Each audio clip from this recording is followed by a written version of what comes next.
Death by Macarons, previously published as Buried. Written by Clementine Moore and published by Starfall Publications. Book 4 from Ginger Burnet CozyMystery series. Save more with our ebook and audiobook bundles on our website starfallpublicationsbooks.com. Subscribe for more audiobooks. Enjoy. Chapter 1. It was mid-July in Little Chiswick, South Gloucestershire, and Ginger Burnet was slowly melting. The sun was scorching the back of her head, even through the thick curtain of her dark brown hair. On the exposed skin of her shoulders and thighs, she could feel the telltale tightness that told her that she hadn't put on enough sunscreen. She ruefully reflected that she probably should have taken her boyfriend Reese up on his offer to put the sunscreen on for her, rather than unsuccessfully twisting herself into various shapes to cover the hard-to-reach spots. Which she'd apparently failed at anyway. Although balanced precariously at the top of a slightly rickety wooden A-frame ladder, she took a moment to rest, looking away from the task at hand and out over the currently quiet high street of Little Chiswick. The picturesque village nestled in the hills and valleys of the Cotswolds, demurely boasting adorable stone cottages, a plethora of high-quality local produce providers, and a strong arts scene. It really was the perfect place for a bakery like hers, Ginger thought with a satisfied smile. It had been a long, arduous road for her to be balanced on a ladder, painting the name of her bakery onto the building. It was difficult to believe that the year before she had still been working at the elite Chiswick Park Academy, only a few miles from where she was now, teaching an art course on baking and dessert decoration. Even more difficult to believe now, looking back, was that she had thought she had found her calling. But as her 30th birthday approached, Ginger had experienced the kind of life shift that could only seem to happen to her. It had involved several murders, being told her course was being discontinued, not one but 2 serial killers, her relationship with Reese nearly collapsing, and in the midst of it all, a chance encounter with the previous owner of this very bakery. The former owner had sold the building to a local developer, and Ginger had been fortunate enough to convince the new owner of the building that her baking endeavours made her a more than worthy new tenant. So, for the whole of her 30th year, Ginger had put every scrap of money, time and energy into overhauling the tired old bakery and turning it into what she hoped would be the latest jewel of Little Chiswick. And now, somehow, the grand launch of her bakery had arrived, and everything had to be perfect.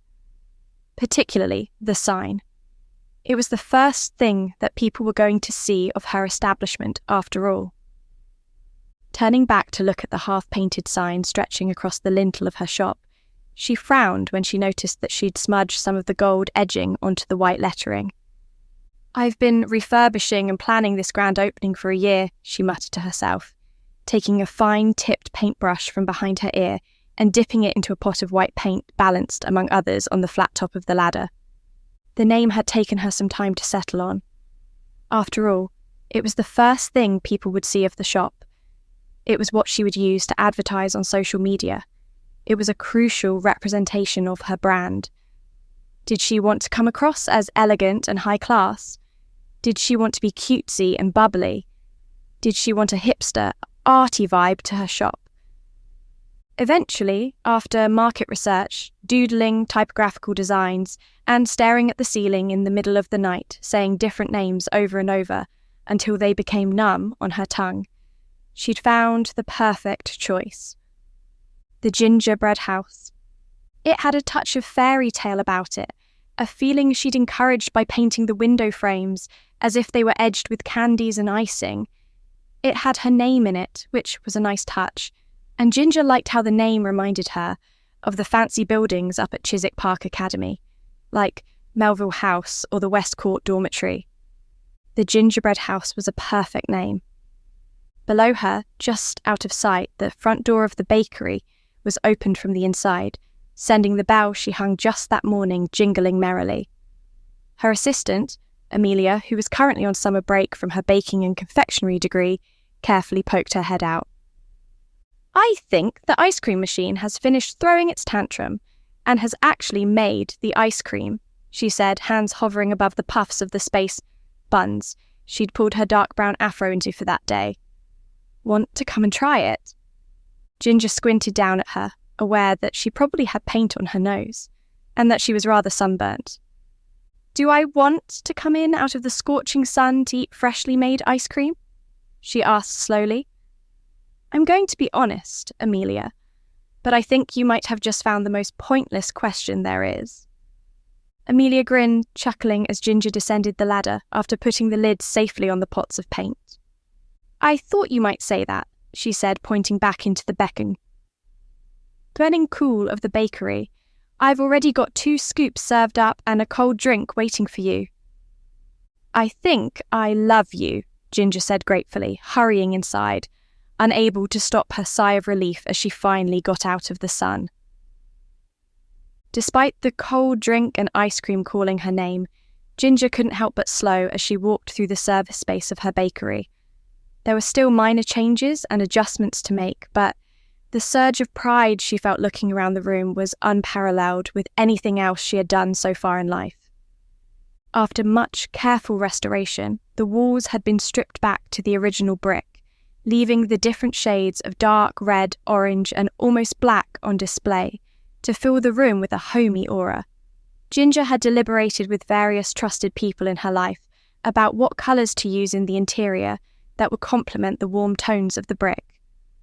On the list had been her mother, Reese, her art teacher friend Bonnie, and her Scottish baker friend Maggie, who had asked the advice of the art department at the theatre she worked at.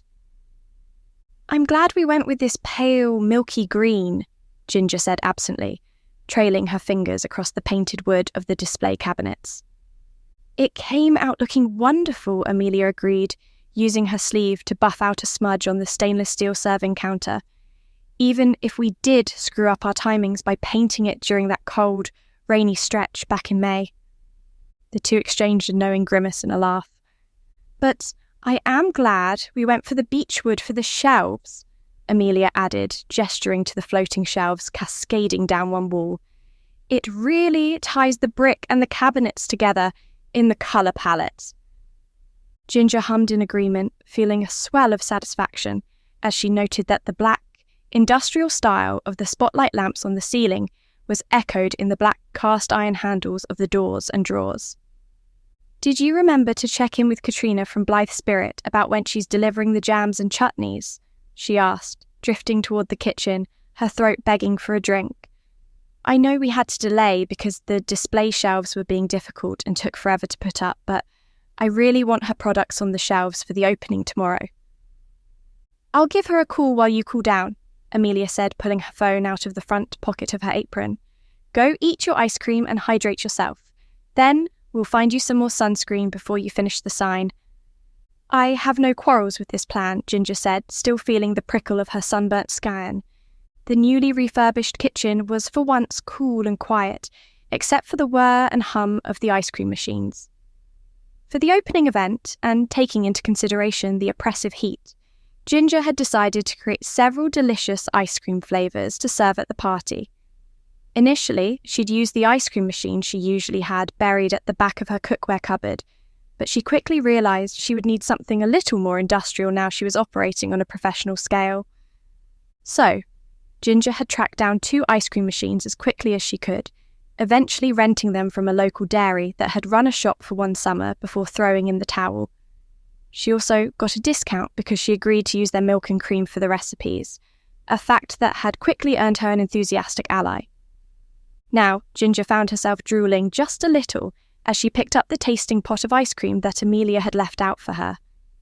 This particular recipe was her favourite, and one she had been working on for some time, rose water and honey using fresh, thick Cotswold clotted cream. The first touch on her tongue made her shiver with delight, the fragrance of the rose water mixing perfectly with the sweet, lavender-infused honey from a local beekeeper. The ice cream itself was silky smooth, rich in taste, and not too sweet. It was perfect. The spoon still in her mouth, Ginger allowed herself a triumphant fist pump and a quick twirl on one foot in celebration. As she consumed a second spoonful, however, there came a gentle knock at the bakery's back door. Chapter 2. Knock, knock. Anybody around? Ginger immediately recognised the voice and turned to see Nathan Hannigan stepping through the back door. He was a fairly small man in his early to mid-60s, not quite as tall as Ginger, but with an imposingly broad set of shoulders. He was the owner of the building in which her bakery was housed, as well as various other properties around Greater and Little Chiswick that his company was in the process of developing. Is that the latest batch of ice cream? He asked, using a large blue handkerchief to mop the sweat from a forehead made generous by a receding hairline. Ginger nodded, finding a second spoon, and offering him the tasting pot. I think I've nailed the balance of rosewater and honey, she said, starting to scoop the ice cream out of the machine and into several large tubs. The floral taste isn't too overpowering anymore. It just complements the sweet creaminess now. Nathan hummed appreciatively as he took a taste. In all honesty, Ginger hadn't expected to form such a close bond with her landlord, but when Nathan had learned she was renovating the bakery to fulfill her dream of running her own shop, he had been incredibly supportive. Specifically, supportive in a very hands-on way. It started by coming by the shop every now and again to see how things were going with gutting the place. Then, he said he could ask his electrician to come and redo the wiring for a reduced cost, and that the guy was the best in the county for working with older buildings. He did, in fact, turn out to be truly excellent and, thanks to Nathan, affordable. Soon, however, Ginger found herself appreciating the older man's advice more and more. The scale of renovation she was attempting was intimidating, and so Nathan was often a steadying hand on the wheel when it felt like things were flying out of control. In no time, she considered him a friend that she just happened to pay commercial rent to. Still happy with your title of official taste tester? Ginger asked, carrying the several large tubs of ice cream to the walk-in freezer and squeezing them into a tiny space on the packed shelves. Very much so, Nathan said with the familiar twinkle in his eye as he finished the ice cream. Now, how is everything going for the grand opening tomorrow? I don't see a lot of frantic action in here, but I do see a half-painted sign. Geez, Ginger grumbled, taking a long, grateful drink of ice-cold elderflower cordial. Are you sure you weren't a drill sergeant? Nathan chuckled. Nah, I've just been working on construction crews since my teens, and running them since my mid-20s, young lady, he said, the warmth of his Yorkshire accent coming through his apparent gruffness. I won't step on your toes if you've got everything under control, but you know I'll help however I can. This is a big day, and you've earned all of the acclaim you're going to receive. Maybe, Ginger said tentatively, hopping up to sit on one of the movable metal workstations, giving a little whimper of relief as her sunburned skin touched the cool surface. But I'm a little nervous about having press here. Bit nervous in general about stepping into the limelight again, you know? Nathan nodded gravely, furrows deepening on his forehead and around his eyes as if someone had just run a rake across his skin. After everything you went through last year, I can't blame you, he said, linking his hands behind his back and beginning to wander around the kitchen, examining how all the cupboards and appliances had been fitted with a professional eye. You went nose to nose with a literal serial killer and had self-proclaimed journalists hounding you for weeks. I think I'm mostly under the radar now, though I still get the odd trolling comment on my Instagram or my YouTube, Ginger admitted, taking another drink. Honestly, I don't think I'll ever be able to thank you enough for clearing out those bloggers who were harassing me while we were working on the bakery last autumn. His cheeks flushed slightly red and he waved off the thanks. They were irritating little twerps, he said dismissively, as if I was going to let them hang around one of my properties bothering my favourite tenant. Ginger beamed, pressing a hand over her heart. I'm your favourite, she gushed, playing up her enthusiasm. Well, gosh, do the other tenants know? Or do I have to keep it a secret? A laugh billowed up out of Nathan, like the warm, comforting steam rising off a fresh loaf of bread. Best to keep it a secret for now, he said, tapping the side of his nose conspiratorially. Besides, it's fun to be the secret favourite. Stops any fights. Ginger arched an eyebrow. That's got some I was a philanderer in the 80s vibes there, Nathan. Don't bring that energy around me, thank you very much. Nathan gave a small bow of apology. You're right, of course. I'm sorry, he said, dark brown eyes sincere. You know, I wasn't a philanderer. Back then, or ever, actually, despite what the tabloids might have said. I just spent a lot of time playing that part, you know? The man about town. He shrugged, frowning. I always found it curious how investors always ate it up. I was in some pretty major circles for a while, Ginny. Was a big name in construction and property development. But I never liked the business meetings and the fancy dinners and the wining and dining of these moneyed bigwigs who couldn't wait to tear down homes people had lived in for generations to build a shopping centre. You still made your money off it, Ginger said pointedly, taking another drink. A lot of people would call you a moneyed bigwig too. I did, Nathan said softly, tucking his hands into the pockets of his white linen trousers. It's easy to point fingers after the fact, I suppose, even though it was my wrecking ball taking the place down. He shook himself as if to send the sombre mood scattering. My most recent ex-wife would like you, he said, pointing at Ginger with a smile, calling me on my rubbish. You're a fine woman, Ginger Burnet. And you're a sweetheart with a morally grey past, Nathan Hannigan, Ginger said sweetly, finishing her drink and hopping down off the counter. Now, get out of here. I need to put another batch of ice cream on and then finish the sign. Let me know if you need any extra kitchen equipment, Nathan said as he drifted toward the door, hands raised in surrender. I just took a load of stuff out of a restaurant I'm doing up over toward Lamington. Got some stuff in one of the outbuildings I can lend you for the day if needed. Freezers, storage racks, extra tables and chairs, that kind of thing. I'll keep the offer in mind, thank you, Ginger said, patting him on the shoulder as he passed by. As he did so, she spotted a sweet little pride pin tucked under the collar of his polo shirt, an accessory she hadn't seen him wear before. Nice to see you carrying on the support for Pride outside of Pride Month, she said, tapping the pin. My very bisexual brother took me to a Pride event in Bristol last month, and the corporate sponsors there, who you just knew were going to stop caring on the 1st of July, were plentiful. Nathan looked a little startled, glancing down as if he'd forgotten that he'd been wearing it. Oh, yes, he said distantly, fiddling with the pin as if he was about to take it off but changed his mind. A niece of mine came out recently. I'm trying to be supportive and all that. Ginger cocked her head, wondering why he suddenly seemed so reserved. It was as if he was stuck in the doorway, but he made no sign of moving forward or back. Well, she said gently, I need to get on, but tell your niece congratulations from me. It must be wonderful to be able to live as her true self. Yes, it must be, Nathan said with an unusually soft smile. I imagine it must be freeing for her. Then he gave a vague wave of farewell and stepped back out into the burning sun, leaving Ginger standing in the doorway, thoroughly heartwarmed. Chapter 3. Do you think I'm actually ready to open? Ginger asked Reese that evening.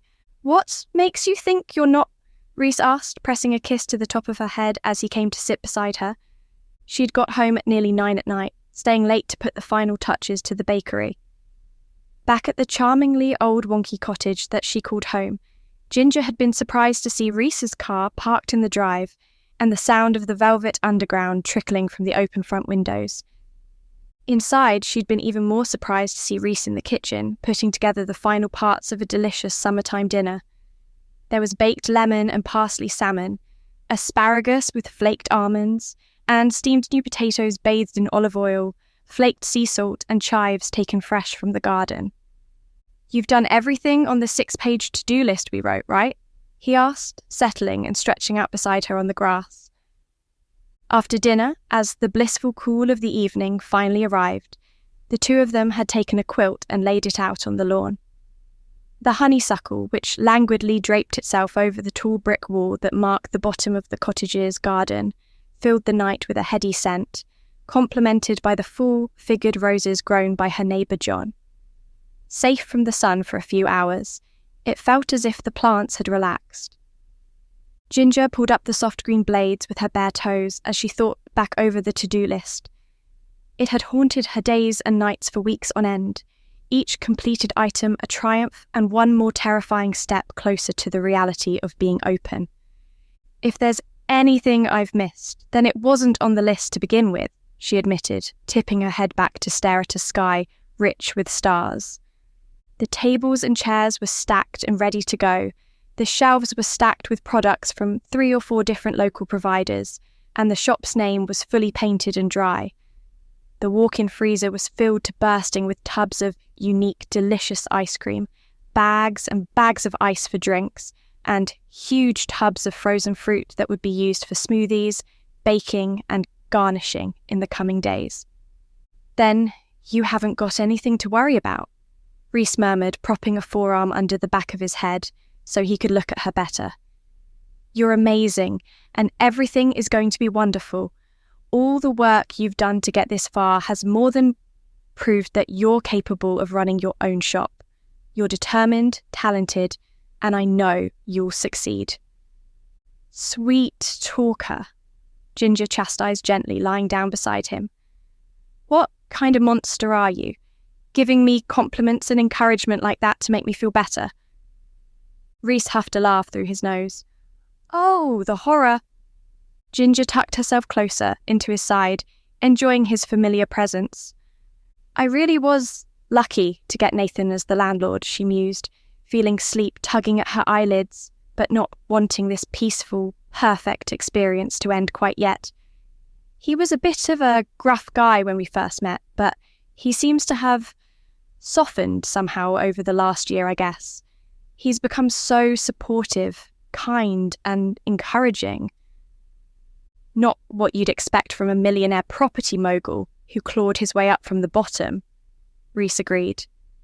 I don't think he liked me very much to begin with, but he seems to have mellowed.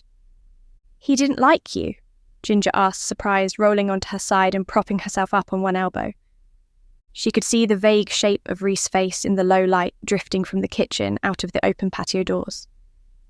With her eyes, and then her fingertip, Ginger traced the lines of his eye sockets, his cheekbones, and his jaw, where it was partially hidden beneath his carefully groomed chestnut-brown beard. She twirled one of his soft brown curls around her finger, secretly satisfied that he had embraced them, and no longer kept his hair quite as short. How could he possibly not like any of this? She asked before dipping her head and giving him a soft kiss. I like it all very much, Rhys chuckled, turning his head slightly to look at her. Oh, do you really? I hadn't noticed in the nearly year and a bit we've been dating. Ginger flicked him on the nose in response. He grunted but quickly chuckled, batting away her hand when she went to do it again. Their laughter and scuffling drew the attention of 2 smallish, dark shapes that had, until now, been stalking around the flower beds. Letting out little chirps of curiosity, Ginger's 2 blue short-haired cats came trotting over the grass toward the couple. The leader, as usual, was Nina. Her yellow eyes glowed in the low light, giving her an almost otherworldly appearance. Not for the first time, Ginger wondered if her cats were secretly some kind of fairy creatures temporarily inhabiting this plane of existence. Following close behind was Nina's brother, Miles. The 2 feline siblings looked very similar, with the only difference being the eyes. Miles' eyes were more of an oxidized copper green, and one carried the milky white film of blindness. He'd never allowed his injury to slow him down, mostly because he was the far more relaxed and easier going of the 2, and he tended to go nowhere fast. It was just entirely out of choice rather than because he was inhibited. Tonight appeared to be one of the rare occasions when both cats were in a playfully manic mood, as they both leaped into the rough and tumble. Rhys grunted again as Nina landed on his stomach, knocking the air from his lungs, and Ginger shrieked out a giggle as Miles leaped onto her legs. I told you they were scheming against us, Reese choked out, groaning as Nina used his belly as a springboard to launch herself at her brother. Just waiting for us to let our guard down. Ginger flopped back on the quilt, breathless with laughter, as the two cats began wrestling and chasing one another around the garden, up onto the patio and then into the house. We'd better get inside too, she gasped out, clambering to her feet and then offering Reese a hand to help him up. Before the little rascals come back out, you just know it'll take me hours to get them back inside after that, and I need to sleep at some point. Then let's run for it, Reese said, snatching up the quilt they'd been lying on and cradling it against his bruised stomach. Run! Run! Grabbing her by the hand, he bolted for the back doors of the cottage. Ginger followed, nearly losing her balance from being so giddy with laughter. As soon as they were inside, they closed the large French windows, shutting themselves and the cats inside. I was actually enjoying the cool out there, Ginger sighed, sagging back against the pale blue cupboards of her kitchen. It was so quiet and romantic. Dropping the quilt, Reese stepped up in front of her. Putting 2 fingers under her chin, he lifted her face towards his and gave her a long, lingering kiss that had her sighing with pleasure into his mouth. I'll take you stargazing one evening, I promise, he said, tucking some strands of her long brown hair behind her ears. It will just be you and me in a field, miles from anywhere, with a blanket, snacks and... He glanced around suspiciously. No furry little critters to assault us during tender moments. Ginger laughed softly, ignoring the sounds of zooming cats by nuzzling into Reese's neck and breathing in the scent of his new soap, lavender and orange peel. You never answered my question, you know, she said, about if I'm ready to open the bakery. And no charming flattery now, Mr. Morgan. I want your honest opinion. Reese sighed, nodding in understanding. Well, he said, looping his arms around her neck, his expression becoming thoughtful. I'm assuming that what you're worried about isn't the baking part. You've been creating incredible custom cakes for people for over a year now, and you've built a strong social media presence that brings in more commissions every day, so we know there's no reason to worry about the baking. Ginger silently shook her head, smiling into his chest as he continued his thorough analysis. If it's managing the business you're worried about, then I don't think you've got a lot to worry about there either. All the events you've catered for people around the village, the work you put in for the village fete both last year and this year, are all examples of your event management skills, budgeting, and the ability to estimate how much food you'll need for a certain number of people. Sure, running a bakery and cafe day in and day out is more of an endurance test, and you've got overhead costs that you wouldn't get with a one-off event. But you've got your business plan, lots of family and friends to help if needed, and a decent chunk of... what do they call it? Seed money? Anyway, money that will tide you over during any rough spots you might have while starting up. So, all bases covered there too, huh? Ginger said, resting her cheek on Reese's shoulder and glancing sideways at him. It's like I've really put some thought into this or something, huh? I know, Reese said with mock amazement. Like you've been rigorously planning this for just over a year. His gaze softened and he pulled her a little closer, enveloping her in his arms. So, if it's not any of that, he murmured, then I'm guessing it's stepping out into the public eye a bit more that has you spooked? There is still an entire conspiracy theory blog that has people debating if I committed several terrible murders or not. Ginger said dryly, every time I've been in the news before this, it's been because someone I was close to was horribly killed or I was pulled into a case somehow. That kind of attention isn't fun. Well, things have seemed to quieten down recently, Reese said, reaching for a bright spot. You haven't been getting trolling comments or messages or stuff like that nearly as much, unless you're getting faster at deleting them, and I just haven't seen... Ginger shook her head. No, it's been much quieter. A bunch of my followers actually banded together to mass report all the social media of the guy who runs bad, got him suspended and his accounts deleted in just a few days. Bad? Reese asked, frowning in confusion. Has he finally settled on a name for the blog? Ginger nodded grimly. Bad is short for burn it all down, which, despite the punny wordplay, is ominous. I swear, every day he's just providing more evidence for a libel case, Reese growled, squeezing her close as if he could protect her from the fanatics on the internet who were so convinced Ginger was a murderer. I don't want to think about it anymore, Ginger said, burying her face into Reese's shoulder again, because, yeah, that's the thing I'm nervous about, for tomorrow and then pretty much every day after that. Well, Reese said, pressing a kiss to the top of her head, I can think of a few ways I can take your mind off that particular topic. Ginger pulled back, giving him a knowing look. If your plan is sex and then some of that salted caramel and dark chocolate mousse that is in the fridge, then I like your plan. Reese laughed, his eyes as dark as the aforementioned chocolate and warm with affection. And that, he said, giving her a swift kiss, is why I love you. Great minds clearly think alike.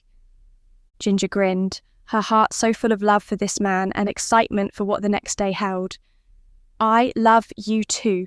Now, get that ass up those stairs swiftly, my love. I've got some stress I need to work out before I sleep. Reese gave a sly smile. Whatever you command, darling. Ginger planted a firm slap on his admittedly excellent backside and then pushed him toward the door that led to the stairs. Smart boy, get moving. Reese took several steps out of the kitchen, his gaze becoming molten in anticipation, but then paused when she didn't immediately follow him. Are you coming? He asked, eyebrows quirking suggestively. Before we continue into the story, do us a favor.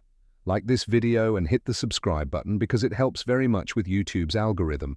If you want the audiobooks ads free, visit our website and select our bundles to save more. Thank you again. Now back to our story. That's the plan, Ginger winked, opening the fridge. I'm just getting the mousse out for us, preemptively.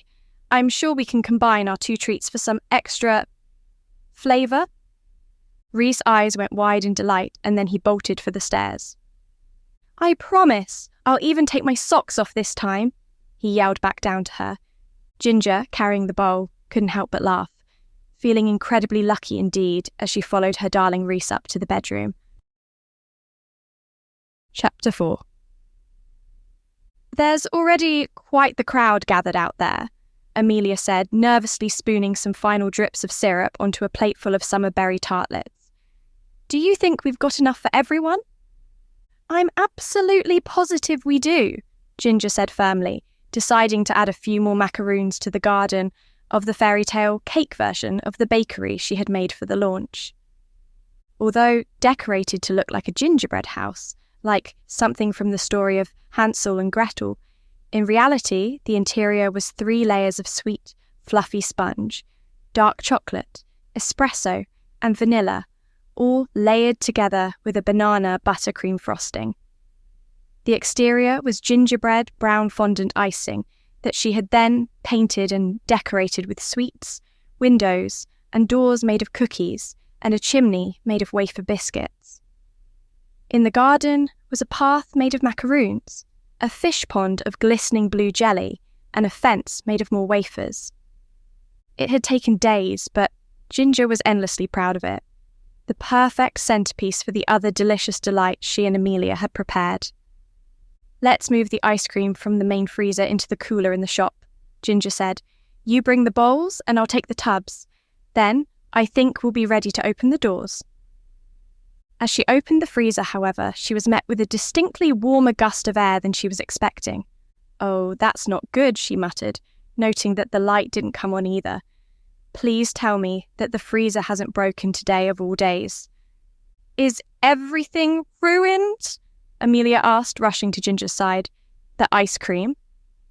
Looks like it's fine, Ginger said, cracking open one of the tubs of chocolate, orange, and sea salt. I think everything was cold enough that it's maintained the temperature in here, but that's not going to last long, with us having to be in and out of here all day. Knock, knock, Nathan called from the back door. You about ready to go? The buzz is really building out there, but it's hot as hell. Ice creams and cold drinks are sorely needed. We're almost ready, Ginger said, hauling several ice cream tubs off the shelves. But we've hit a slight snag. The freezer appears to have packed it in overnight. We're going to start having problems soon with things defrosting. Nathan muttered a curse under his breath and pulled out his phone. I've got a guy who can bring a spare freezer out in an hour or two. I'll call O'Hara to arrange it. Will you manage until then? O'Hara was Timothy O'Hara, Nathan's slightly haughty but extremely competent assistant. Internally, Ginger winced, knowing he wouldn't appreciate being called in on his day off to deal with such a thing. You're a lifesaver, but don't bother Tim on a Saturday. Ginger pushed the door closed with her hip, breathing deeply to keep her mounting stress at bay. I can ask Colin to go and pick it up in his van in a little while. You'll do no such thing, Nathan said, tapping out another text. You're right that I don't need to bother O'Hara. I've got a crew working on a site nearby. One of them can take an hour or so to swing by my estate to pick up one of the freezers from the outbuilding for you. They're supposed to be shipped off to be recycled on Monday, but one of them can tide you over until we get this freezer fixed. We're just waiting on the ice cream, Amelia said, poking her head through the double swinging doors of the kitchen. I've got everything set up and ready to go. Ginger nodded, taking a deep breath, very aware that the moment was finally here. Get the freezer here as soon as you can, Nathan. For now, however, let's get the doors open and welcome these people inside. It's time for me to open my bakery. Asterisk, asterisk, asterisk. It felt like everyone Ginger had ever known came pouring into the shop when she opened the door. There were both teachers and students from Chiswick Park Academy, easily a dozen members of the Indoor Bowls Club that Ginger used to cater for every Saturday, and people from around the village she knew by sight. Most important, however, were the friends and family from every corner of her life, who now beamed back at her as she stood in front of the gathered crowd. There were a few people she didn't recognise that she quickly flagged as press, but Ginger kept her breathing slow and even. There was nothing to fear. She hadn't done anything wrong. There was no way for this event to be twisted into something that could harm her, and the press was only here to spread word about her success. She sought out Rhys, locking eyes with him as she felt her confidence waver slightly. He gave her a wink and a nod, looking so proud and sure of her that all of Ginger's fear melted away. Standing up straight, she squared her shoulders and waved to catch the attention of the chattering people. I want to thank you all so much for coming today, Ginger said, enjoying how her voice filled the space she had worked so hard on for so long. The launch of the gingerbread house has taken so much work, time, money, and dedication that part of me can't really believe that the day is finally here. This whole business has been such a labour of love, and I couldn't have done it without the help and support of my family, my boyfriend Rhys, my excellent assistant Amelia, and my more than generous landlord and friend, Nathan Hannigan. Claps and cheers followed each special mention, the recipients of her thanks all flushing various shades of red. Nathan, who had come through from the kitchen to stand in the far back corner of the crowd, rolled his eyes fondly at her gratitude. I want you to enjoy yourselves today and sample a few of the delights that the gingerbread house will have on offer throughout the summer, Ginger said, stepping back and gesturing to the display cases packed with mouth-watering cakes and treats. The crowd shuffled forward a little, clearly eager to get a taste. Several cameras clicked and flashed, making Ginger's pulse leap, but she kept the smile on her face. The special star of today is the homemade ice cream I was inspired to create by this heatwave. She pointed toward the sweet little ice cream cart with a built-in freezer that she'd hired for the launch. We've got 4 flavours for you today.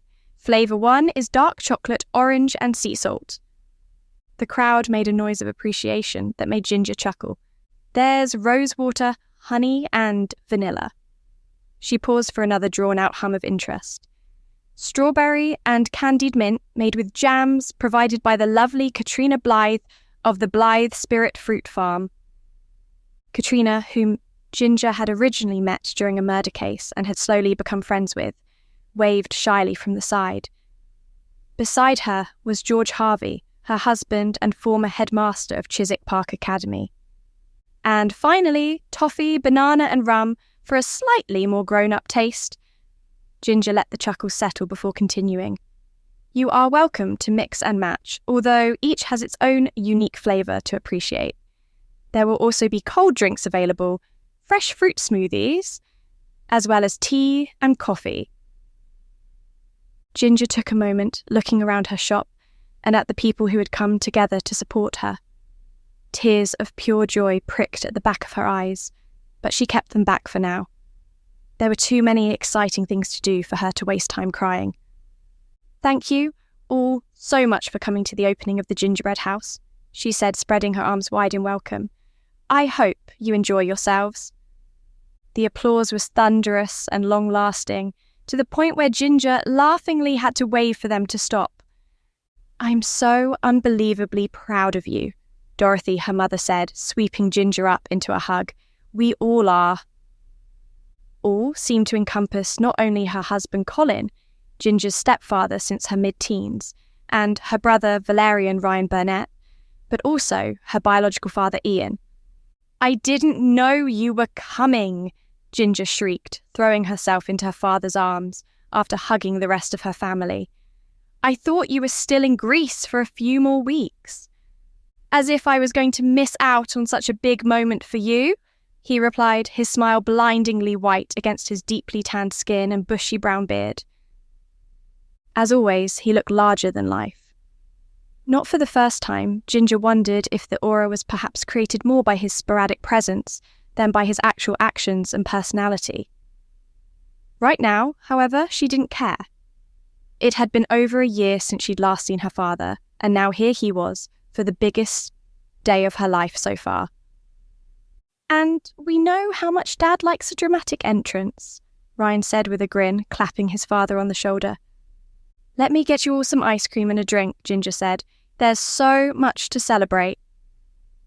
From there, the next several hours flew by. Ginger felt as if she was everywhere at once. She spoke to friends who had been with her from the first day of renovation, like Bonnie and her wife, Mariah and Maggie, who had travelled to Little Chiswick just for the opening day. With Amelia, she made dozens of drinks, served ice cream, and plated up tarts, muffins, cookies, and slices of the beautiful fairy tale house cake. The reporters left her alone for the most part, only taking her aside for a quick, friendly interview and asking permission to take photos of the bakery. Everything was going perfectly, and Ginger couldn't believe that she was finally living her dream. Slowly, as the day developed, people began to trickle out, all with effusive promises that they would be back with family and friends for food and drinks another day. When Nathan caught her gently by the arm, Ginger realised that she wasn't sure what time it was or how long she'd been rushing around. The freezer has just arrived, Nathan said, patting her shoulder. You go and get the ice cream moved over and take a breather. You look like you're about to drop. Maybe get a drink. Good idea, Ginger said, wiping sweat from her forehead, but looking around at the tables packed with satisfied customers. Do you want a hand? Reese asked, strolling over from where he'd been examining several jars of jam on the display shelves. I'd appreciate it, Ginger said, taking his hand and pulling him after her. Won't take as long with the two of us. Stepping into the kitchen, Ginger took in the large chest freezer, which was already plugged in, that had been wedged into the corner by the back door. Let's line the bottom with bags of ice, she said to Reese over her shoulder as she pulled open the now almost room temperature freezer. I think it'll help the ice cream stay solid until the freezer is properly cold. Sure, Reese said, following her in. Just let me... Ginger squeaked as he unexpectedly pinned her up against the shelves and kissed her passionately. I've been wanting to do that all day, he panted, peppering a few more kisses across her forehead. So wildly proud of you. Thank you, Ginger said, giving him another quick kiss. But ice, freezer, now please, I don't want this ice cream getting ruined. Grumbling in mock outrage, Reese picked up several large bags of ice off the shelves and exited the freezer. Ginger took a moment to grab several bags of frozen summer berries that were starting to drip ominously red juice onto the floor. By the time she stepped back into the kitchen, Rhys was already standing by the open chest freezer. However, he didn't make a move to put the bags of ice inside, instead just staring down into the chest, unmoving. "Rhys," Ginger asked, a sinking sensation growing in her belly. "Rhys, what's wrong?" It only took a moment before she could see for herself, and when she did, the bags of ice slipped from her suddenly numb hands. Stuffed into the freezer, covered in a fine layer of ice crystals, was a human body. Chapter 5. The energy at the gingerbread house that evening was very different from what it had been that morning. Gone were the chattering friends, family, and fans. The press had been shunted away as swiftly as possible. In the little cart, the ice cream remnants slowly melted into sticky pools. The black, industrial-style lights that Ginger had immediately loved now shone down as unforgiving spotlights on the disorganized chaos of abandoned plates, cups, and half-eaten pieces of cake. Everyone but Rhys, Ryan, and Ginger's 3 parents had gone home, and the bakery swarmed with police and forensic investigators. However, Ginger stayed away from all of them, curled into a small green armchair in the corner that she'd found at a furniture upcycling shop only a week or so before. She'd imagined people relaxing in it to read or talk to friends, not where she would sit while she watched the future of her bakery hang in the balance. "Can I get you anything?" She looked up to see Rhys crouched in front of her, concern written all over his face. "I'm fine," she said, shaking her head. "Is there anything you need? You just found a dead body after all. The first time is always a shock." Rhys gave a short, bewildered chuckle. "The fact that you not only know exactly what I'm going through, but have extensive experience of it is a unique kind of support that not many people would get in a relationship." "Any time," Ginger gave a wry smile, taking his hand and pressing it to her cheek. "I just want all this to end so I can try to salvage what I can of my reputation." Rhys put a hand on her knee where she had them hugged to her chest. "This isn't going to reflect badly on you. You had nothing to do with any of this." He grimaced. "It's Nathan who's going to have some difficult questions to answer." "Someone will try to link it back to me," Ginger said dryly. "Give it a week or 2 and Bad will be yammering their theories to one another." "You really need to stop looking at that site," Rhys said quietly, standing again only to bend and press a kiss to the top of her head. "It will only make you feel worse." Ginger resisted the urge to snap that she only looked at the site to see if she needed to prepare for some kind of trolling attack, a pressure that he wouldn't know anything about. Instead, she took a breath and reminded herself that it wasn't Rhys's fault or her fault, and that her anger wasn't directed at anyone except whoever had shoved that body in the freezer. Her brother Ryan quietly approached the pair. "I think Clementine is about ready to talk to us all," he said, fiddling nervously with his phone and flicking glances toward a particular forensic technician. Ginger vaguely recalled that Ryan and the technician, who she believed was called Declan, had dated one another for a while. Rolling her eyes, she got to her feet, nudging her brother as she passed. "Please don't awkwardly flirt with your ex while I talk to Clementine about the body in my bakery kitchen," she said dryly, heading toward the trio of her parents. "I can't believe this has happened," Dorothy said, squeezing Ginger protectively into her side. "Not again. Not to you."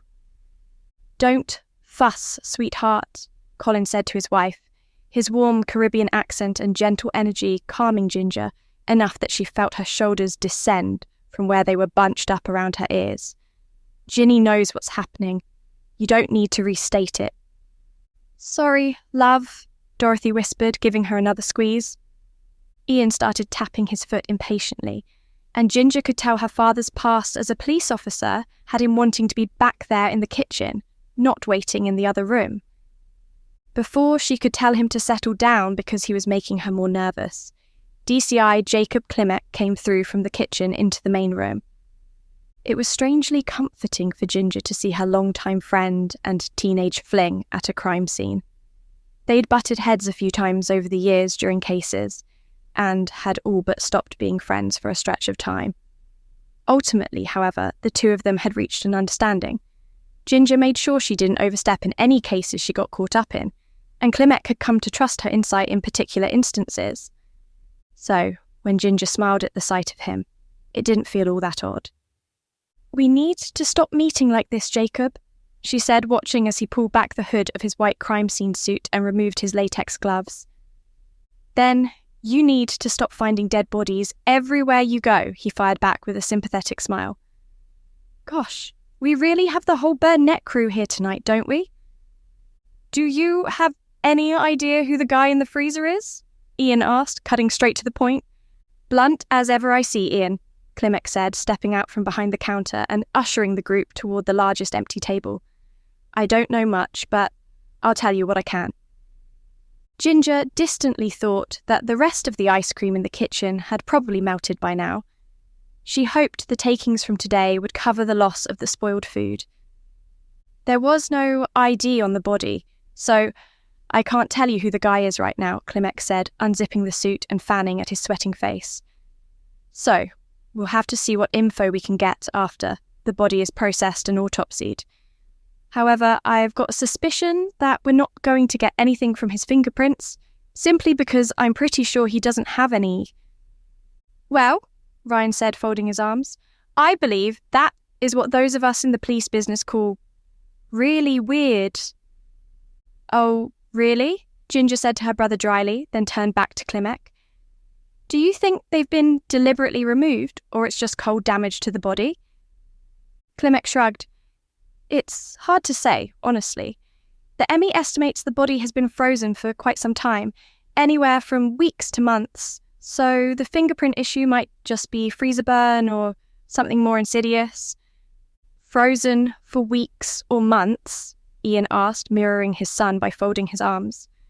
"So, there's no way Ginger is going to be a suspect in this?" Clement adamantly shook his head. "Not a chance. The freezer is only in the shop by pure chance. The one who should be most concerned is your landlord, Nathan Hannigan. He's the one who's going to have to explain why there's a body in a freezer that was in his outbuilding until a few hours ago. We need to interview you about all this though, Reese, since you found the body. You too, Ginny." "Of course you do," Ginger said wearily, rubbing her forehead. "Just please tell me that I'll get my bakery back sometime soon. I'm going to have to spend all of tomorrow cleaning the place top to bottom before I can start baking again." She stepped away from her mum, starting to pace. "Please tell me that this will be kept far away from my name and the bakery," she pleaded, not even sure who she was speaking to. Her chest started to tighten, and it became harder to breathe as the panic set in. "I've worked so hard for this. I can't have it crash and burn on day one. Any press statements we get won't have your name or the bakery name anywhere near them," Clement promised, rounding the table to step into the path of Ginger's pacing. Deep breaths. "Do we have to stay here?" Reese asked Clement, and Ginger could feel his worry. "I think Gin needs to go home." "I can decide if I need to go home," Ginger snapped, guilt immediately flooding her when she saw hurt flash across Reese's face. "I'm sorry. It's not your fault. I'm sorry." Reese pulled her into a hug, tucking her into his shoulder. "It's okay. I know you're not actually angry at me." Ginger felt oddly exposed, having such an intimate moment with her boyfriend, with her family, and Clement standing so close by. But she was mostly too exhausted to care. "I just want one thing in my life that doesn't get spoiled by death," she murmured, not even sure if he could hear her. "Go home, Ginny," Clement said gently, prompting the pair to end the hug. "All of you should really go home. It's been a long day. We're going to be here for quite a while longer, and you honestly shouldn't even be here while the scene is being processed." He patted Ryan and Ian on the shoulder. "Go home, friends. I'll send updates to those of you who need them." And so Ginger found herself driving home in the dark, alone. Reese had offered to come home with her, but Ginger had to admit that she really needed some alone time to process everything.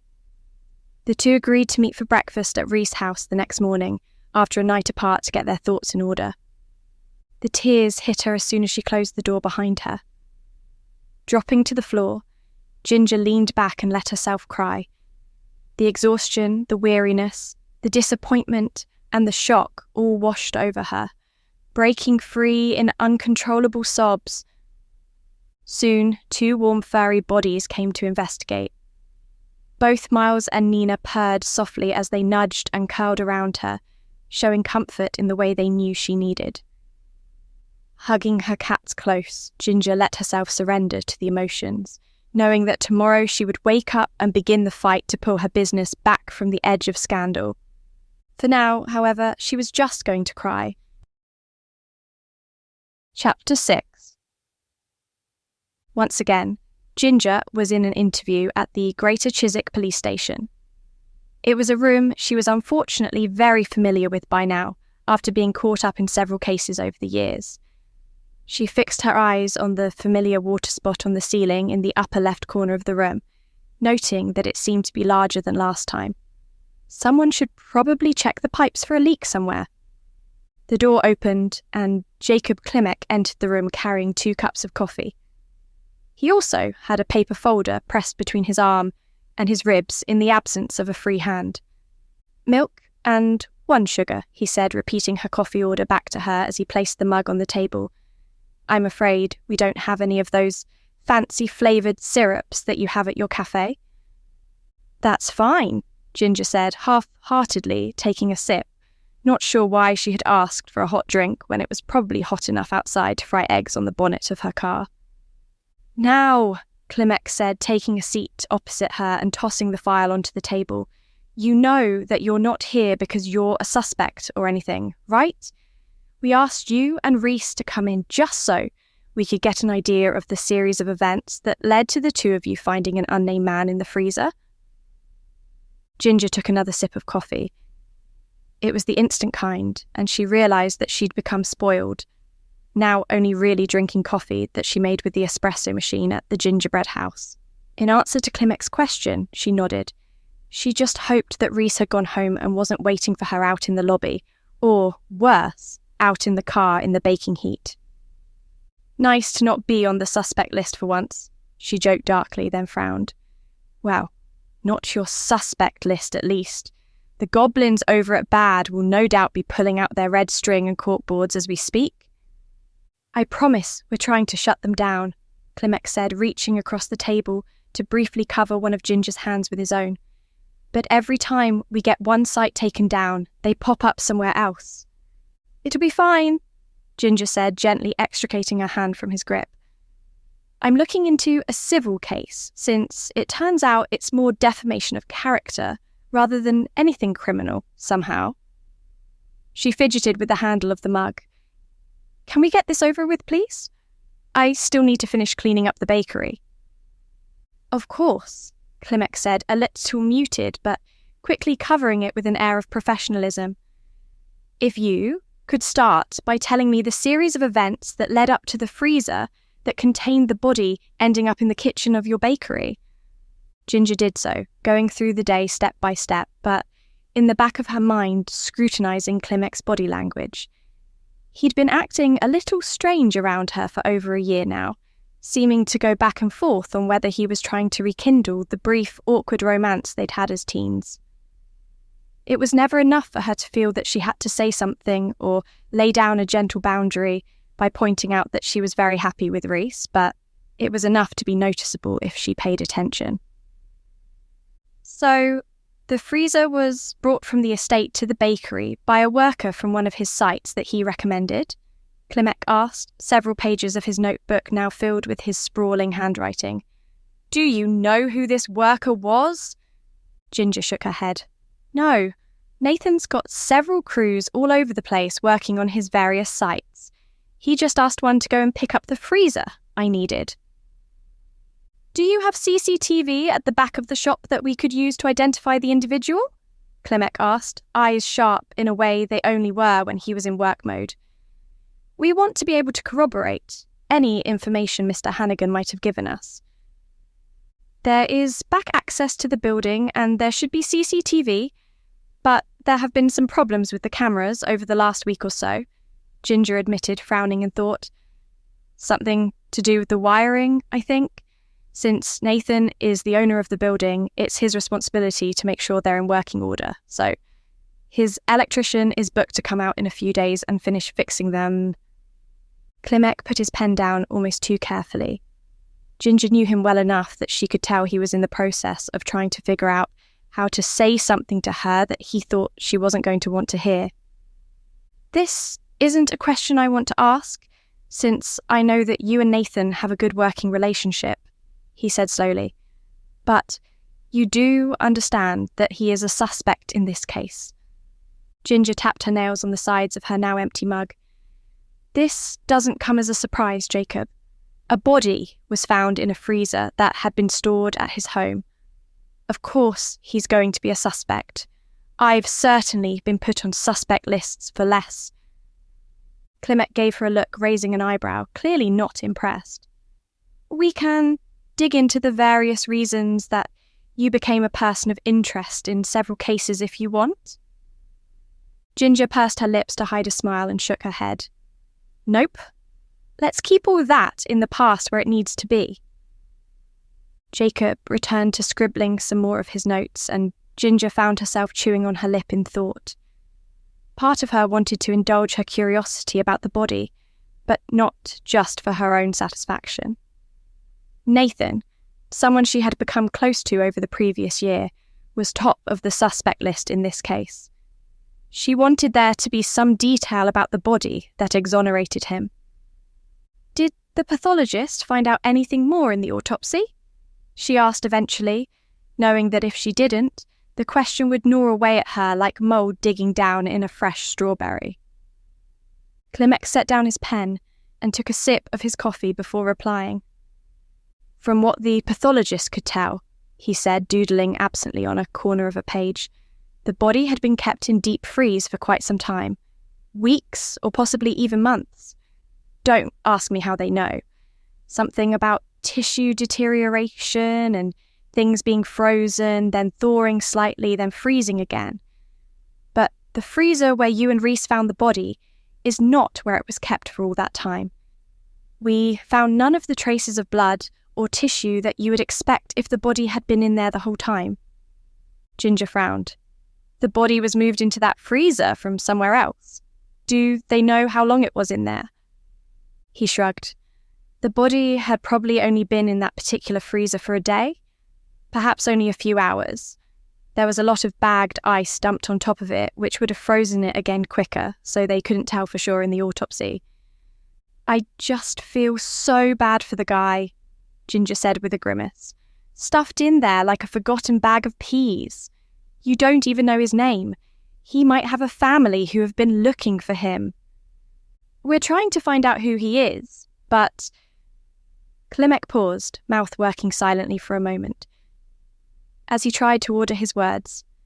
The thing is, this guy doesn't seem like the type who might have a sweet little family looking for him. I'd hazard a guess that if someone is looking for him, it's not going to be for good reasons.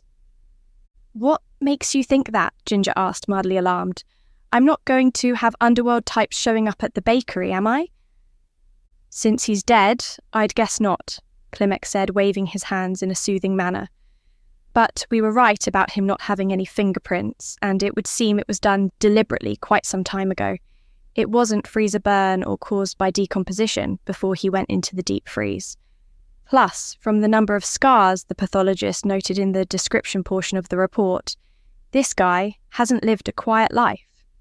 Bullet scars, knife wounds, multiple broken bones that had healed, scar tissue in his hands that showed he often talked with his fists. I'm guessing he's ex-military.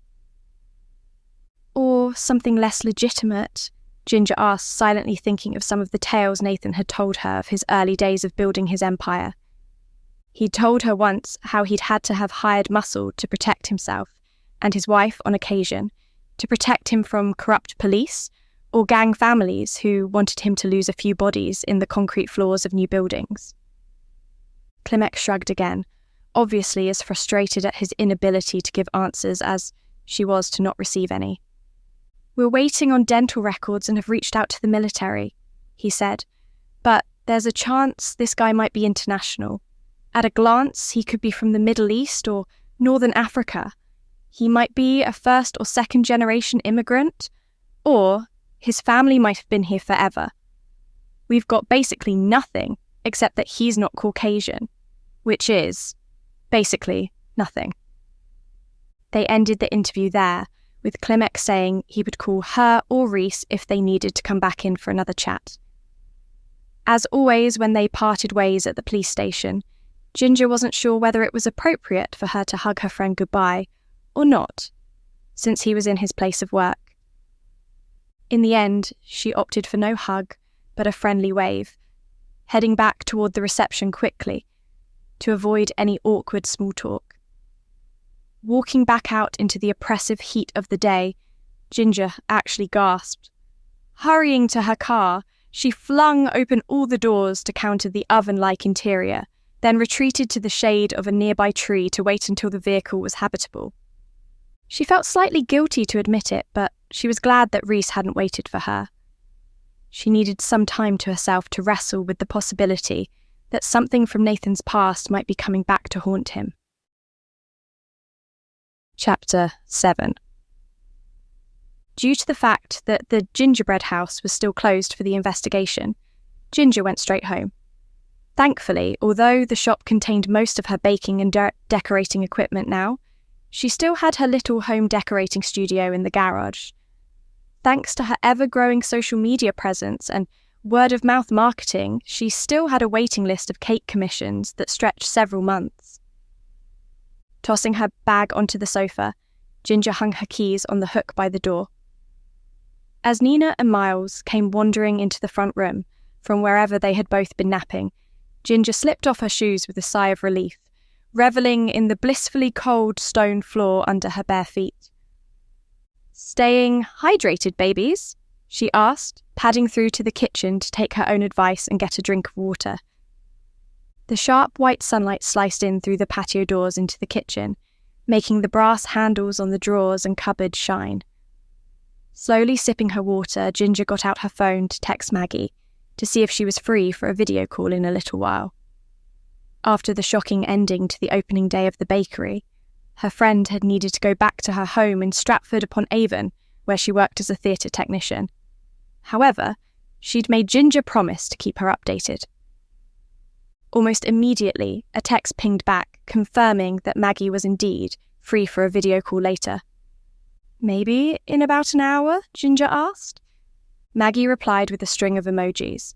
A thumbs up, confetti, a video camera, a winky face, a heart, then 2 cats with heart eyes.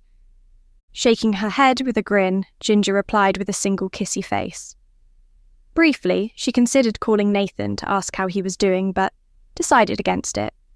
She had too much to do this afternoon, and her mind was still buzzing from the interview with Klimek. Instead, she returned the phone to her pocket and went in search of her laptop. Today, she was supposed to be entering the complex decorating stage of a wedding cake for a couple who were getting married at the weekend. The cake itself, a fluffy hazelnut sponge, she would bake closer to the time to ensure it stayed fresh and rich. In the days between now and then, she was going to spend her time preparing all the complicated decorative elements that the final design required. The cake was to be decorated like a peacock, complete with wafer paper feathers that Ginger was making by hand. The client had sent several reference images of similar cakes, as well as of peacocks that lived at the wedding location. "It was sweet of them, but do they think I don't have access to any other photos of peacocks?" Ginger wryly asked Nina, who had decided that the coolest place in the house was under the untouched cast-iron wood stove. To be fair, she was probably right, though Ginger wasn't looking forward to the little sooty footprints she would no doubt to find all over the place later. It was as she went into her business email in search of the photos that Ginger realised that something was amiss. Several clients whose projects weren't scheduled for months had sent emails asking if she would still be able to complete the job. A slew of inquiries from Instagram pseudo-news sites all asked her for comments about what her next steps were. Gritting her teeth, Ginger switched on her VPN before going to the bad site, just to be sure they couldn't see what she was viewing if they already had a note of her IP address. Just as I suspected, she muttered, scowling at the piece of nonsense that was supposed to be a news article that graced the front page of the blog. Front and centre was a photo of the gingerbread house from several months before, when it was still shrouded in scaffolding. It gave her precious bakery a sleazy, unloved air to which she took great offence, especially considering the amount of time and effort she had put into the building. She didn't bother to read the article, only skimming the headline and the body of the writing before copying the link and the article into her ever-growing folder of evidence for her civil case. Where do these people find the time? She muttered, scrolling down the dozens and dozens of articles that filled the site, harassing her and a select number of other women with a strong internet presence.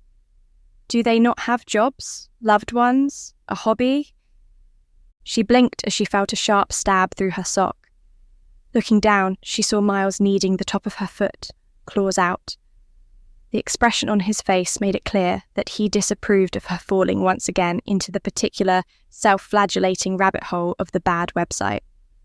Fine, I'll get off the internet, Ginger grumbled, carrying the laptop to her garage. I've got better things to do. I know. Setting up several fans to keep the garage extra cool, Ginger filled her screen with the images of the peacock, got out her paints, tools and pigments, and lost herself in her art. She already knew the different shades that she was going to use to paint the cake and had stocked up on edible gold leaf for some of the other details. The most complex task was going to be painting and then shaping the wafer paper feathers that were going to bloom out the back of the cake like a peacock's spread tail. Don't forget that you need to practice the sugar gems a few times, she said quietly to herself, tiny brush in hand and head bent over a long stretch of wafer paper that she was hand-painting in the style of a Japanese watercolour. Need to get the shades and the clarity right before I need to put them on the cake. Sitting back and shaking the ache out of her hand that was gripped, claw-like, around the minute paintbrush, Ginger allowed herself a feeling of deep satisfaction as she took in her progress. Once the paper had dried and she'd baked the cake, the beautiful watercolour scene would wrap around the base tier of the 3-layer creation. The second layer she would decorate with modelling chocolate versions of the well-known eyes on peacock feathers, each finished with edible gold leaf. The top tier would be embellished with dazzling sugar jewels and given a backdrop by the plume of edible feathers that would spread out behind the cake. It was ambitious, to say the least, but Ginger had done a few tests of the various components and was confident that she could pull it off. Just as she was about to return to painting, her laptop let out the tinkling peal of music that accompanied a video call. "Hey Mags," she said immediately upon answering the call. "I'm in the middle of painting, so you'll have to stare at the side of my face, I'm afraid." "I think I can survive," Maggie said, her warm Scottish accent immediately making the garage feel more pleasant. "How is the artistry going?" There was a tiny pause. "And the whole body in the freezer thing, obviously." "You want to talk about the body in the freezer, don't you?" Ginger asked dryly, dipping her brush into the cerulean blue on her palette. Maggie's adorably round face, complete with signature strawberry cupcake nose stud, flushed a little. "Maybe," she said, drawing the word out in an attempt to sound nonchalant. "You said you were having your interview with Clementine today, right? How did that go?" Ginger shrugged as much as she could while continuing to paint. It was okay. Nice to not be the focus of suspicion for once, though that did come at the cost of Nathan being the one that the police have their eyes on. "Really?" Maggie asked, visibly surprised, but then thought about it again. "Actually, that does make sense. I like the guy and everything, but, it's his freezer. It was his guy who dropped it off, and you've told me before you bet that he's got some shady stuff bouncing around in his past." Ginger leaned well away from the wafer paper before releasing a long sigh. Practically everyone has some shady stuff bouncing around in their past, Maggie. That doesn't mean he killed anyone or stuffed their body in a freezer in one of his outbuildings. Or both, Maggie added. Look, I know you're perhaps more forgiving than most considering what you've been through and continue to go through with that damn bad website, but sometimes it's exactly what it looks like, Ginger asked quietly. Don't worry, I've had that thought too. Not to say that I necessarily think Nathan did anything, Maggie said hastily. He's a top-notch guy, and he's been so incredibly kind to you. But that doesn't remove the possibility that he's caught up in this. I've always got the sense from him that he's keeping something back. I don't know exactly what, but he just has that energy about him, you know? Same energy as when you were trying to find the right time to admit that you were disgustingly in love with Reese. Always the delicate romantic, aren't you? Ginger said, knowing she was blushing. If you're right, I feel like whatever information could have led to a murder is slightly different to me telling Reese I love him. Maggie shrugged, a twinkle of mischief in her eye. You never know. Both are driven by passion, probably. Maybe the deep freeze diver you and Reese found had some kind of dirt on Nathan. Maybe he knew something about Nathan that could ruin his reputation. A secret love child, perhaps. Or something one of his several ex-wives knows. As much as I hate the idea, Ginger said slowly, adding tiny dots of detail to the watercolour scene, it's not beyond the realm of possibility. No one gets to be as rich as he is without making a few enemies or stepping on some toes. The conversation gently turned to more general topics. Maggie soon had Ginger in stitches of laughter with a story of how an extra in the play she was working on nearly tore down half the set in the middle of a performance when the guy got the heel of their shoe caught in the trailing hem of their costume. Ginger, in turn, spoke of the interview, of the commission she was working on, and the latest article on the bad website. People like that need their internet connection taken away, Maggie grumbled, scrolling through the article on her phone while still on the call on her laptop. All of this is complete rubbish. They're saying it's unknown how long the body had been concealed on the property. Can you believe that these jerks have the nerve to call themselves journalists for this? I'm just hoping that each additional piece of writing is another piece of fuel for their own funeral pyre. Ginger set down her brush, vaguely surprised by a knock at the front door. Checking her phone, she saw she had a text from Reese, letting her know that he was on his way over. Sorry, Maggie, lovely, but I think Reese has just arrived, she said, putting down her brush. Probably wants to talk about his interview with Clementine. Well, tell him I said hi, Maggie said. I need to start getting ready for work anyway. Call me if you need anything, okay? And, you know, there's always space for you here at my place in Stratford, if things get messy over in Little Chiswick. I know, Ginger said softly, heart filling with warm gratitude for this friend that she had met in such strange circumstances. But we both know I've survived plenty without needing to run and hide. Besides, I've got the cafe to think about now. Once I can get it open again, I'll be working my backside off to gain traction again. However, you're a darling friend for offering, and I love you. Talk soon. I love you too, bye, Maggie warbled, then blew a kiss and hung up. Leaving the garage, Ginger padded to the front door and opened it. You have a key, she said to Reese, somewhat bemused. We even made sure it was on your keyring, so you wouldn't forget it when you came to stay.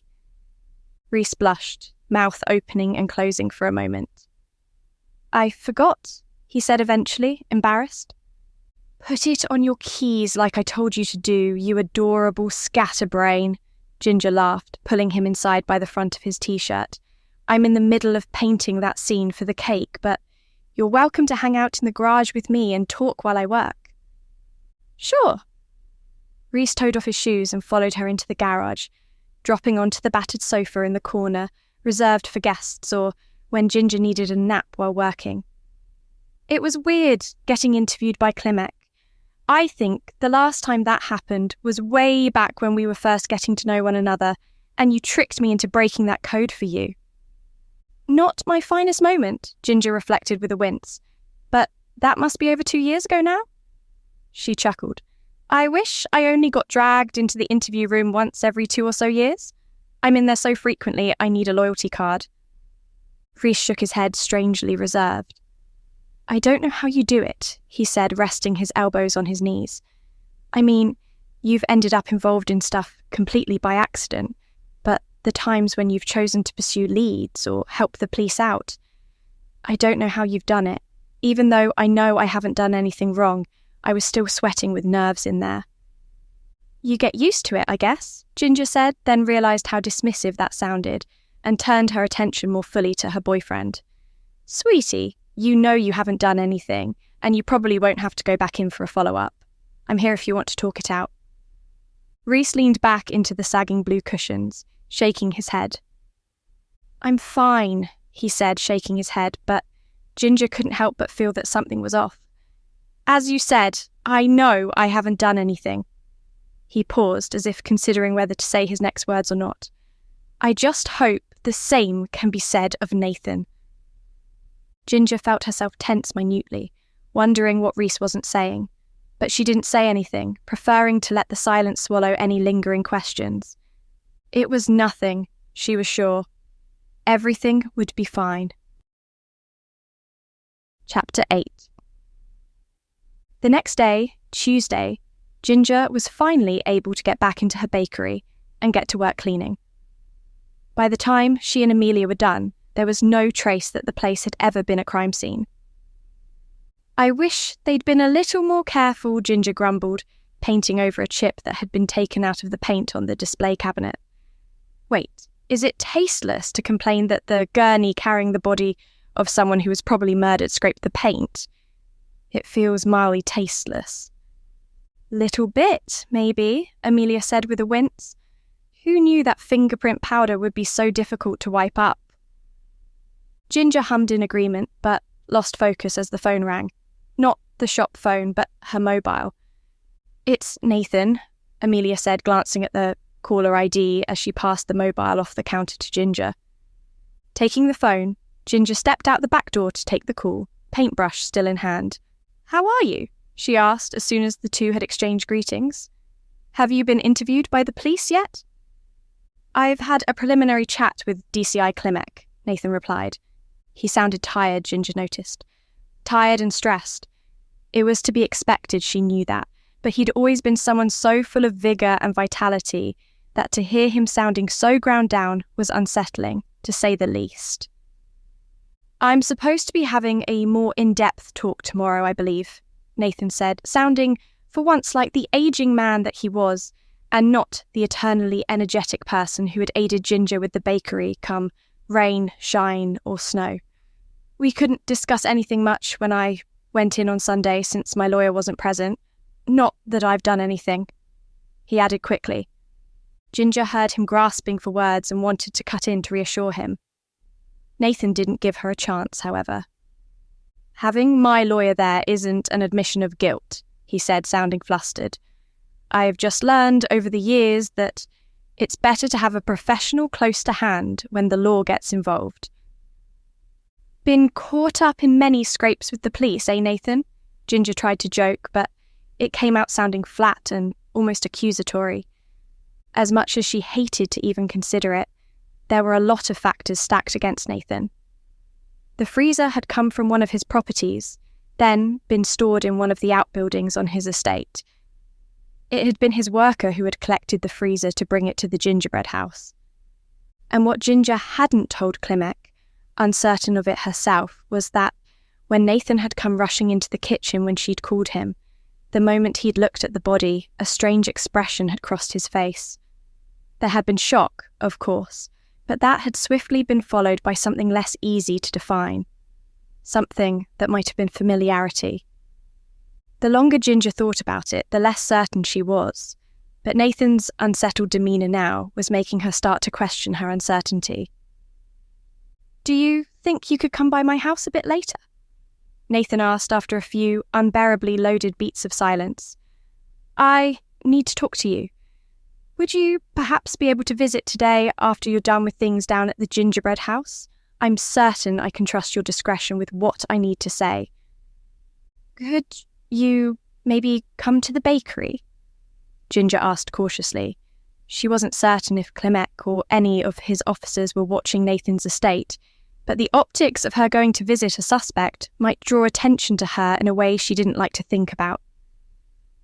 I'd really prefer the privacy of my home, Nathan said.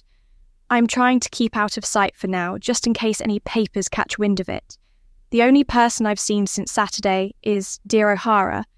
It would be good to see a friendly face. Ginger chewed on her bottom lip for a few moments, unsure of what to say. Her gut was baying at her to politely decline the offer, or insist that Reese came with her. But there was a wavering in Nathan's voice that pulled on her ingrained sense of empathy. She knew the fear he was facing. She'd lived through it several times. Also, what kind of person was she to be so swift to think badly of Nathan after the unending kindness he had shown her? Guilt filled her throat and she had to swallow sharply before replying.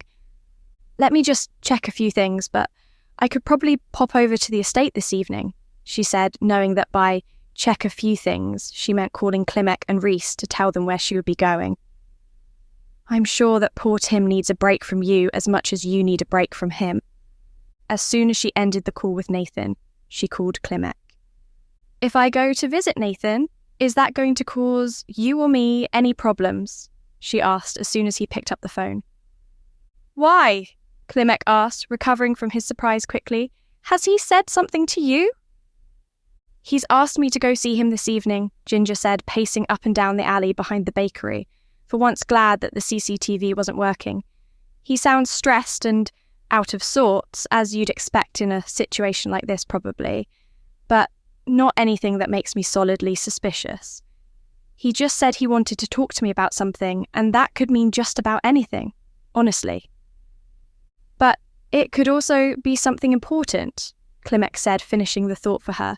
Going to see him won't cause any problems. We're not watching his house as he's not done anything to warrant it yet. He paused. To be clear, I'm not asking you to spy on him, but I trust that if he says anything that concerns you, that you will convey that information to me. That sure sounds like spying, Ginger muttered, something uncomfortable and guilty squirming in her gut. But if I think he says anything that sounds connected to the murder, I will tell you.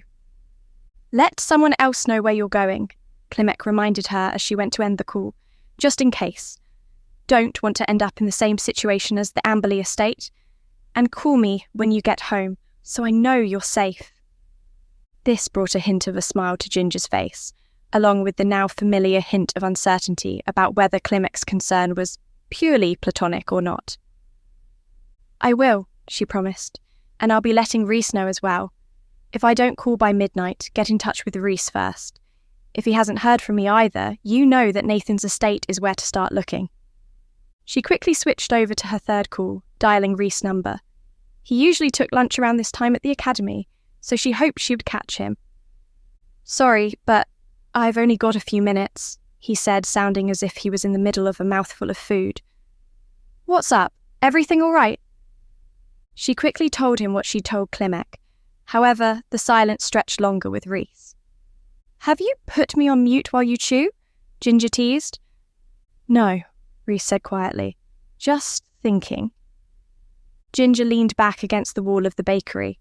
About what? About why you're going to see him at all. Reese sighed, lowering his voice. I know Nathan has been kind to you and is a major reason that you've been able to make the gingerbread house a reality.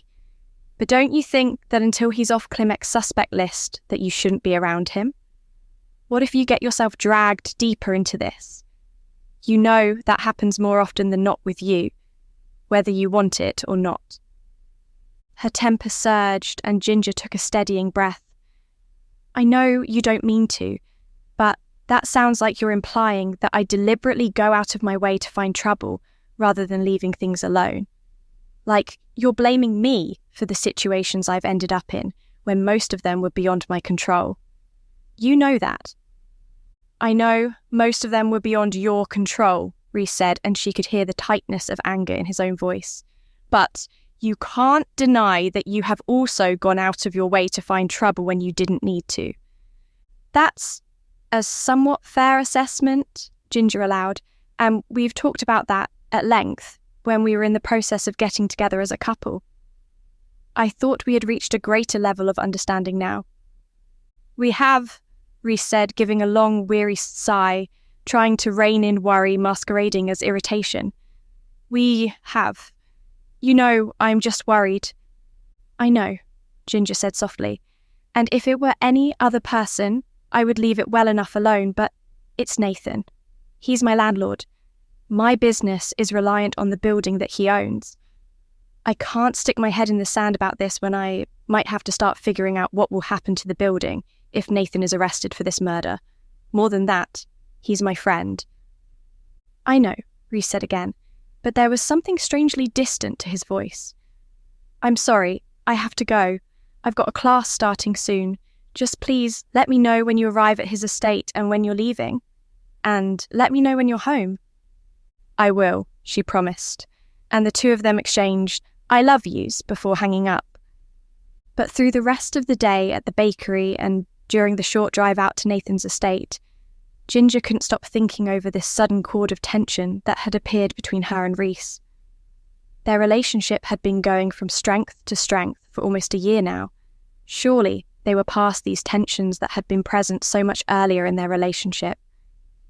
Perhaps the body in the freezer had unsettled Rhys more than he was willing to admit.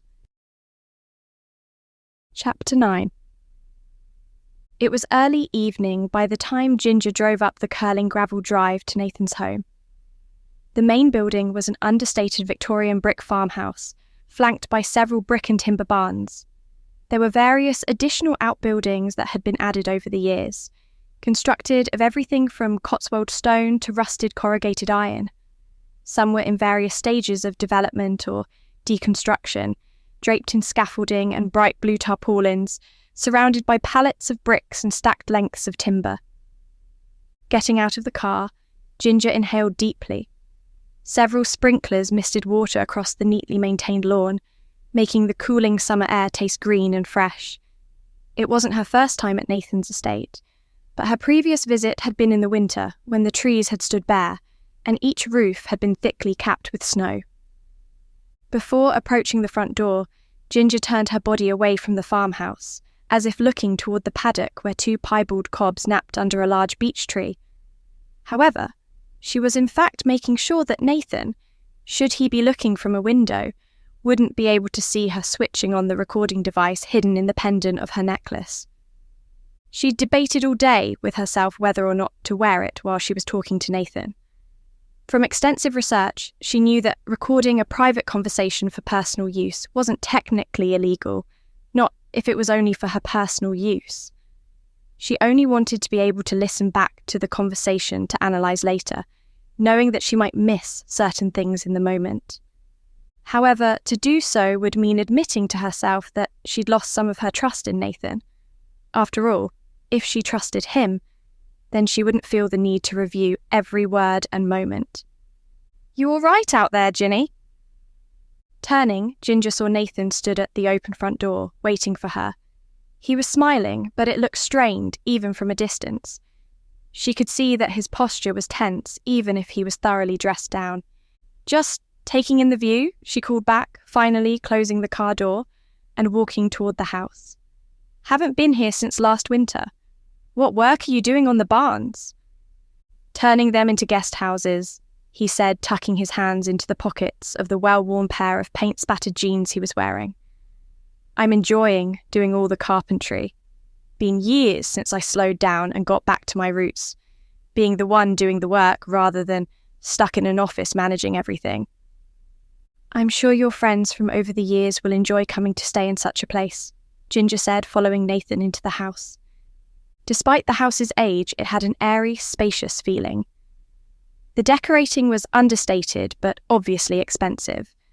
There was lots of bespoke wooden furniture and vintage talking pieces, like the 4-foot square mirror in the hall framed in exquisitely hand-carved wood and painted a distressed gold. Ginger wondered if Nathan had picked out the decor himself, or if he had a team dedicated to such things. "Oh, I'm not planning to stay here long enough for things like that," he said, leading the way down the hall to the spacious living room, appointed in a palette of rustic greens, creams, and deep browns. The large windows, despite the heat, were all firmly closed. It left the room feeling stuffy, and Ginger felt as if she was walking through treacle. "You're not planning on staying?" Ginger, genuinely surprised, raised her eyebrows. Part of her wondered if he was going to take a sudden vacation that would conveniently put him out of the reach of the law. She shoved the thought aside, however, feeling mean-spirited. "This is home for me for the moment," Nathan expanded, wandering across to a stretch of bookshelves that he had no doubt built and fitted himself. But the plan was always to do up the property and the surrounding buildings into a deluxe bed and breakfast, sell it on, and then settle into a smaller place that's less effort to maintain. "Speaking of effort," Ginger blurted, unable to linger in the small talk anymore, "how are you managing with all this body in the freezer business?" Nathan paused. He didn't say anything, fingers tapping insistently on the spine of a random leather-bound book that she suspected was for aesthetic purposes rather than because it was a book he liked. "Not to seem like I'm avoiding your question," he said eventually, half turning toward her, "but I actually wanted to talk about how you connect to the issue at hand." Ginger's stomach dropped. How she was connected? "What do you mean?" Rubbing at the bristling stubble created by several days of not shaving, Nathan gestured to the 2 large cream leather sofas set at right angles to each other in front of the deep stone fireplace. Feeling as if her movements were noticeably stiff and wooden, Ginger took a seat closest to the door. It wasn't that she necessarily thought that Nathan was planning to do something to her. She had just been caught off guard by people she'd trusted one too many times. Better to be safe rather than sorry. Nathan perched on the other sofa, looking as uncomfortable as Ginger felt, but almost instantly struggled to his feet again. "Sorry, my hosting skills are rusty. Do you want a drink?" he asked, slightly desperately. "I have water and ice, or some cider if you want to unwind a little." "Water would be fine," Ginger said, hesitating over each word as if this was some significant decision, trying to get a read on Nathan's mood as he hurried from the room. He seemed nervous, of course. That much was obvious. But was he nervous about her or something else? Did he think she was involved somehow and was trying to decide how to confront her about it? Was he going to cast her off as a tenant? Was she going to lose the gingerbread house before she'd even really got to try? For a moment, her chest went tight. Breathing was impossible. However, she settled herself back into some semblance of calm. She didn't get any sense of hostility from Nathan. That would imply that he thought she was involved in the murder. But did that mean there was something he was hiding from her? Or was he going to reveal some deep, dark secret to her? "Here you are," he said, thrusting a large glass of water into her hands. 2 ice cubes, studded with mint leaves, bobbed to the surface. "Wasn't sure if you wanted ice or not, but it's been a hot day, so I went with it." He took a seat once more on the other sofa, setting his own glass of ice water on the rustic oak coffee table. "The mint thing was something my first wife used to do," he said, wiping his palms on his thighs. "One of those things I took with me through life, you know? Barely even think about it now. It's just there." Ginger watched the water from his hands leave dark streaks on the pale denim. "I think we do that more than we realise. I now spread butter on things with a spoon because it's what Reese does," she said, glancing up at Nathan's face. "We take things forward from previous times in our lives. Habits, traumas, grudges." At this, Nathan flicked his gaze over to her and was clearly startled to see her watching him so intently. "I would hope that isn't the case here," he said carefully, leaning forward to rest his elbows on his knees. Ginger frowned, unable to tell what he could possibly be referring to. And what case is that? Our friendship, Nathan said earnestly, and of course, our business relationship. I am truly sorry for this mess that hit you on your opening day. Oh. Ginger melted back into the sofa, not realizing she'd been sitting upright quite so tensely. It's been bothering me for days, Nathan said, seeming to finally find his words. You worked so hard to get the gingerbread house renovated and decorated and ready to go, and then this mess, that should have been mine to deal with, tore your day apart. Ginger tried to break in, but he continued talking, not letting her speak yet. I want you to know that I'll be doing everything I can to make sure none of this reflects badly on you or the bakery, he said. I feel as if I'm somehow responsible for you getting pulled into such a negative spotlight. I don't see how any of it is your responsibility, Ginger said, picking her next words carefully.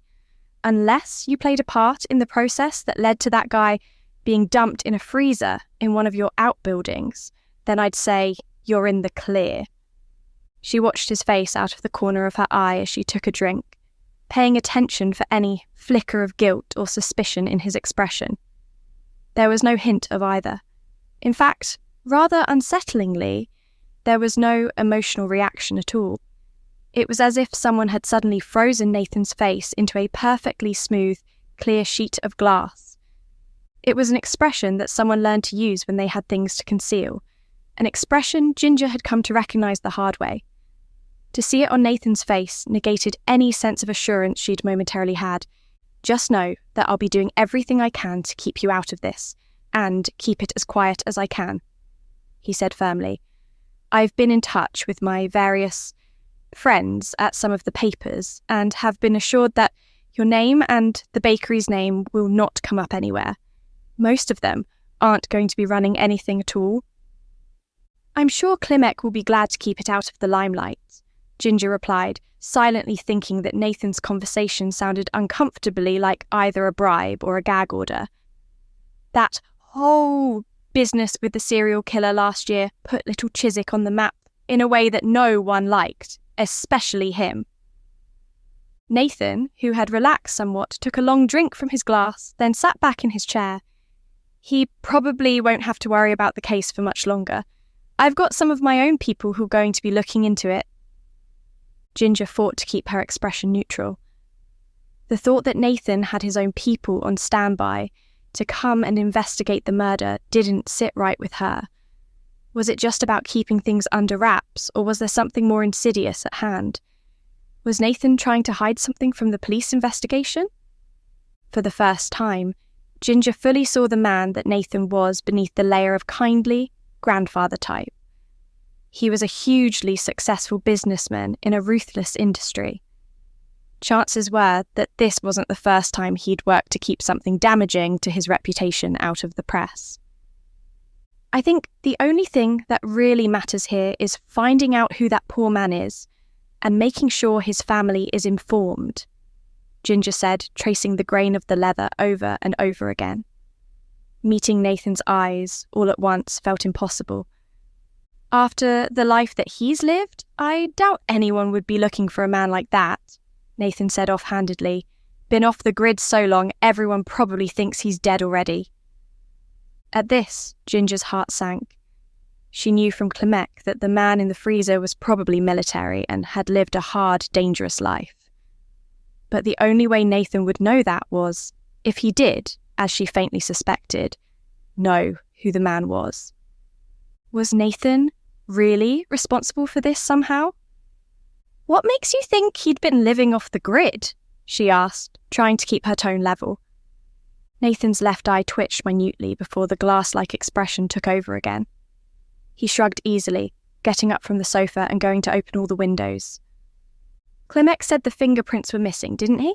He asked, stepping back as the gauzy inner curtains fluttered like dying doves in the breeze. Or someone told me that the body had no fingerprints. The kind of person who removes their own fingerprints doesn't seem like someone who lives on the grid.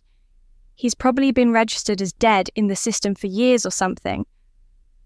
Who knows, Ginger said quietly, sipping her water even though the icy cold feeling spread through her whole body to the point that it made her head ache. I suppose we'll find out. Chapter 10. We've sold out of the cherry chocolate cake, Amelia said, coming into the kitchen of the gingerbread house with an empty cake stand. Do we have any more in the fridge, or was that the last one? That was the last one, Ginger said, expertly crumb-coating the third layer of the peacock wedding cake. I'll make a start on 2 more when I've got this settled in the fridge. Well, it seems that we didn't lose too much momentum despite closing for 2 days following our opening, Amelia said, putting the cake stand into the dishwasher. We've had a steady stream of people coming in all day, and most of them aren't from the village either. I've barely recognised anyone. Do you need a hand keeping up with orders? Ginger asked, sliding the final cake alongside the other 2 tiers that were already firming up in the fridge. I can do that before I start on the chocolate cherry cake if you need. I'm fine, Amelia assured her, taking a moment to chug down a cup of water.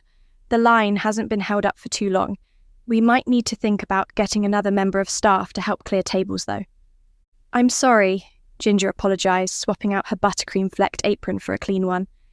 I'll clear all the tables now and get the dishwasher loaded. I'll stay late to bake the cakes if needed. Keeping the front of house clean and inviting is the most important thing. It did something good for Ginger's soul when she stepped out of the kitchen into the cafe portion of the bakery to find it filled with people.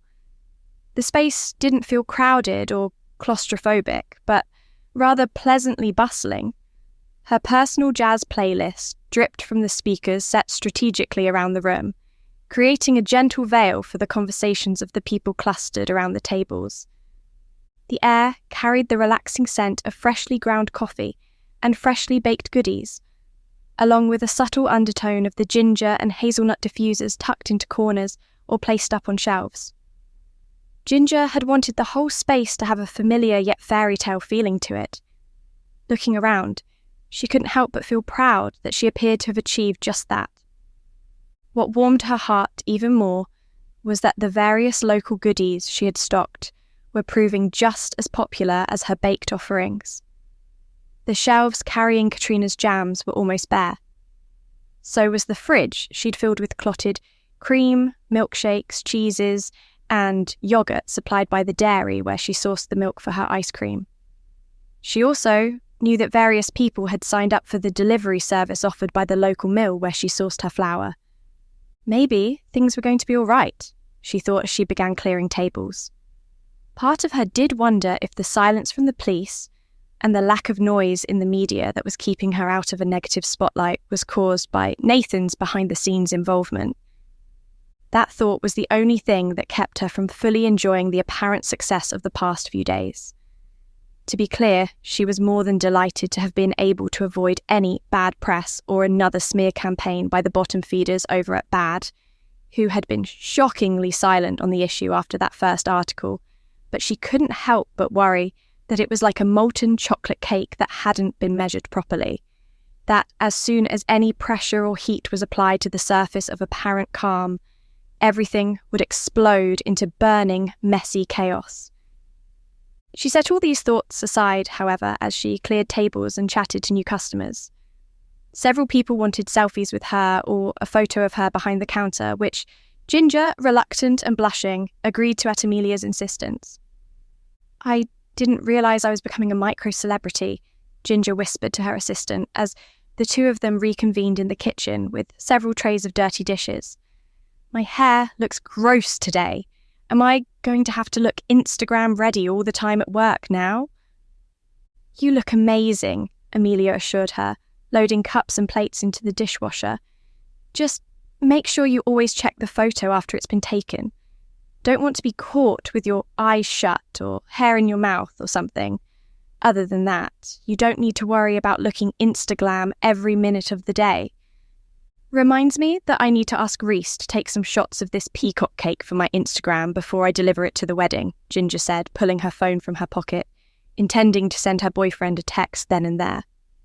Instead, she found she had several missed calls from Clemek just from the past few minutes.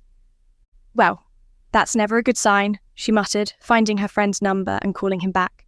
"I'll come and help finish clearing in a minute, Amelia. Just need to call Clemek back." "Do you think it's about the freezer guy?" Amelia asked quietly, pausing by the door that led back out into the cafe.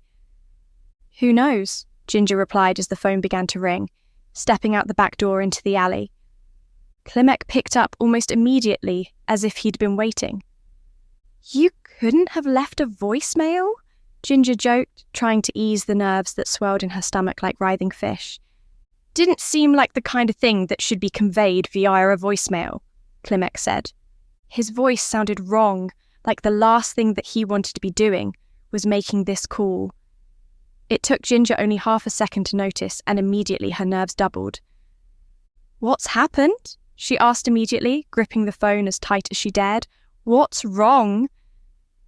The sigh Clemek released sounded so heavy, so weighted with regret and disappointment, that just the sound of it nearly crushed Ginger's heart. "We need you to come down to the station as soon as you can," he said, seeming to clip each word into the sentence like he was using a stapler. "We need to talk to you about Nathan and the last time you saw him." Her knees went wobbly, and Ginger had to take a seat on one of the large plastic crates they used to carry milk from the van to the fridge. "Why?" she asked, her voice feeling as insubstantial as our spun sugar. "What's happened? Has he done something?" Clemek trailed off, as if not sure how much to say and how much to keep to himself for now. Forget it. I don't want you to feel caught off guard coming down here. You've suffered enough. I don't like where this conversation seems to be going." Ginger wiped at the nervous sweat that was beading on her forehead. "Just tell me." There was silence on the other end of the phone for a long moment. Then Clemek finally spoke. "Nathan was supposed to come down to the station today for an interview. He'd been very open so far and had even let us know that he was bringing in some of his own people and his lawyer. He assured us it was just him being cautious and that he would do all he could to get to the bottom of things. Said he wanted to be sure that you didn't catch any heat for anything." "And?" Ginger prompted. "And he didn't show up for the interview today." Clemek went quiet, waiting for a reaction from her, but when none came, he reluctantly continued. "We got a frankly, unnecessarily hostile call from his lawyer, saying that he couldn't reach Nathan, demanding to know if we'd taken him into custody with no evidence. Which, of course, we hadn't." Ginger sighed sharply, beginning to get frustrated. "Get to the point, Jacob." Okay. He paused again, ordering his thoughts. "So we called Timothy O'Hara, his assistant, to ask where Nathan might be. O'Hara said he hadn't heard from Nathan in a day or two. That was when we sent a few people out to his house. Ostensibly, it was for a wellness check, but we were kind of suspecting that he'd done a runner." "And had he?" Ginger asked. All at once, she found herself hoping that Nathan had, in fact, gone on the run, even though it would mean that he was implicated in the murder as she'd feared. But even that was somehow preferable to what she was afraid Clemek was going to say. "He hadn't," Clemek said, his voice suddenly gentle. "We found him at the house, in one of the outbuildings, the one with the rest of those freezers in it. Ginny, I am so sorry." "He's dead?" she asked, surprised at how calm her voice was. "How?" "We're not sure yet," Clemek said, pausing to find the words. "He seems to have passed away a few days ago, and with how hot it's been, the outbuilding was like a greenhouse, so it's difficult to tell. Right now, we're not labelling it as a murder or a suicide." Ginger didn't let herself linger on the thought. "So, why do you need to talk to me?" she asked faintly, feeling as if she was floating slightly outside of her body. "When I saw him last, he was fine. From what we can tell, you were probably the last person to see him alive," Clemek said carefully. "He called O'Hara the afternoon you went to see him, told him to cancel all appointments for the next few days, and gave O'Hara the next few days off." "So, Unless Nathan was murdered, then I'm the last person to have contact with him, Ginger said, mind all at once whirling. Wait, am I a suspect if this is a murder? You're a person of interest right now, Klimek said, and Ginger could tell he hated saying every word. I'm sorry, Ginny, I really am, but if this is murder, and you were the last person we know saw him alive, then we need to rule you out for sure. You've been under a lot of stress, and then having your opening day derailed by the body. You think I killed him in a rage? Ginger asked, unable to believe that her friend was saying any of this. I shouldn't have said any of that, Klimek said quickly. No, I don't think for a moment that you killed him. I know how much Nathan meant to you on both a personal and business level. I'm just saying that this complicates things considerably. We need to figure out if the two deaths are connected or coincidental. And then we need to make sure that you are clear of any blame or suspicion. I refuse to let you be pulled into another mess. I'll come down to the station first thing tomorrow morning, Ginger said, then hung up without waiting for a reply. What did you do, Nathan? She asked, not knowing what kind of answer she was expecting. She let her head drop into her hands, completely overwhelmed and exhausted. Chapter 11. Ginger didn't get home until after 9 o'clock that evening. She'd stayed late at the gingerbread house, baking fresh batches of stock for the next day. Several more of the dark chocolate and black cherry cakes were cooling, ready to be assembled and decorated the next morning, as well as several batches of cookies studded with various kinds of chocolate to fill up the jars on the counter. She hadn't told Amelia about Nathan's passing, brushing off her questions with vague answers about Klimek, just needing to ask a few more clarifying questions. She wanted the young woman to have one more night of feeling secure in her job and the future of the gingerbread house. Tomorrow, after she'd met with Klimek, Ginger knew she would have to break the news. Although almost a month after midsummer, even at the late hour, the sky was still a pale candy floss pink. Parking her car in the driveway, Ginger stayed in her seat for a few minutes, hands still on the wheel, unmoving. She just let herself sit and breathe, staring unseeing at the garage door. Nathan was dead. Someone she'd worked alongside, someone who had supported and believed in her as she pursued her dream, someone that she had come to consider a friend, was gone. And along with him was the brief sense of security she had felt in her future. Who took on ownership of the building now that Nathan was dead? Would she and her business be allowed to stay on as tenants? He had no children, so would his business empire, and all the properties he owned get dragged into a messy legal battle between his business partners and various ex-wives. Nope, we are not falling into this mental spiral. Not tonight, she said out loud, pushing open the door and hurrying into the house. Nina, Miles, we're going for a walk, babies. Running up to her room, she flung off the sweat, flour and coffee-stained clothes she'd been wearing all day, changing into a loose pair of olive green cotton shorts and a flowing white tank top. Ginger slipped on a pair of sandals and trotted back downstairs. The two cats were waiting for her attentively in the kitchen, mewling as she took down 2 harnesses and leashes. Ready to explore? She asked, kneeling to slip the harnesses onto her 2 cats. Nina chirped with excitement, eagerly letting Ginger fasten her into her dark green harness. Miles, as always, was more relaxed in his response, half flopping onto his side, as Ginger tried to fasten the clips. Helpful as always, dear boy, she said dryly, clipping a leash onto each of the 2 cats. She retrieved her little foraging backpack from the hooks by the front door, filling it with a few plastic pots and small hessian bags, then added a knife and some scissors. Ready? She asked the cats, taking up the leashes before Nina could start running in circles, chasing her own tail. Slipping out the large glass doors leading to the patio, Ginger was careful not to step on either of her cats as the trio exited the garden through the back gate. They stepped out straight onto the footpath that ran behind hers and her neighbours' cottages. It was rarely used by anyone, and so the grass stood tall, not flattened by passing feet.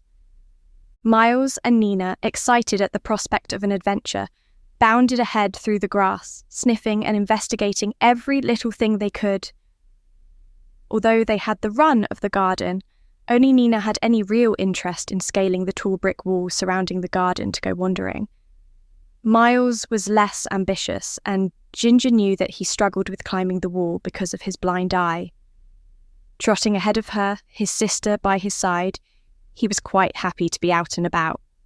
But Ginger knew that he would probably insist on clambering into the backpack at some point, tired of navigating the wider world with one eye. "We're not going far, kids.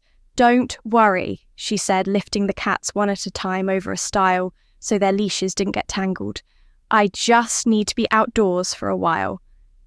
Nina gave her distinctive chirp in response, hopping up onto a decaying log that had been placed by the side of the path. Miles followed her, stopping to sniff at a shiny blue-green beetle burrowing into the slowly desiccating wood. Ginger smiled in amusement as Miles tried to snap up the beetle in his sharp teeth, but wasn't fast enough. Instead, he got a face full of indignantly buzzing wings and wiggling legs as the beetle escaped unharmed. They were now in a little managed copse of trees that jutted like a slightly wonky wedge of cheese between two vast fields. The one on the left was filled with undulating golden wheat for as far as Ginger could see. On the right was pasture land dotted with dozens of sheep, mothers with their swiftly growing spring lambs. "I wish I could live out here as a little forest sprite sometimes," Ginger said aloud to her cats and to the trees surrounding her. "It seems like it would be a much simpler existence. Make a little home in the hollow of a tree filled with moss and tiny mushrooms and wool that the sheep let me take from them if I ask nicely. Maybe ride on the back of a sparrow occasionally. Talk to the bees when they come by in search of pollen." She sighed, stroking the grey-green lichen clothing, part of a young oak tree. "I'd far rather be doing all that than figuring out how to tell my one temporary employee that our landlord and friend is dead." Nina, who was debating whether or not to chase a squirrel she had spotted digging in the loam at the base of a nearby beech tree, looked back, her golden eyes glowing in the late evening light. Ginger was standing unmoving at a fork in the path, gazing up at the canopy of branches, but not really seeing them. Nina could hear the slight hitch to her breath that warned tears were imminent. Well, that wouldn't do at all. Flicking her tail to her brother to get him to follow, Nina delicately trotted back to her person, avoiding the sharper twigs and pebbles that poked through the mulch of the copse. Ginger looked down as Nina wound around her legs. She could feel, rather than hear, the deep purr in her cat's chest, the sound reverberating through her skin every time Nina brushed her head against the bare skin of her shin. Miles soon joined on the other side, pawing at her ankle until she bent to pick him up. "I swear, you know when I'm upset," Ginger murmured, crouching to rub her cats behind the ears, then scooping Miles up and draping him around her shoulders. Nina, apparently satisfied with her comforting mission, darted off along the path. With her deep blue-grey fur, she almost immediately melded with the speckled shadows, created by the last of the summer sun being strained through the leaves. Not wanting to lose sight of her, Ginger followed at a slower pace, one hand reaching up to absently pet Miles, who purred with gratitude directly into her ear. "I can't tell you how much I'm not looking forward to going to the police station tomorrow," Ginger said, pausing to examine a cluster of hard, green hawthorn berries that were yet to ripen. "I know Clemek is trying not to act like it, but if I really was the last person to see Nathan alive, then of course I'm going to be on the suspect list. I had the opportunity. They'll see motive in the fact that my new business was at risk because of this body in the freezer. It would be a reason for me to have attacked Nathan in a rage." She sighed, hurrying up to keep Nina's waving tail in view. "It sometimes feels like no matter what I do, I'm destined to be torn down one way or another," she admitted to the quiet of the woods. "Every time I try to create a successful life for myself, something always comes along to destroy and derail that plan. Can't I just have something sweet for once without having to fight for every second of happiness?" Miles licked the tip of her ear but said nothing. Nina, however, stopped in a particularly large patch of sunlight, her dark fur seeming to absorb the golden warmth. Ears pricked as she stared at something up ahead. "Please don't let there be a random body dumped out here," Ginger muttered, fumbling into the side pocket of the backpack for her little foraging knife. Or, worse than that, someone in the process of dumping a body. However, Nina didn't seem distressed by whatever she saw.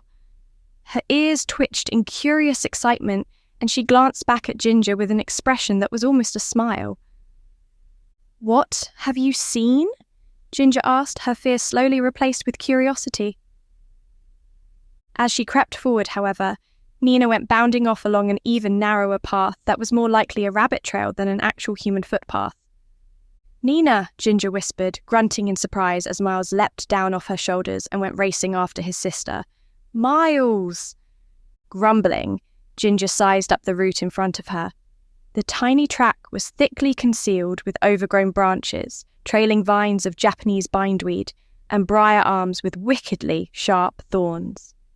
"This is going to rip me to shreds," she muttered, taking up a large stick from nearby and using it to lift the briars out of her way the best she could. Sweating and swearing and yelping quietly, Ginger battled through the morass of greenery. Several times she was tempted to stop or turn back or try to find another way through, but there was something deep down in her that said this would be worth it. She didn't know why she thought that or how it would be worth it, but she pushed on anyway. Finally, after what felt like a spike-filled eternity, the tangled blockade ended, spitting Ginger out into a tiny, perfectly circular clearing. Wherever this section was, it was outside of the carefully managed portion of the little woodland. The trees here ran rampant, with bushes and ivy and bundles of brambles growing where they pleased. However, somehow, the centre of the clearing was entirely free of all encroaching weeds. There were only the ancient remains of a vast tree stump, adorned with several flares of gold, white, and mottled grey fungus. All at once, Ginger was reminded of the tales of fairy circles told to her as a child by her late friend June Nelson. June, who Ginger had loved dearly and cared for through her final days in the cottage that was then bequeathed to her, had always had a quiet belief in the fae folk. She would leave out milk and bread for the brownies, sing to the sprites early in the morning, and chatter to the fairies of the forest whenever she went foraging. She told Ginger of fairy circles, rings of mushrooms that sprung up in perfect circles in the middle of fields, or tree stumps surrounded by a small ring of strangely rich grass. Nina and Miles sat neatly on either side of the stump, staring at Ginger as if they had been waiting patiently for some time. Slowly, Ginger circled the clearing, noting the deep, green, luscious grass that stopped a few feet out from the tree stump. The air seemed to glow with tiny motes of golden dust, the evening sunlight reaching through the branches above to spotlight the clearing. It was as she reached the opposite side of the clearing that Ginger spotted them, and a gasp of delight escaped her throat. Bushes and bushes of huge, gleaming, juicy brambles. They clung like molten jewels to the thorny branches that ringed the clearing, untouched. Apparently, no other person had found this little haven with its rich bounty of fruit. "I don't know if I should take them," Ginger whispered over her shoulder to Nina. "Would that be disrespectful?" She yelped in surprise as something soft bounced off the top of her head. Looking down, she saw one of the largest brambles she'd ever seen in her life lying at her feet. Looking up, she saw the briar that the berry had fallen off. Cautiously, Ginger crouched to retrieve it and then popped it into her mouth, getting the feeling that whoever was in charge of this clearing wanted her to have a taste. The flesh of the fruit was still warm from the summer sun and exploded with rich, sweet juice on her tongue. Ginger couldn't help but moan with delight, actual tears filling her eyes. It was the best bramble she had ever tasted. It tasted like summertime bliss, like struggle and success, like the satisfaction of braving the thorns for the blessing of the fruit. It tasted like her life, and she was reminded of just how magnificently blessed she was. Of the sweet fruit that filled her life amidst the cruel clutch of the thorns. "Thank you," Ginger whispered to the clearing, then took out her foraging bags and began to fill them with as much fruit as she could. She had been offered an opportunity. Who was she to say no? Asterisk, asterisk, asterisk. Sometime later, with Miles and Nina trotting at her heels, Ginger came back in through the back gate. Her bag was filled to bursting with delicious brambles. She was already planning what recipes she could use them in, both at home and at the gingerbread house. As she stepped into the cottage, however, she paused when she heard the sound of quiet conversation coming from the living room. There were no lights on, and the voices were too quiet for her to recognise them. Grabbing a knife from the knife block, she crept toward the kitchen doorway, wondering if she'd perhaps accidentally left the television on or her laptop playing a YouTube video. The truth, however, was much worse, because as she got closer, Ginger recognised the voice as Nathan's and the conversation as the one she had recorded on her necklace. Turning on the lights, she stormed into the room, her rage burning like a furnace. "What do you think you're doing?" she asked, seething with hurt, for there was Reese hunched over her laptop, listening to the recorded conversation. Chapter 12. Reese didn't immediately reply. His expression was that of a rabbit caught in the headlights.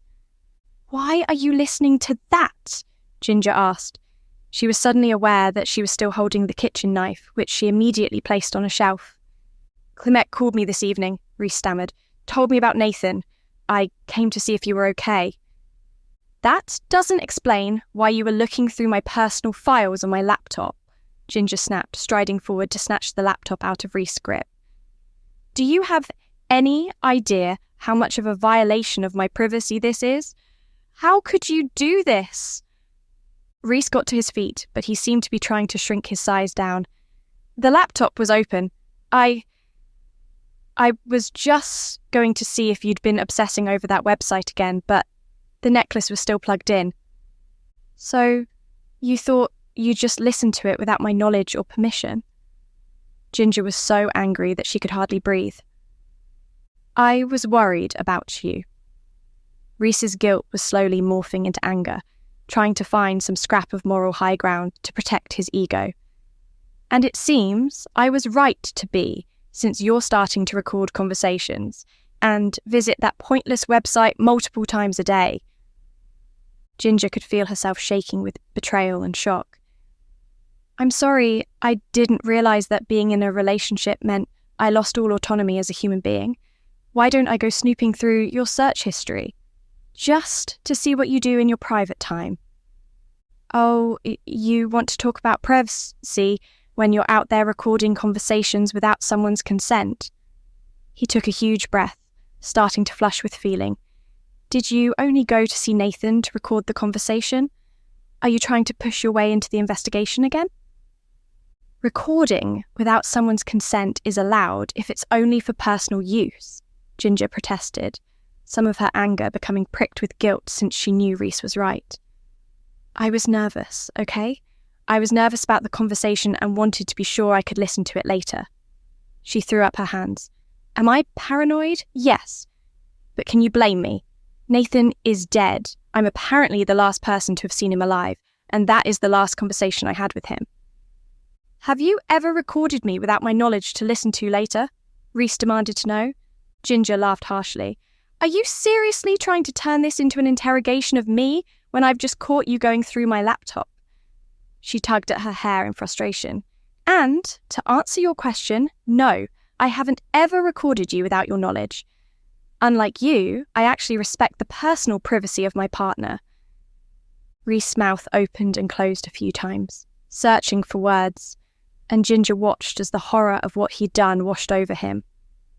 "I was scared, Gin," he whispered, looking at her with pleading eyes. "I thought you were going to disappear in this case like you have on others. I thought I might understand you a little more since I found the body. Thought I might finally get what it was that drove you to investigate. But all I've got are nightmares of that face and wondering how he ended up in the freezer and whether someone was out to get you. Wondering What if Nathan was being targeted, but you got dragged in? When I saw the recording, Ginger was furious to find tears in her eyes, refusing to let them fall. He didn't deserve to see her vulnerability right now, only her anger. I gave you a key to my home because I trusted you, she said, keeping her voice cold as ice. You're my boyfriend, Reese, my partner. But do you have any idea what it took for me to give you a key? I've had a literal serial killer try to break into my house. I'm sorry, Reese said, taking a step forward, hand reaching out for her, but Ginger took a step back. I'm so sorry, Gin. I didn't think you were home. He immediately bit off the words, eyes flickering closed with regret. Ginger half choked on a mocking laugh. Oh, so violating someone's privacy is fine as long as they don't know you did it? She asked. You'd prefer to lie to my face? No, he said insistently, trying to backtrack. I shouldn't have done it at all. I know that. I let my fear get the better of me. Please. He reached for her again, and again she backed up. Please, Ginny. I'm sorry. I don't want to look at you right now, Ginger bit out, finding that the sight of him really did make her feel sick with betrayal in the pit of her stomach. Give me your key and leave. Now. Without a word, Reese dug into his pocket, taking out his keys. The silence stretched, agonizing, as he struggled to work the key off the ring. Although he had his head bent, keeping his face in shadow, his cheeks were wet with tears. It tore at Ginger's heart, but she was still too furious to say anything. Finally, the key slipped free, clattering to the floor as Reese lost his grip. He crouched, scrabbling for it in the low light, staying on one knee to hand it to Ginger. Please let me know when you want to talk about this, he said quietly, looking up at her with tear-dampened lashes. You do want to talk about this, right? Ginger stopped mid-thought. Did she want to talk about it? Was this something she could forgive? Gin? Reese sounded wretched. I'll call you, Ginger said flatly. I might need a few days, but I'll call you. Okay, Reese unsteadily got to his feet, wiping tears from his face. Okay, I won't rush you. Just call when you're ready, and know that I really am so sorry. I really hope I can earn back your trust. We'll see, Ginger said, crossing her arms and turning away from him. I don't want to talk about this now. Just go. As soon as the front door clicked shut, Ginger crumpled to the floor. She didn't cry, not immediately, instead staring blankly at the still glowing screen of the laptop. Never in her wildest thoughts had she thought Reese would do something like this. She lay down right there on the floor of the living room, still lit only by the one standing lamp. Nina and Miles floated out of the shadows, ears flickering with concern. They curled up against her ribs, one on either side, neither making a sound. Ginger stroked them both absently, letting her mind drift to quiet emptiness. After a few minutes, she pulled out her phone and called Bonnie. Despite the late hour, her friend almost immediately picked up. Everything all right, sweetie? She asked. Not really, Ginger said flatly. Reese messed up. Badly. Do you want to come over for a sleepover to drink wine and eat ice cream? I know you don't have work tomorrow since it's Friday. Mariah is in London for a conference, Bonnie said, referring to her wife of several years now. You bet I'm coming over right now. Chapter 13. Early the next morning, a miserable and slightly hungover Ginger received a visit from Clementine at the gingerbread house. Despite the early hour, the day was already heating up, so they were each carrying a freshly made iced coffee. Ginger's cup contained 2 pumps of hazelnut syrup, while Clementine had opted for 1 pump of caramel. He'd protested, claiming he only had his coffee black, but Amelia had promised him that it would enhance the taste. You look like death warmed up, he said grimly to Ginger as the two of them stepped out the back of the bakery. That comment feels in rather poor taste considering the case you're working on, Ginger said, closing her eyes and pressing the ice-filled cup to her forehead. What with one body being found in a freezer and one left in an overheated outbuilding, Clement grimaced, taking a drink to fill the silence. "It's good coffee, isn't it?" Ginger asked, noticing that, despite the serious mood of the moment, he looked impressed and pleased with the drink. "I spent months trying different beans and blends before I settled on this one.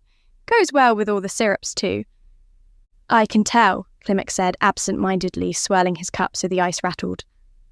Silence stretched again until Clement finally sighed, visibly preparing himself for the coming conversation. "So, they did Nathan's autopsy last night," he said, taking a seat on the crate and resting his elbows loosely on his knees. "Toxicology would suggest that he had some kind of heart failure caused by an overdose of his evening medication. Now," he paused, weighing his words, "what is currently being speculated is that it was an accidental overdose. We can only guess his movements that evening, but it would appear that he took the meds at his usual time and then went out to one of the barns he was in the process of renovating to continue with some woodworking. To me, that either speaks of a man who had no idea that he had taken an overdose and was carrying on as usual, or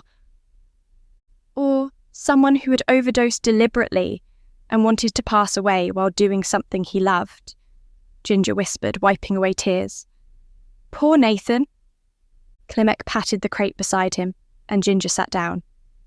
"There was no sign of any struggle or a break-in," he said. "We found forensic evidence that you'd visited him recently, but that only backs up what we already knew. We found your fingerprints on a glass left in the kitchen sink and a few hairs in the living room, but there was no sign of you upstairs or anywhere around his medications." He put a hand on her shoulder. "I can say with almost complete confidence that you won't be questioned as a suspect, only as a witness." Ginger took a deep breath, then looked Clement square in the face. "Why do I feel like you're about to say that you don't think the situation surrounding Nathan's death is as simple as it appears?" "Because that's exactly what I'm about to do," Clement said, taking his hand off her shoulder and taking a brief look around. According to Nathan's medical records, he'd been taking this medication for years, like 10 years. The chances of accidentally taking an overdose large enough to kill him are slim to none. The lack of any sign of a break-in or interference would tip the scale whiles toward the suggestion that he did it deliberately. However, Ginger asked when he trailed off, although she suspected she already had some idea of what Clement was going to say. "However, we can't rule out the idea that someone made sure he overdosed." Clement gestured generally with his cup. "When a body is found in a freezer that Nathan owns, that was stored in his outbuilding and was delivered to the gingerbread house by one of his workers, that is guaranteed to bring the eye of suspicion onto Nathan. When Nathan then chooses to cooperate with the investigation, as much as you'd expect someone of his reputation and standing to do so, but then turns up dead several days later in a manner that conveniently leans towards suicide. Something in that equation isn't making sense." "I know it might not mean much," Ginger said slowly, "but when I spoke to him, nothing he said would suggest that he was planning to end his life. He was talking about how he was going to protect me and the business, make sure I wouldn't get negatively impacted by the case, and unless there's something I'm not seeing, I don't know how deliberately overdosing on his medication would do that." Briefly, she considered telling Clement about the recording from her necklace, but decided against it. Not because of the memory of Reese's guilt-driven accusations, but because it didn't feel right or relevant. It was one thing to record for her personal use. It was quite another to hand a personal conversation over to the police when it was unlikely to be applicable. "I can guarantee you that this whole case will come back to sex or money," Clement predicted. "Probably both, if I'm being honest. It always does with someone as rich as Nathan. According to every paper from the Financial Times to Business Standard to The Sun, he's got a string of ex-wives, an estranged business partner, and a heap of enemies gathered over the courses of a long, illustrious, and brutally efficient career." Ginger sat in silence for a moment, taking several sips of her iced coffee and thinking. From everything Nathan ever said of his ex-wives and his business partner, there was no real animosity there, she said. But I might be able to find out some more for you, if you'd like. Klimek immediately gave her a sharp, sideways look. I know you cared for Nathan, but it's not your job to get to the bottom of this. I know, Ginger quickly assured him, with a pang thinking of Reese's accusations from the night before. And I'm not, I promise. But I have to find out who is now the legal owner of the gingerbread house so I can pay my rent. Whoever that is might be someone to talk to, since I imagine that if they're in charge of the gingerbread house, then they're likely in charge of Nathan's other properties. And he has plenty of property, more than enough to be a motive. Klimek nodded slowly. That sounds good, but don't try to squirrel out any more information than that. If you can bring me a thread to pull on, that will be more than enough. I can do that, Ginger said. I'll get in touch with Tim, Nathan's assistant Tim O'Hara, and see if I can find out who technically owns the bakery now. Quite the eventful opening week for you and the gingerbread house, Klimek said dryly, but his expression was filled with sympathy. I'm sorry, Ginny. I'm sorry too, Ginger murmured, staring up at the still broken CCTV camera that Nathan had been in the process of getting fixed. I just hope that the investigation doesn't kill off the memory I have of the man I thought he was. It would be nice for that to remain intact at least. Asterisk, asterisk, asterisk. Klimek left soon after, telling Ginger to go down to the station as soon as she could for an interview about her last meeting with Nathan. After helping Amelia with the lunch crowd, which was pleasingly large again, Ginger took herself off to the tiny office on the second floor, crammed in alongside dry goods and all her decorating tools. The first stop was getting hold of O'Hara, which she expected was going to be a challenge. As news of Nathan's death began to spread, she had no doubt that she wouldn't be the only one wanting answers to questions about who would be taking over. However, most of those people were unlikely to have O'Hara's private number, the one reserved only for Nathan, and a chosen few. It took several tries spread out across the course of an hour, but eventually Timothy O'Hara answered the call. Ginger, he greeted, sounding surprised to have been reached this way. How are you holding up? Well enough for now, she replied, distractedly spinning a stray piping nozzle that had ended up on her desk. I imagine you're snowed under with people trying to find out what happens now Nathan is gone. Timothy sighed, sounding so weary Ginger briefly felt guilty for calling at all. It's been a challenging day so far, he admitted, even though most of the inquiries should be going to people on the board or Arnold. A significant number of people have somehow tracked down my email and phone number. If that was a pointed comment at me in my defence, Nathan gave me this number himself, Ginger said, not sure if she knew Tim well enough for this kind of banter, but going ahead with it anyway. I really don't want to take up much of your time. I just want some idea of who is now in charge of the building that the gingerbread house is in. Nathan mentioned a few times that it was a special project of his, so it didn't fall under the jurisdiction of the board. Over the phone, she heard some rapid typing. That would appear to be the case, O'Hara confirmed. In fact, none of the Gloucestershire properties belong to Nathan's company. They belong to Nathan directly. Ginger frowned. So, who is in charge of them now? Well, it's either going to be the ever-charming Arnold, O'Hara said dryly, referring to Arnold Belling, Nathan's prickly-tempered business partner and friend, or the most recent ex-wife, Rosalind. I really don't have anything more specific than that. It's a mess at the moment. I can imagine, Ginger said, quickly writing down the two names. Do you have any contact info for them? He did, and so Ginger scribbled down the two email addresses and phone numbers. It was the beginning of a thread for her to chase. The rest of the afternoon, Ginger spent firing off a volley of emails and being bounced around various personal assistants in search of answers. Eventually, by some miracle, she got on the phone for 2 minutes with Arnold Belling himself, who told her in a very gruff, Sheffield-accented voice that Rosalind was in charge of the Gloucestershire properties because Nathan had apparently decided to be a damn fool right up until his dying breath, and that, if she had questions, she should direct them to Rosalind. By even more of a miracle, Ginger managed to reach Rosalind's actual personal assistant. The briskly polite young woman had a brief discussion with Rosalind herself, then returned to Ginger on the phone to say that Rosalind would be in touch soon to arrange a face-to-face meeting, and there was nothing for Ginger to worry about.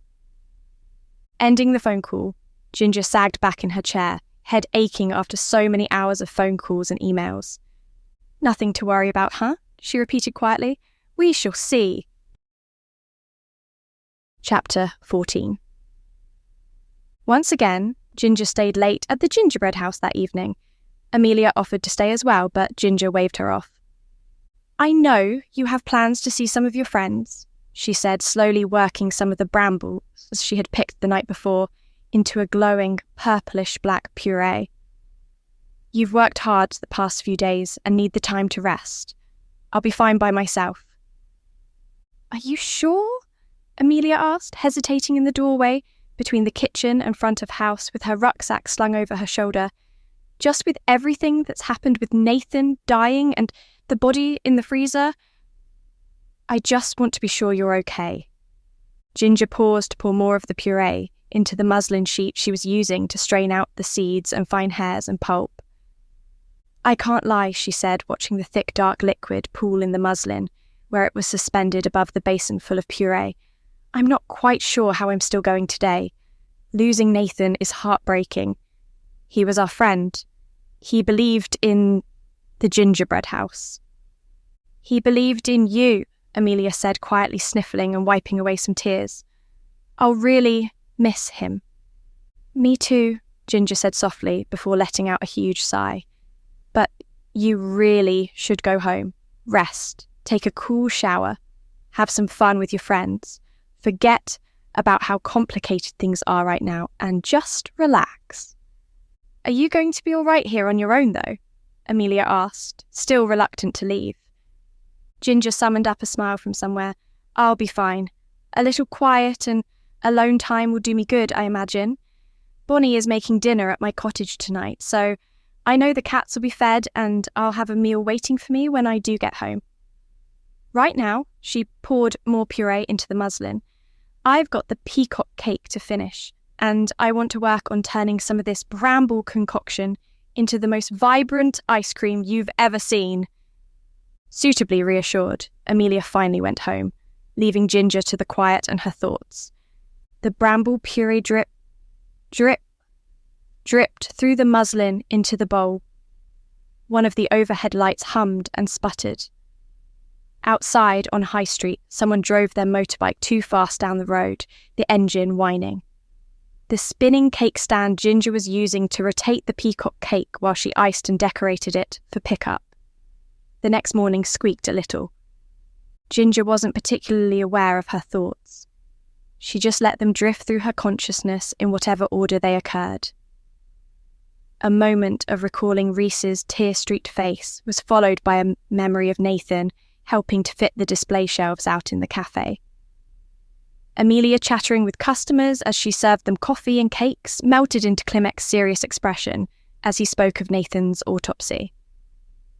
As she painstakingly applied the watercolour scene, sugar jewels, edible gold leaf, and sugar paper peacock feathers, Ginger found her thoughts filling more often with Reese. More specifically, she began to find herself returning to the same thought over and over. Should she break up with him? His violation of her trust and privacy still made her stomach turn with anger and distress. What really hurt was the fact that he would do something like that, even though he knew what she had experienced with a serial killer, the bad website and their vendetta against her, and also just her general private nature. Was it something she could forgive? Would she be able to ever fully trust him again?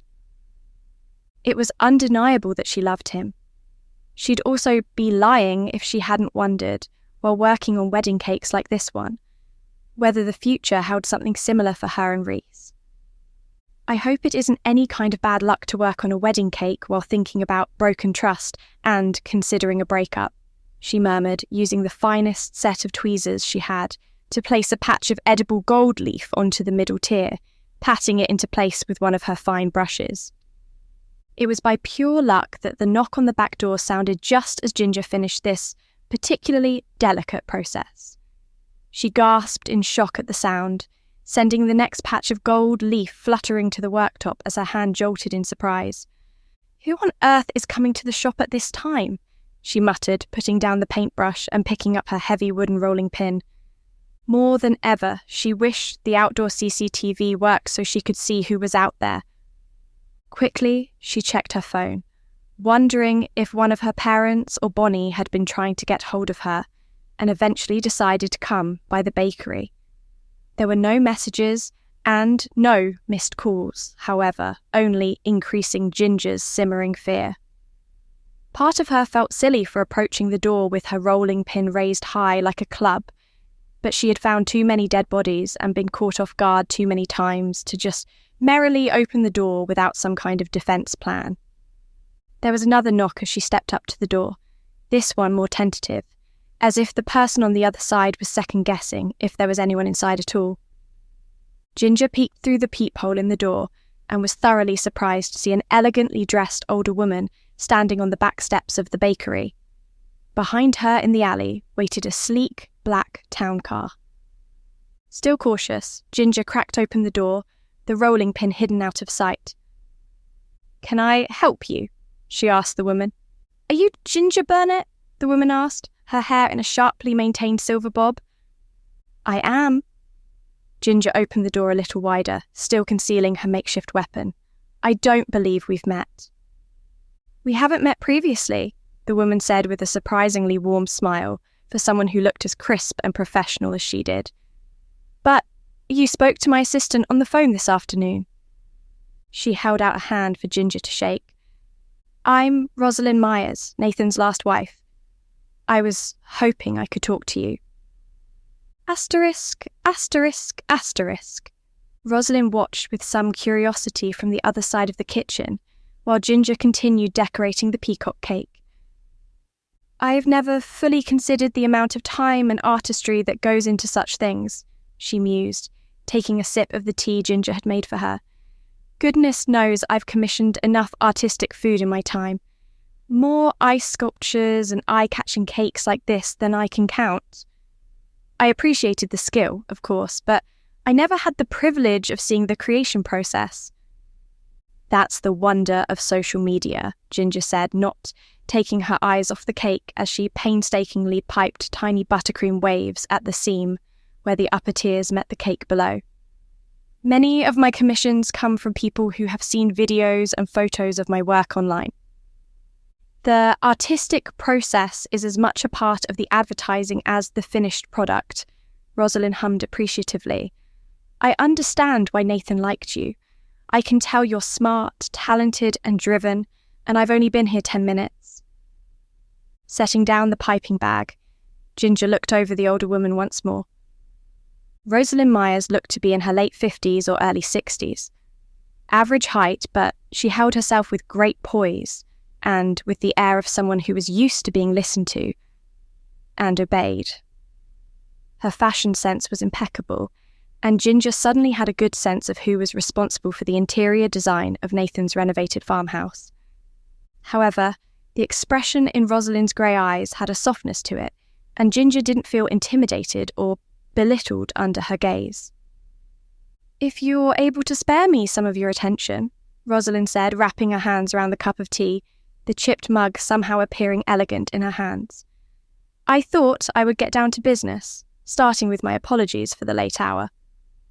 "Yeah, I was not expecting a visit at this time," Ginger said, taking off her gloves and resting back against the worktop on the opposite side of the kitchen from Rosalind.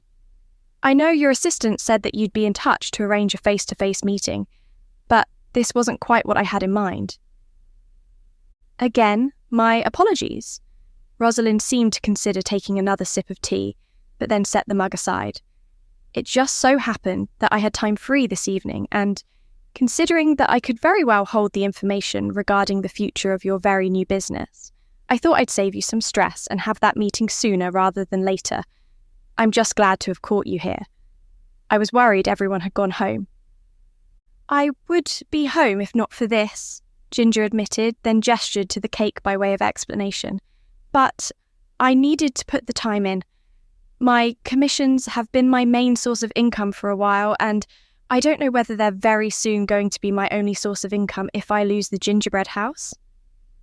On that point, Rosalind said, reaching into her black patent leather handbag and pulling out an envelope, which she then passed to Ginger. There is some good news and some bad news. What's this? Ginger asked, taking the envelope. It was weightier than she had expected. The paper was thick and creamy and felt expensive. It's all the information I was able to find at short notice about how Nathan's personal property assets would be handled following his death, Rosalind replied. The bad news is that they are all supposed to be sold off and the money donated to various causes and charities. The good news is that it won't be for a few months while everything is processed and proved to be above board, especially with the police looking into the cause of death. So, you might be able to buy the building yourself. It might be the only way to guarantee that you'll be able to keep your business here. Chapter 15. Ginger sighed, rubbing her forehead as a wave of exhaustion washed over her. Buy the building? Where was she going to find that kind of money in time? Yes, she had some savings that she'd set aside to support the gingerbread house through its first few months if needed, but using that would leave her penniless if the bakery failed. I'm sorry to have been the bearer of such news, Rosalind said, voice filled with sympathy. But from what I know of you, Ginger, you seem to be a resilient and determined woman. I'm sure you'll have a plan soon enough. Ginger nodded, trying not to cry from sheer weariness and frustration in front of this elegant stranger. You know, she said, after the body was found here in the freezer, Nathan told me that he was going to make sure I was okay. Make sure that the gingerbread house was okay, that we wouldn't get dragged into any scandal. I know he meant it. I just wish he could follow through on that right now. Ginger looked up at Rosalind, seeing her own grief reflected in the older woman's face. Shame scoured her throat like ground glass as she realised how insensitive she must have sounded, complaining about her bakery to someone who had been married to Nathan for years. I'm sorry, she said, hand flying up to her mouth in shock. Whining on like this about my bakery when he was your husband. But Rosalind waved her hand, dismissing the apology. No need to feel bad, dear girl.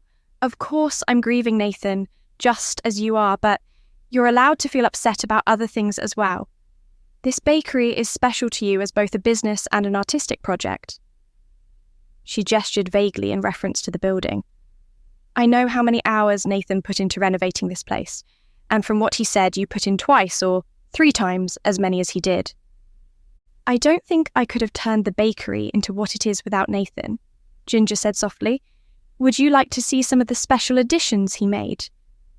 Rosalind smiled warmly. I would like that very much. Ginger led the way into the front of the house of the bakery. It was still light outside thanks to the time of year, but she put the lights on anyway, filling the space with honeyed light. Rosalind hummed appreciatively, taking a slow lap around the room. The whole space feels so welcoming, yet also sleek and fresh, she said, clearly impressed. I like it very much. Ginger watched as her face brightened and she crossed to the wooden shelves, floating on one wall, filled with books. I would know Nathan's work anywhere, she said, running a ring-laden hand along the smooth flowing beechwood, her voice distant with memory and emotion. I remember he made a set like these for Seth's house in Nantes in France. Different wood, I think, maybe pine or cherry. He mentioned Seth a few times, I think, Ginger said tentatively, not sure if Rosalind wanted conversation right now. Wasn't he Nathan's assistant before Tim was? Rosalind turned, taking a moment to catch up on what the question was. No. Seth was Nathan's accountant and a very dear friend. They'd known one another for years before I married Nathan. I think he and Seth knew one another almost as long as Nathan and Arnold. Does Seth know? Ginger asked softly. About Nathan? Rosalind shrugged with a sad smile on her face. Who knows? Seth took himself off to some monastery in Tibet. Oh, over a year ago now. I'm sure O'Hara will find some way to track him down. He should, considering how much he's getting paid to wrap up these final arrangements. When I spoke to him today, Tim seemed a little overwhelmed with all the people trying to get in touch with him, Ginger said, leaning back against the counter. And I know the police will have a lot of questions for him about Nathan. About the body and the freezer too, I imagine, Rosalind said, continuing her circuit of the cafe. Nathan didn't tell me anything about it, but from what I've gathered from O'Hara, the situation doesn't reflect well on Nathan. There were some questions that I'm not quite sure how Nathan was going to answer, Ginger admitted. I think it was weighing on him a lot, particularly how it was going to affect me and the gingerbread house. Rosalind didn't immediately reply, intent on finding all the other little pieces of Nathan scattered around the cafe's decor. For a moment, Ginger considered if this was a perfect opportunity to ask a few questions about if Nathan had known anyone that might vaguely fit the description of the man found in the freezer. Then again, what kind of description was it really? And she got the feeling that Rosalind would know that her brain was being picked. She doubted the older woman would be amused by it. Instead, Ginger cleared her throat. I know it sounded like I was complaining that Nathan wasn't here to help protect me from the PR mess that this body brought. Ginger winced. Maybe I was a little, but Nathan was so very dear to me, I promise. Rosalind laughed softly, but it was so soft and fond that Ginger knew it wasn't directed in any mocking way towards her. Oh, I know he was, she said, and he spoke of you very fondly as well the last few times that he and I talked. Must have been a shock for Nathan, to be in charge of handling the PR after so many years of having someone else do it, she chuckled. Still, Ginger said, feeling her eyes fill with tears, but not letting them flow. I'm sorry, he was my friend and I miss him, but I can't imagine what you and his family must be going through. I don't know how old his niece is, but I know it must be hard to lose her uncle, especially when he's been so supportive. Niece. Rosalind stopped in place, frowning with confusion. Nathan doesn't have a niece, not even one of those people who you call a niece despite not being related. It was Ginger's turn to be puzzled. But he told me very specifically that he had a niece, she said, trying to make sense of the puzzle suddenly placed before her. He came in the day before opening day, and he had a little pride flag pin on his jacket. When I asked about it, he said he had a niece who had just come out and he wanted to support her. Rosalind made a very strange noise, somewhere between a gasp of delight and a sob. It was an unexpectedly raw emotion, and Ginger didn't quite know how to react. Oh, that is just too cruel, Rosalind whispered, squeezing her eyes closed as 2 tears slipped free. To have finally... and to then... Oh, my poor, poor darling. The cogs whirred in Ginger's head, bringing her a question she hadn't ever considered. Rosalind, she said slowly, was Nathan gay?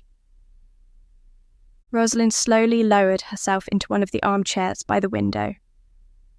I know that Nathan trusted you, so I will trust you, she said, wiping the tears from her cheeks, then leaning forward to fix Ginger with a very intent stare.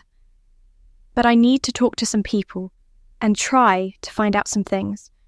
So you must promise that you don't take this to any newspaper or publish it publicly. If you do, I will sue you into the ground and make sure you can never even dream of owning an easy bake oven, let alone a bakery. Understood? Ginger blinked, shocked at the sudden shift in Rosalind's demeanour. I believe you, she muttered, making her way on unsteady legs to take the armchair opposite Rosalind, and I can assure you that I'd never do anything to hurt Nathan or his reputation.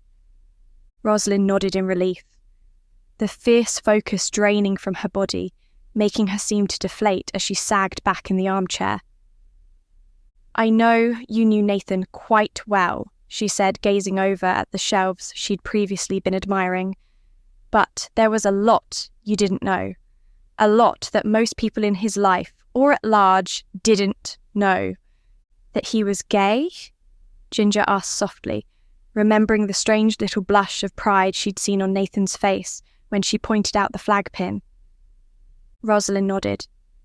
It was a long and complicated journey for him, filled with shame and prejudice, and hiding the person he wished he could be, she said.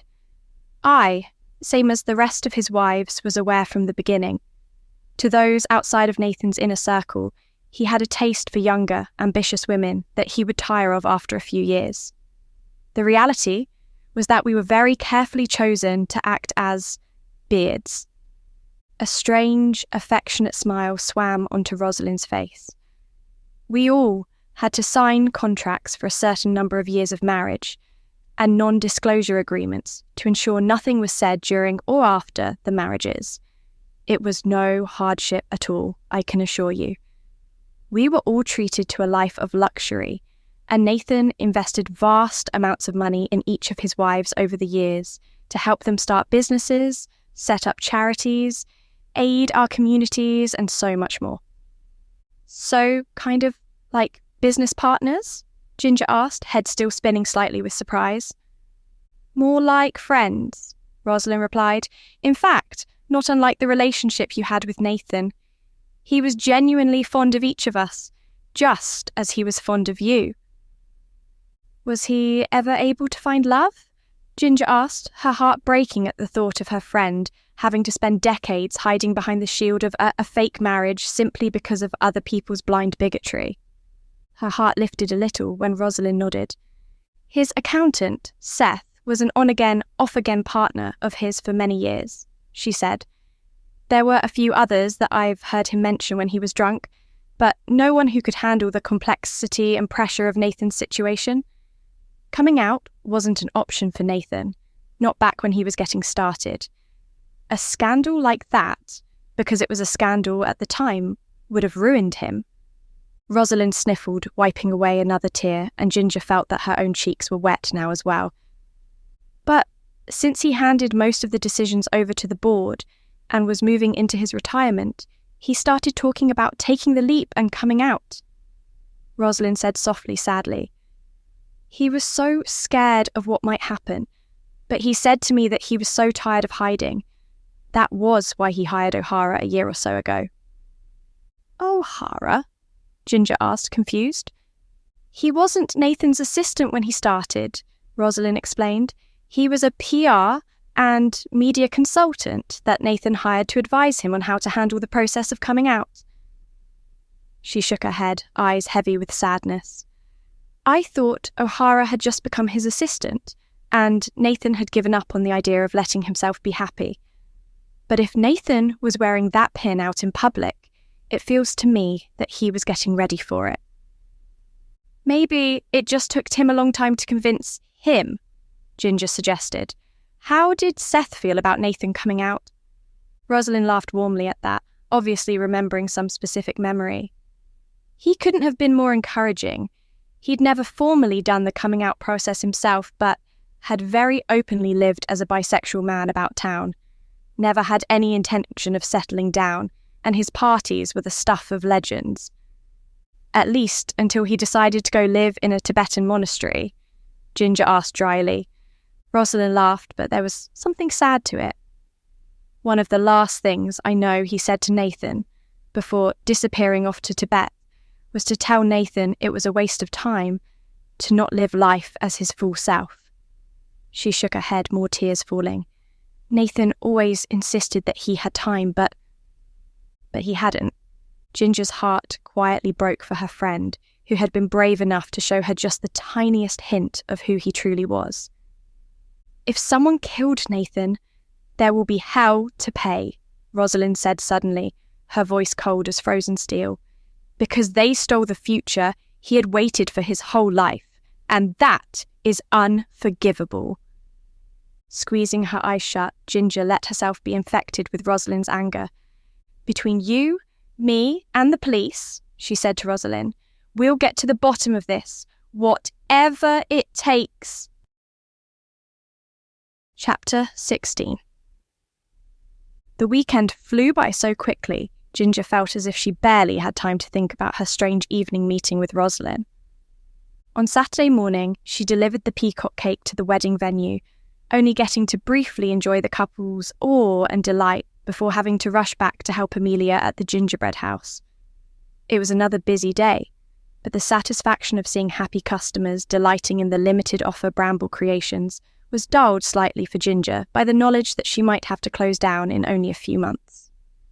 The stress must have been particularly visible in her expression on Sunday afternoon, as her mother quietly cornered her in the walk-in fridge. "How are you holding up, love?" Dorothy asked. She'd volunteered to come by and help out with serving and clearing tables, pointing out to Ginger that she really needed to hire some extra staff if things were going to be this busy regularly. Ginger tensed, feeling her defences automatically kick in for a moment before letting out a heavy sigh.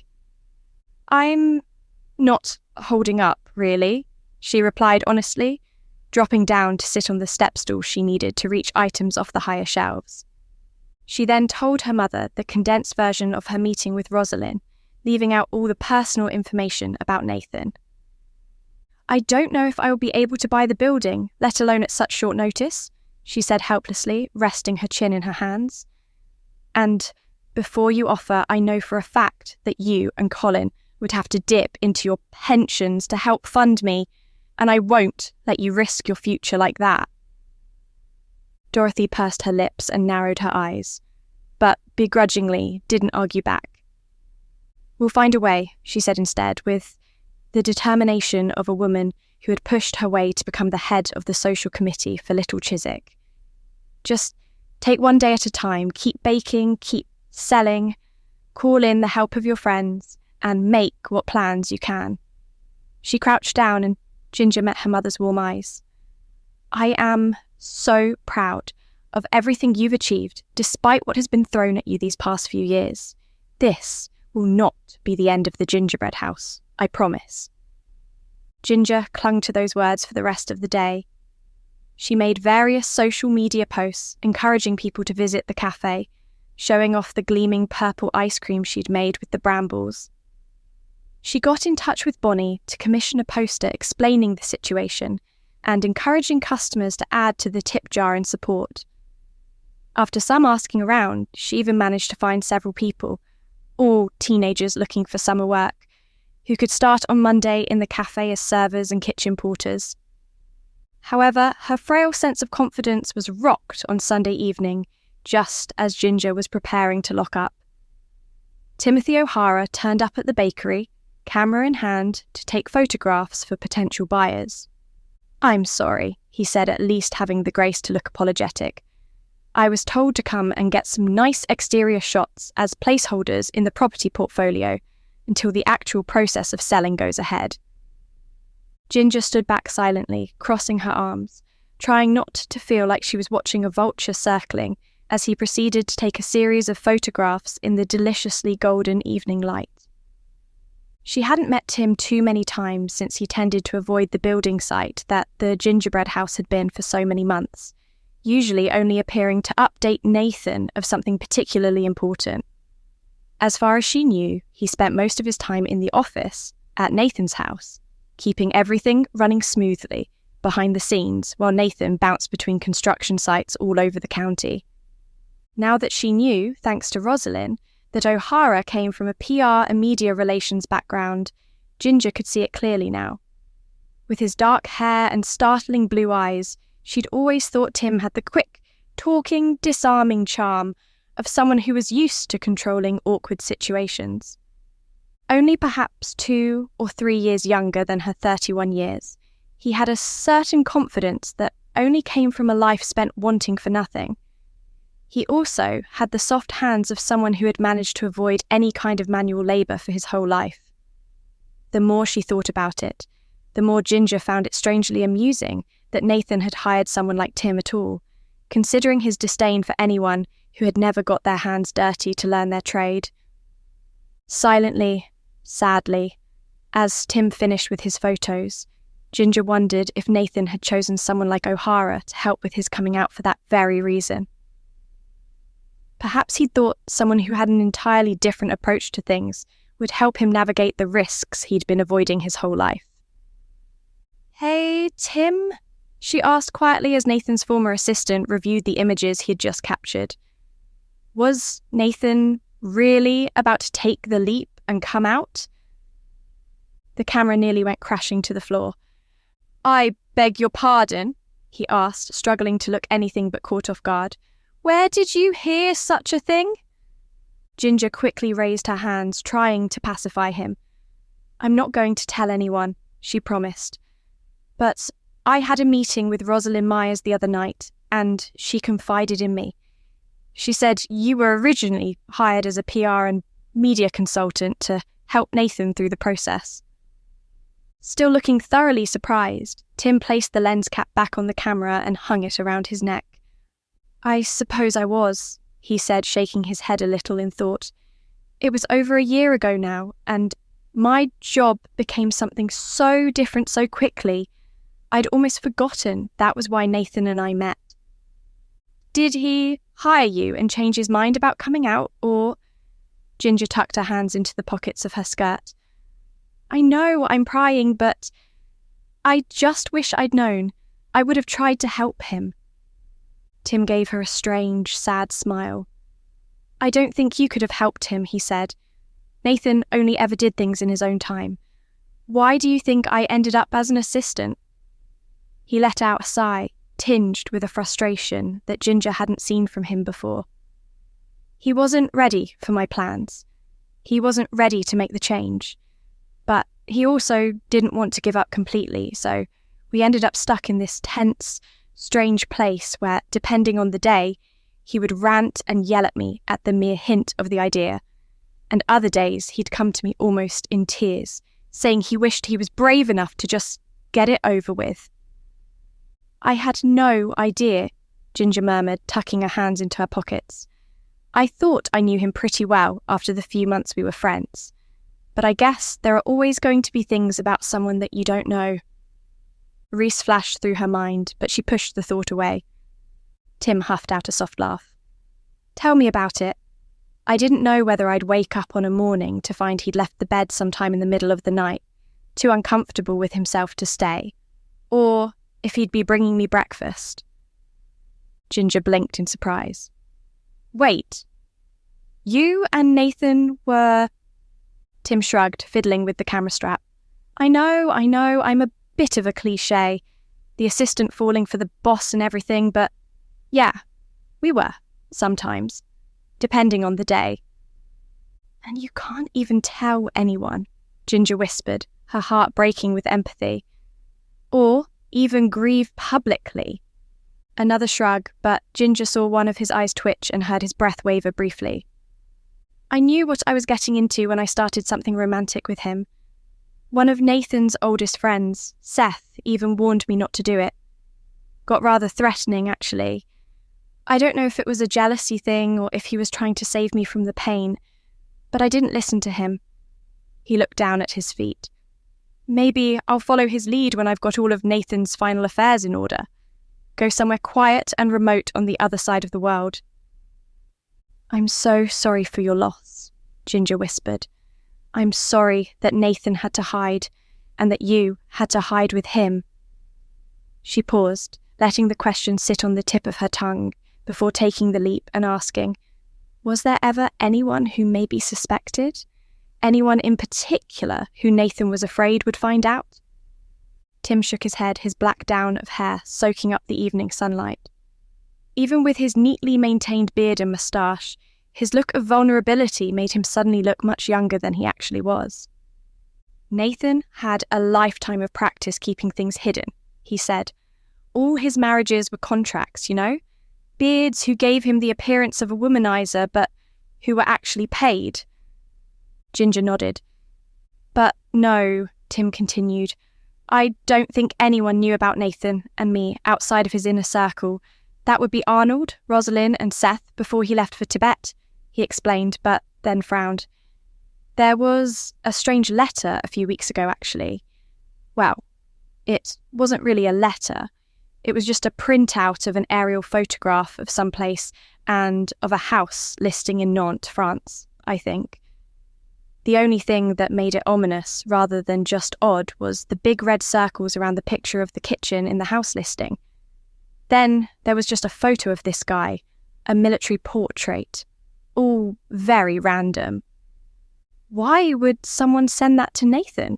Ginger asked slowly, feeling as if she had suddenly found a dozen threads for Clement to tug on. And hadn't Rosalind said something about Seth having a house in Nantes?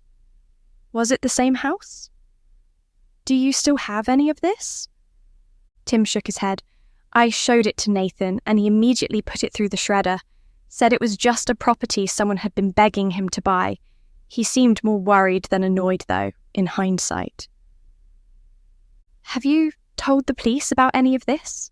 Ginger asked carefully. She felt as if she was on the edge of some kind of revelatory precipice, but that she didn't have a parachute to hand to let her leap off. Do you think I should? Tim asked, giving her a wide-eyed stare.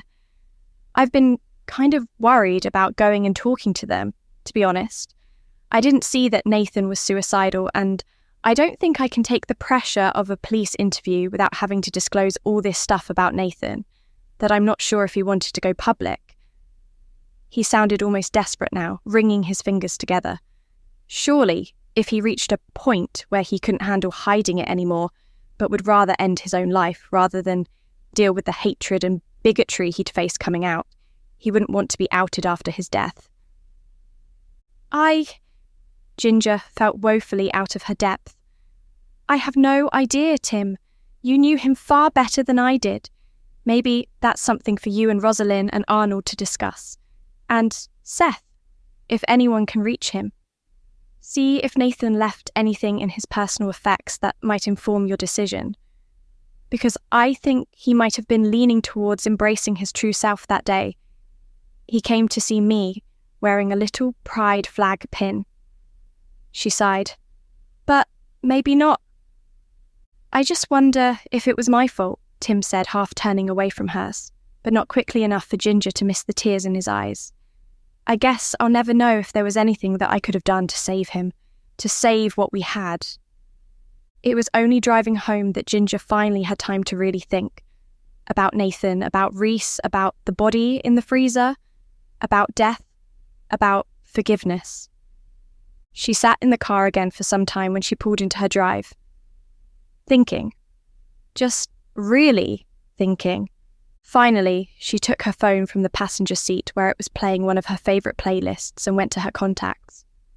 Reese answered the phone on the second ring. It was as if he'd been waiting. I'd like to talk, Ginger said after his breathless hello.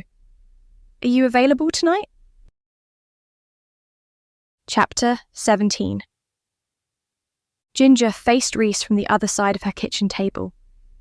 They each had a cup of peppermint tea in front of them, but neither was drinking yet. Steam still curled insistently from the surface, evaporating into nothing just before it reached Ginger's eyeline. Reese cleared his throat, shifting uncomfortably. So, how have you been? Stressed. Ginger looked down into her cup. A lot of things have come to light over the past few days, and I'm still kind of processing it all. I'm sorry, Reese said, brows pulling low in a frown. And I'm especially sorry to have been a cause of some of that stress. Ginger gave a stiff nod, trying to find the words to begin the conversation that needed to happen. All at once, it felt as if her head was full of nothing but candy floss and cold water. Finding a clear and concise thought felt impossible. I'm still angry at you, she eventually said, trying to start simple and work her way up to the more nuanced thoughts. And I'm hurt. For you to violate my privacy like that after nearly 2 years together is unforgivable. The look he gave her was panicked and heartbroken, so she quickly added, almost unforgivable. Reese nodded slowly, drawing squares on the table with drips of water from his mug. I know. and I know that you'd have every right to end things right now. Trust is difficult to rebuild." He looked up at her, his dark eyes pained but serious. "I will completely understand if you want to take a break or even end things. I truly am sorry and can swear to never do anything like that again. You can even forgive me for what I did, but I know that doesn't mean that you will want us to continue as a couple." Ginger let herself take a moment to look at Rhys, to stare deep into his eyes as if she could see all the way down into his deepest, most private thoughts and feelings. It had been seeing Tim's distress over all the things that would remain unspoken between him and Nathan that had prompted her to reach out to Rhys. However, she knew that this conversation wasn't necessarily going to be enough for the two of them to slip back into how things had been. It was very likely that things were never going to be exactly as they had been. Whether they broke up or stayed together, this situation had changed things. Just a little. Forever. "You know I love you," she said slowly. "You've been one of the few bright spots in the darkest parts of the last few years." "And I love you," he said in a whisper, his voice made husky by emotion. "But I know that love isn't always a fix-all. I know my father loved me and my sister and my mum, but that didn't absolve the aspects of his personality that hurt us all deeply. The coldness, the way he would pit my sister and me against one another, the way he would sometimes belittle my mother if he was in a mood." "Rhys," Ginger said softly, reaching for his hand, but he didn't let her. Instead, he took a deep breath that was shaking with the strain of holding back tears. "The fact that I love you doesn't mean I get a free pass to hurt you, and just because you love me doesn't mean that you have to forgive this and continue our relationship." Ginger left her hand, palm up, in the space between them, not ready to pull it back yet. "Do you not want us to try to move past this?" she asked softly. "Do you think it will always sit there? With you thinking that I don't trust you and me thinking that you don't believe I've forgiven you?" Rhys shook his head insistently. "Losing you, losing what we have, is the last thing that I want," he said. "I just want you to know that I don't expect this conversation to fix everything, and if you need time to rebuild your trust in me, then I understand and support that." Ginger didn't immediately know how to respond. She found herself getting to her feet, abruptly feeling too twitchy to simply sit and stare at Rhys across the table. "Do you want French toast?" she asked, slightly desperately. It feels weird sitting there, like an interview. I think it'll be easier to talk if I'm doing something." Rhys briefly looked caught off guard, but then slowly nodded. "I could go for midnight French toast. Do you want me to do anything to help?" "Maybe put a bowl of fruit together," Ginger suggested, tying on her apron and going to the fridge for eggs and milk. "There's a big bowl of brambles in there, and a punnet of strawberries from Katrina and George's farm. Might be some red currants too."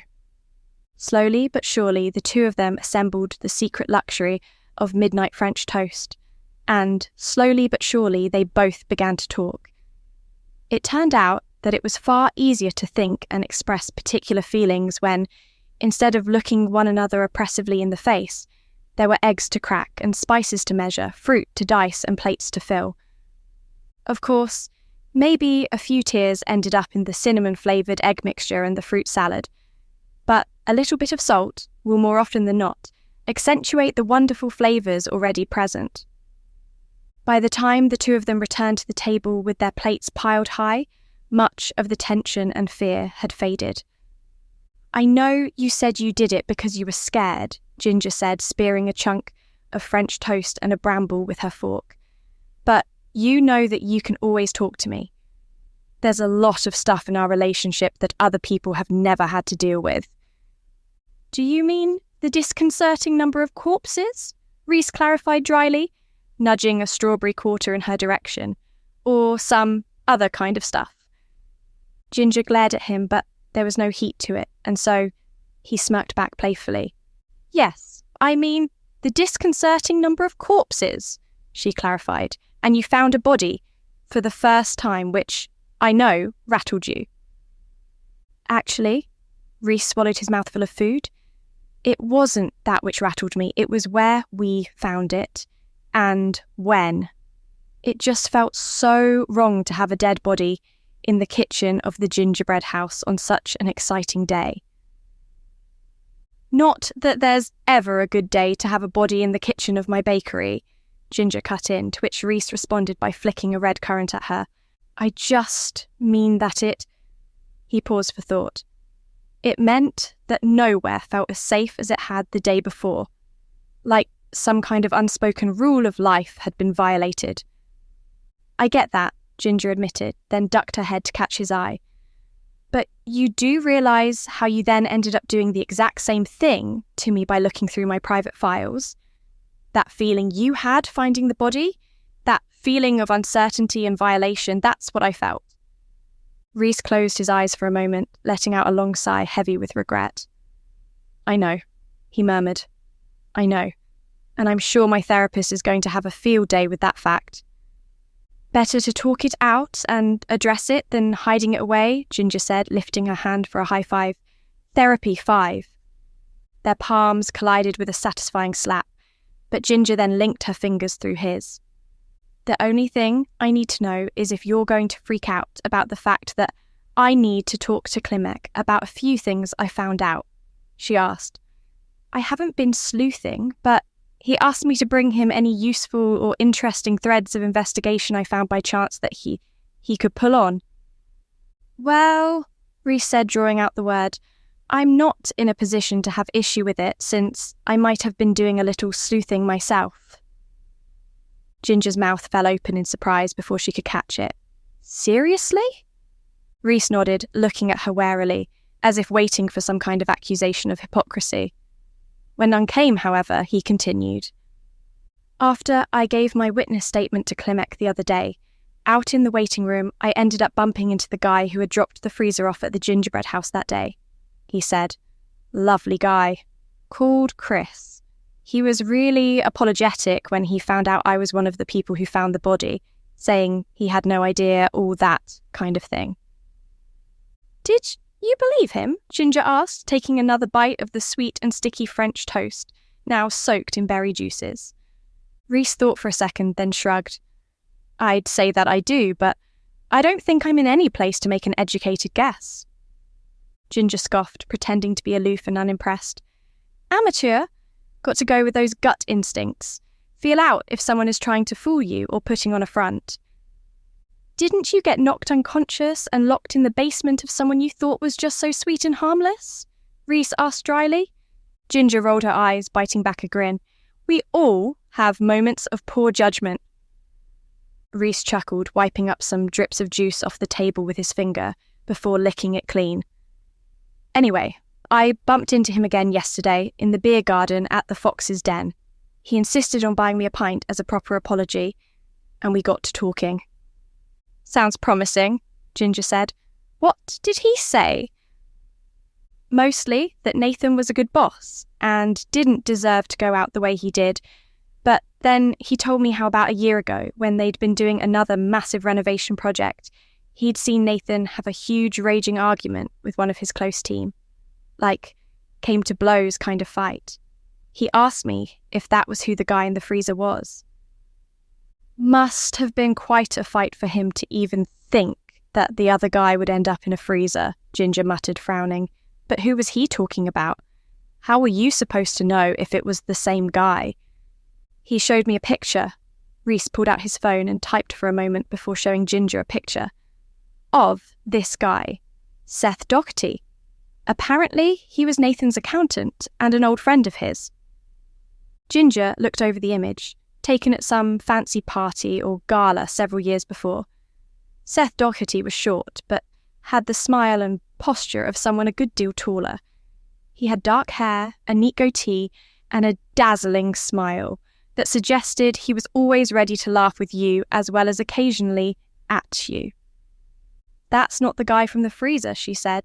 He went to Tibet about a year ago to go live in a monastery. Rhys blinked in surprise. And you know that how? Rosalind Myers told me, in the meeting we had, Ginger replied, pushing away the empty plate with a satisfied sigh. And Tim, Nathan's assistant, confirmed it to me this afternoon. Huh, Rhys said in quiet surprise. Well, there goes my theory that he and Nathan fought over money. Seth sent a hitman after Nathan, who failed to kill him and got killed instead, and Nathan then stuffed the body into a freezer he thought would never see the light of day again. If they did fight, I doubt it was over money, Ginger said quietly. I think it was something more personal than that. Like what? Rhys looked at her quizzically. For a long moment, Ginger considered taking him into her confidence and sharing with him everything she'd found out about Nathan, about his hidden life, the relationship he'd had with Seth and then with Tim, the stress and the fear he'd lived under of someone discovering his secret. But there was a solid little kernel of distrust deep in her heart. Distrust that Rhys might decide that despite his remorse, he would violate her trust again to protect her or help her or some other nonsense. Part of her felt bad for even thinking it, but another part knew that she couldn't rush back into trusting him entirely. I can't tell you, she said softly. Not this, not right now. And I also don't think it's necessarily mine to share. For a moment, Rhys' face flashed with hurt, but then he nodded slowly. I understand, he said, standing to clear the plates and their mugs. Just be safe if you decide to do anything with that information. I will, Ginger said, getting caught off guard by a yawn as she stretched. You're welcome to sleep in the spare room if you don't want to drive home. I have to go home, he said, wandering back across the kitchen to place a tentative kiss on the top of her head. I've got breakfast with my mum tomorrow at the retirement village. She heard from Dorothy that the gingerbread house is under threat and so is on a mission to gather donations from every single one of her neighbours. She insisted I go by tomorrow to pick up what sounds like an intimidating envelope of cash. Tears of gratitude filled Ginger's eyes, and she was too tired to hold them back. Your mum is wonderful, she sniffled. So is mine. We've got really great mums. That we do, Rhys said with a soft chuckle, letting her rest her cheek on his belly as he stood beside her stroking her hair. And you know that I'll do everything I can to help as well, as much as you'll let me help. Don't try to bribe your way back into my good graces, Ginger said, not sure how much she was joking and how much she seriously meant it. I'd never dare, he replied gently, but I'm here to help whenever you feel ready to accept it. Ginger didn't reply, just letting herself enjoy the gentle intimacy of the moment. Chapter 18. You said you wanted threads, Ginger said. I think I just handed you a weaving loom. Klimek, seated in the only chair in Ginger's tiny office, stared into the middle distance, stunned into silence. Yeah, that. He blinked several times. Yeah, that's a lot. Like, a lot. Ginger wondered how he'd react if he knew that she'd only told him half of what she'd actually discovered. The details of Nathan's sexuality, his relationships with Tim and Seth, and the other sensitive aspects of his life she hadn't conveyed. Even if she didn't have the threats of Rosalind Myers hanging over her head, that wasn't her story to tell. Nathan had been her friend, that was true, but it was the decision of the people more involved in his life and business affairs to make the call if Nathan's truth should be revealed or not. I'd very much like to talk to this Seth Doherty, Klimek said, scribbling the name down in his notebook. And Rosalind Myers. I mean, she was already on the list since she is one of his ex-wives, but it would seem I need to get something arranged sooner rather than later. They both seem like the kind of people who would know if Nathan had any enemies. Might be worth asking Rhys if he has a last name for that Chris guy who delivered the freezer here, Ginger said. See if his story about Nathan and Seth sounds legitimate or not. Oh, we already have his contact info, Klimek said, making another swift note. But I'll call him back in. Do some follow-up questions. Any closer to identifying the guy from the freezer? Ginger asked. Might be worth seeing if Tim can confirm that the random photo he received in the post is of the same guy we found. Klimek gave her an amused sideways look. I do know how to do my job, Ginger. Thank you. Sorry, Ginger muttered with a quick smile. It's just been a lot to take in over the last few days, and I'm kind of all caught up in it now. But you're not going to go poking around any deeper? Klimek asked, though the question was more of a warning. Definitely not, Ginger promised, crossing her heart with the tip of her finger. I haven't got time for it, to be honest. My mother seems to have convinced every single person in a 20-mile radius to come support my business, making it sound like someone is trying to sell the building out from under me and fling me out, destitute, onto the street. I mean, they are kind of selling the building out from under you, Klimek pointed out, which I understand is to do with executing the will rather than deliberately trying to screw you over, but the timing is truly miserable. At the rate sales are going, I might actually be able to get enough together for a down payment large enough to convince Rosalind to let me buy the building from her over the next year or so. Ginger shrugged. Right now, my problem is that I'm running out of baking ingredients, trying to keep up with everything. Then I shall get out of your hair, Klimek said, getting to his feet. Leave you to get back to baking up a storm in the kitchen. The space was tight, and he had to squeeze by her to get out. For half a moment, they were pressed front to front, faces unusually close together. Ginger could feel his breath on her cheek, see the flecks of gold in his blue eyes.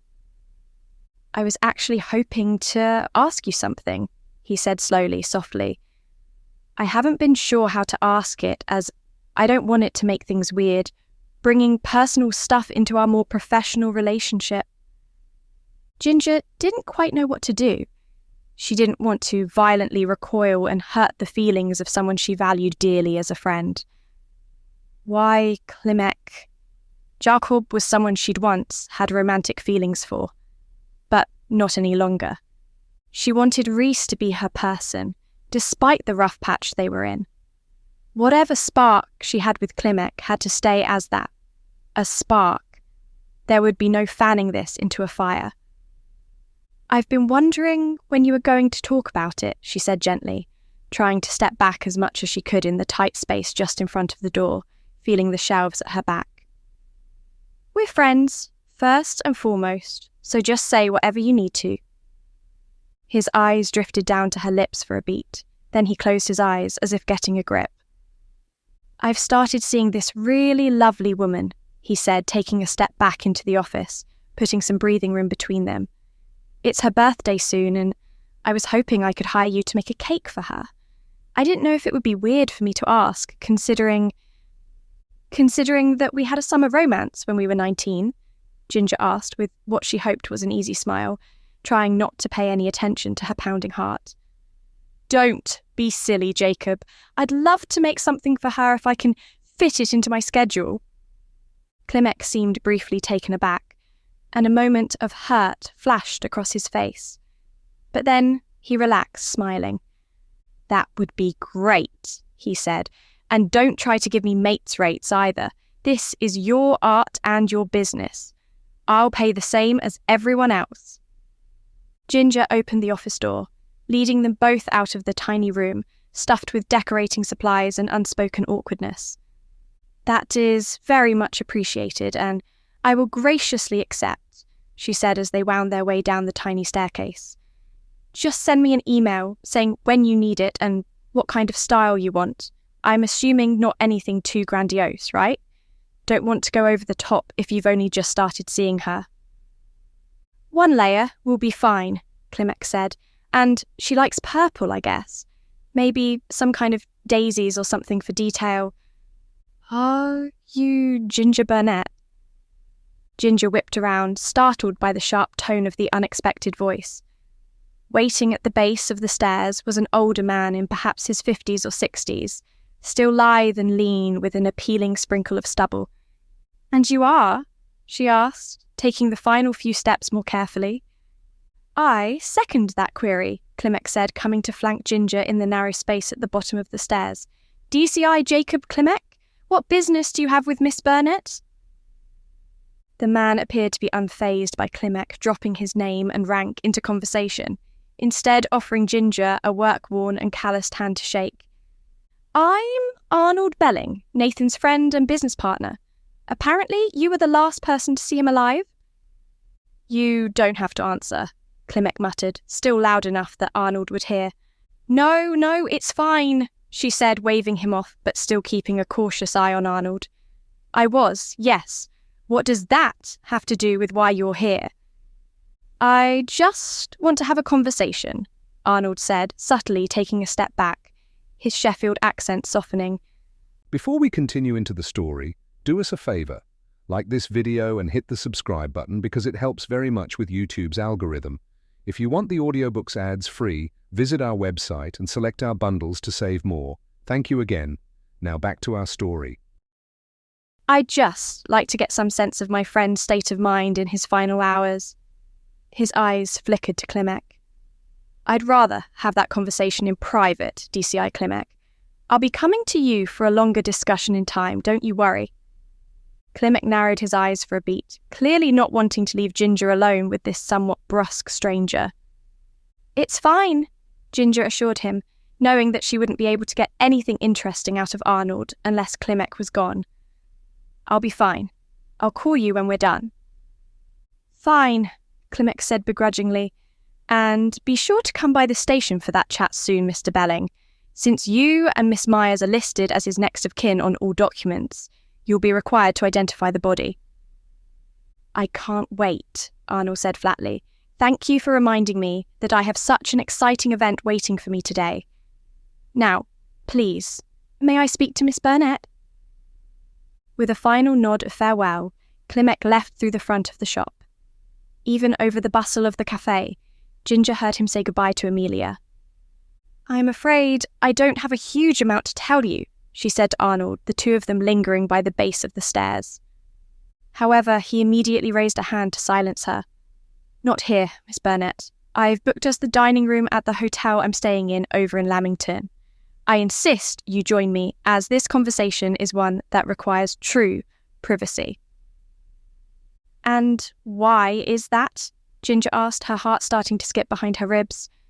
Because I know for a fact that Nathan knew the man you found in the freezer, he said in a low voice, and I know that because I was the one who hired him. Chapter 19. When you said you booked the dining room, you really meant the dining room, Ginger said in a hushed voice. The two of them were seated at a table by the window, sunlight spilling in over the linen cloth, but any heat negated by the air conditioning.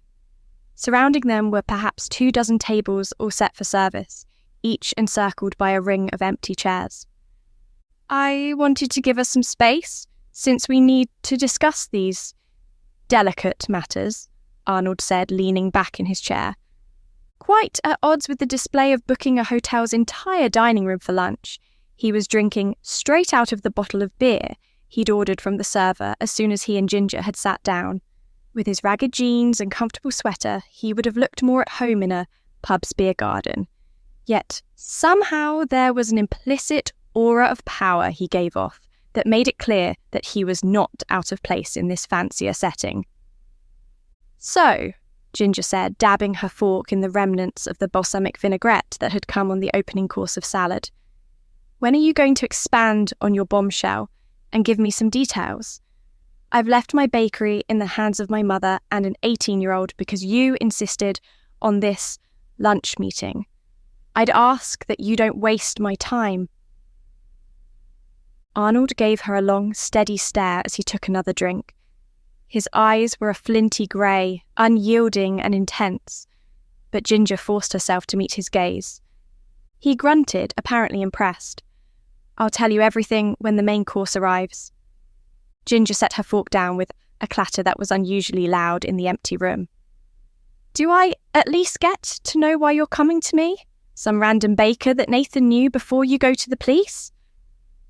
Arnold treated her to another long stare before he provided any answer. "You meant a lot to Nathan," he said eventually. "We didn't talk a lot, especially since he left the north and moved down here, but the last 8 months or so he'd been in touch more often, asking after my kids, telling me about this bakery he was renovating with this whip-smart, ambitious woman he'd taken on as a commercial tenant, that he was thinking of making some big life changes." Ginger smiled at the description Nathan had chosen for her. She liked it.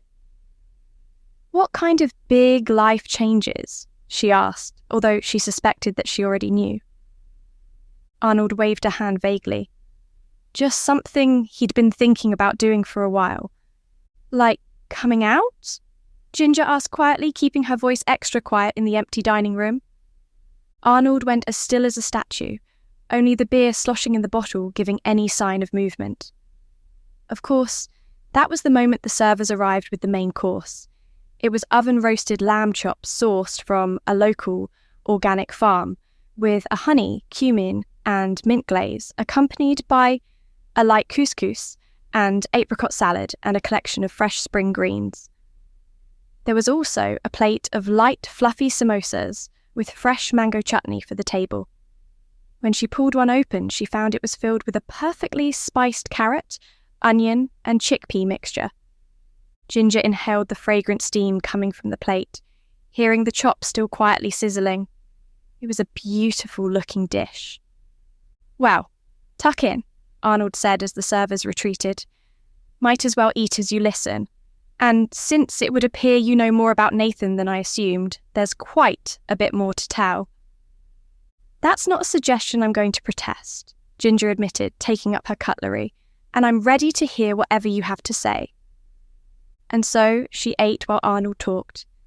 Initially, his story was similar to the one she'd heard from Rosalind, of the life Nathan had spent hiding this major part of himself.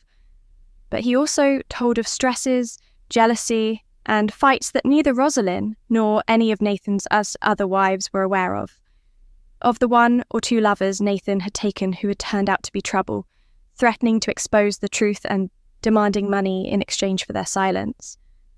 "I never had a problem with Nathan being gay," Arnold said, poking listlessly at his own plate of food while Ginger devoured hers. "Even when most folks of our age and from where we grew up would have torn him to shreds for it, I never cared. Broke my heart to see him have to hide all his life, to be honest.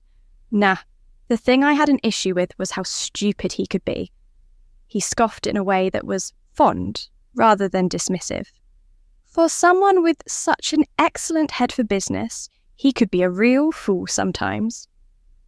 "Getting involved with people who then blackmailed him," Ginger clarified, using a corner of the samosa to mop up the last of the mint and honey glaze. Arnold nodded. "The second time it happened, Seth and I thought it would be wise to have someone on hand, but off the books to look into anyone Nathan seemed to be developing an interest in. Someone who could save us having to pay off gold diggers and get complex NDAs drawn up." Ginger took a long drink of her cloudy lemonade. "I'm guessing this person is who I found in the chest freezer on my opening day." "Depends on if he looked like this." Arnold reached into his back pocket and took out a creased and folded piece of paper. Opening it up and tossing it onto the table between them, he revealed a slightly grainy photo of a man who appeared to be of Middle Eastern heritage. He had silver hair, cropped short, a defiant nose, thin lips, and an expression that gave away nothing about what he was thinking. The top of a set of military epaulettes were just visible on his shoulders. Although the difference between the living and dead could be significant, especially for someone who had been frozen for quite some time, Ginger recognized the man immediately. "That's him," she said softly. "He looked a bit flatter, I guess, and greyer, but that's to be expected with him being dead and frozen." Arnold swore softly, snatching up the paper again. "I was kind of hoping he'd just fallen off the grid like he usually did," he muttered, stuffing the photo back into his pocket. "Damn it, Jabari!" "When did you last hear from Jabari?" Ginger asked, testing out the name in her mouth. It was odd to be able to finally put an identifying marker to this person who had, until then, been entirely anonymous. "This is where things get a little complicated," Arnold said, leaning forward, his eyes lighting up with sharp focus that Ginger understood. It was a feeling she'd experienced herself, the feeling of pulling together certain threads in an investigation, feeling the pull of the truth tugging somewhere just frustratingly out of reach, but knowing you were going to find it if you just stuck to the search. "How so?" she asked, leaning forward to mirror his pose. Arnold began to speak, but was cut off by the door to the dining room opening. "Not now," he barked. The server, pushing a small silver trolley piled with various sweets and delicacies for dessert, began to back out, chastised. "No, please bring them in," Ginger called, shrugging in response to Arnold's scowl. "I know how long that stuff takes to make. No way am I letting it go to waste. Besides, I find it's a lot easier to put clues together if there's food to nibble on while you think." "Fine," Arnold grumbled, waving for the trolley to be brought in. The server did so, quickly retreating before any more potential yelling could occur. "You'd better leave a nice tip," Ginger warned. Arnold gave a flutter of a smile. "I can see why Nathan liked you. Quite the firecracker, aren't you?" "Spicy by name, spicy by nature," Ginger replied, taking a macaroon from the trolley. "So, tell me, how do things get more complicated?" Arnold settled back in his chair again, crossing his arms. "About a year ago, I asked Jabari, or the Egyptian as he was known in most circles, to do some digging for me. Specifically, some digging to find out what happened to Seth." "Didn't he go to Tibet like a year ago?" Ginger asked. "That's what Rosalind and Tim said anyway." "Allegedly so," Arnold said. "However, don't you think it's slightly suspicious that Seth, someone who Nathan had a relationship with, on and off, for over 15 years, is refusing to come home for the funeral, according to O'Hara?" "Did he and Nathan have a falling out?" Ginger asked tentatively. "If it was a bad enough fight, then I guess not coming home would make sense." Arnold inclined his head in recognition of this. "Could be. However, don't you think it's slightly odd that in the weeks before Seth went to Tibet, allegedly nearly £50,000 were moved out of Nathan's accounts in small instalments?" Ginger whistled in surprise and leaned back. Yeah, a few people might call that suspicious." Chapter 20. Wait, Ginger said, briefly covering her face with her hands as she thought. "You think that Seth stole from Nathan and then ran? Don't you think Nathan would have said something about that? Tracked Seth down?" "You never met Seth," Arnold said, twisting the green star stem off a strawberry. "But he was a chronic flirt, enjoyed his freedom as a bachelor with no intention of ever settling down. He adored Nathan, and moved some things around in books for him more than once, if you catch my meaning, when we were all young and broke. So, not the type to disappear off to a Tibetan monastery without so much as a goodbye." Ginger selected a delicate orange tartlet from the trolley. "But if he and Nathan had some kind of major falling out, he might have disappeared with the money that he felt he was owed after his years of service," Arnold said through a mouthful of strawberry. "It was why I sent Jabari in, to look at where the money was going. For a while I thought he'd been paid off, and maybe Seth too, since each time I raised the question with Nathan, he always brushed it aside, led to us not talking for most of the last year." He fell quiet. "Not until he started telling me about this bakery he was working on. Still wouldn't talk about the money, but I was just glad we were talking." "But Jabari wasn't paid off," Ginger said, her heart simultaneously warming that Nathan had reached out to his old friend, but also breaking that they hadn't got the chance to meet up one more time. "He ended up in a freezer." "Which makes me wonder where Seth went," Arnold said. "Nathan told me to let it go or else we'd have a serious problem. Now he's dead. Jabari is dead. So, I can't help but wonder if Seth is also dead?" Ginger asked carefully when he couldn't seem to finish the sentence. "Or if he was somehow responsible for their deaths? Style, ice, text align, left. Arnold shrugged. I suspect the former, but perhaps the latter is possible. Perhaps Jabari was an accident, but once the body was discovered, Nathan became a loose end that needed tidying up. So, you're of the opinion that Nathan was murdered, not that he overdosed on purpose? Ginger swore her heart was about to rattle out of her chest. Arnold gave her a long, serious look. Nathan told me that he was planning on coming out, he said eventually. He said he'd been inspired after seeing you grab onto your dream with both hands, despite the horror you'd endured. A cursory search of the internet gave me a brief idea of what you've been through, but I imagine the full experience was significantly worse. It's not been ideal, Ginger said with forced brightness. And if you've read anything on a site called Burn It All Down, it's all lies and I'm trying to raise a civil court case with them for defamation and slander. Arnold blinked. I didn't come across that particular website, but if you ever need help with that, I can recommend some lawyers. He took a drink, clearly deep in thought. I was never against Nathan coming out, he blurted. Truly. I hated to see him so miserable and the trouble he had trying to live this lie. But I will admit that I also wasn't always the most encouraging. I was the one always telling him to bide his time, give it a few more years, just let things progress a bit more. He gave a bitter laugh. Then, all of a sudden, we're old and grey. Then, he's dead. I wish I had given him a swift kick in the rear years ago to encourage him to live his life on his terms. But he told you that he was going to do it? That he was going to come out?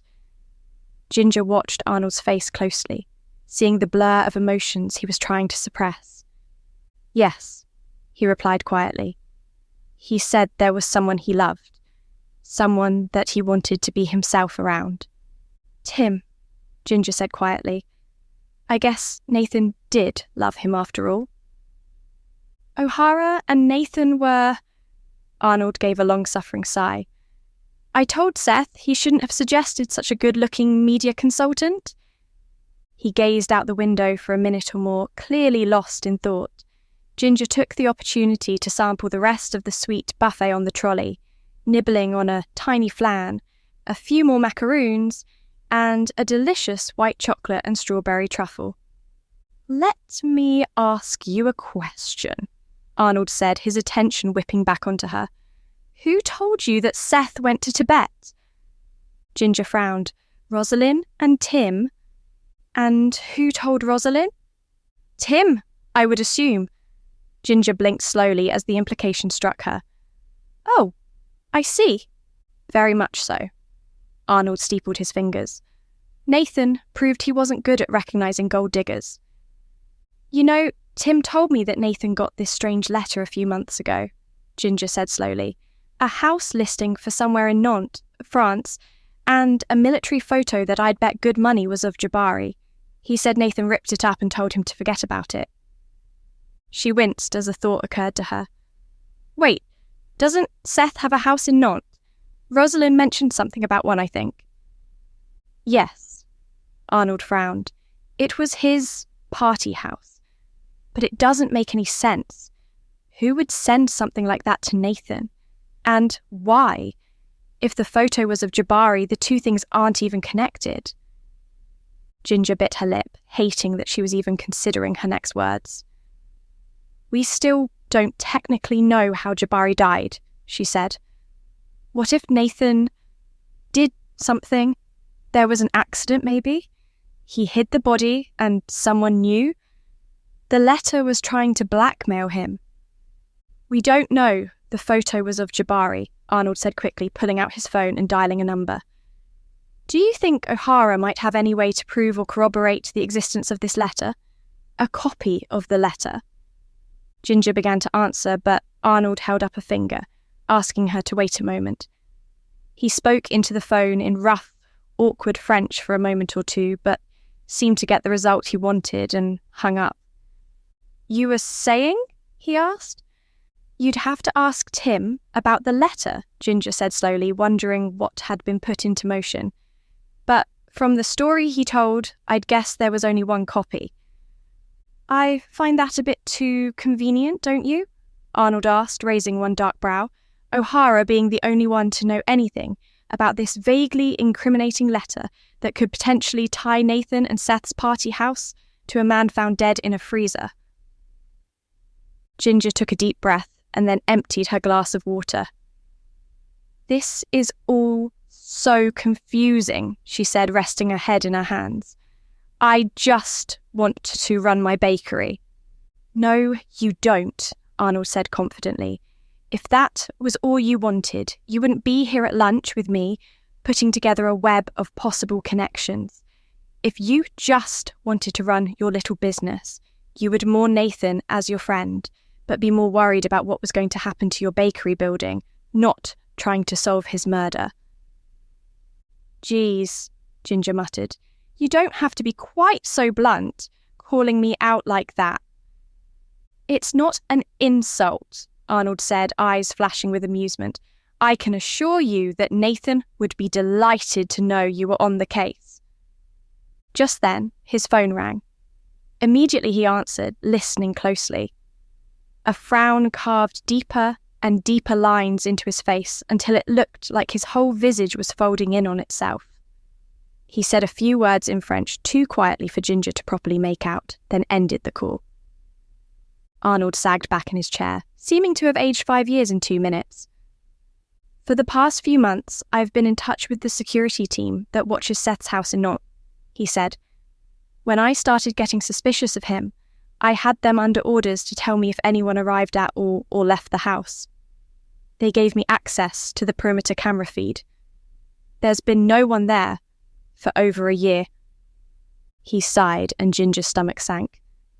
I just gave them permission to break into the property and search it, Arnold said slowly. Just a gut feeling, told them to look for any freezers. Ginger breathed a curse, having a feeling that she knew what was coming.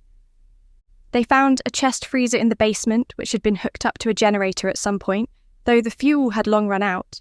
They found someone inside. It's difficult to tell, but they're pretty certain that it's Seth. He rubbed his eyes. Looks like the poor guy never went to Tibet after all.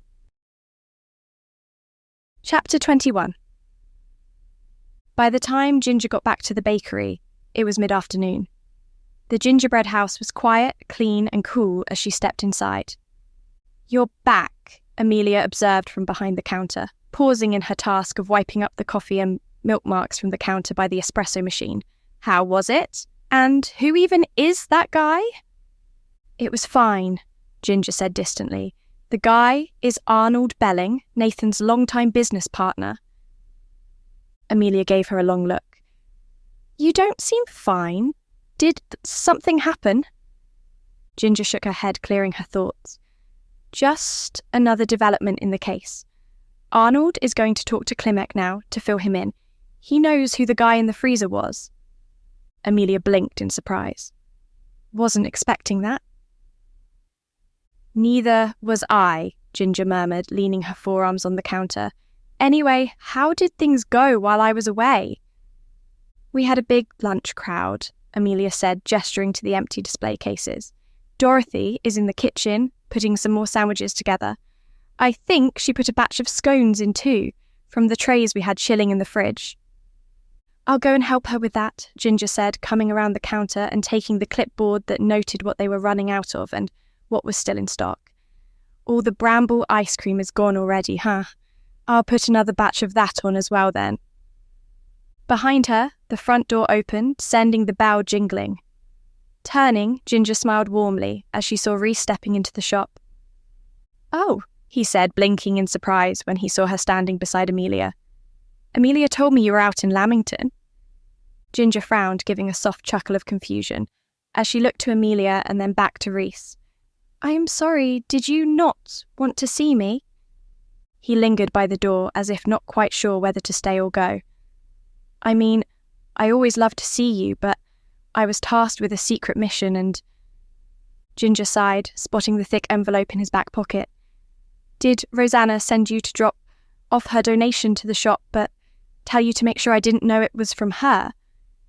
Reese glanced from side to side swiftly. Maybe. I can just pretend I didn't see it? Ginger asked, her heart warming with gratitude as Reese approached with the envelope in his hand.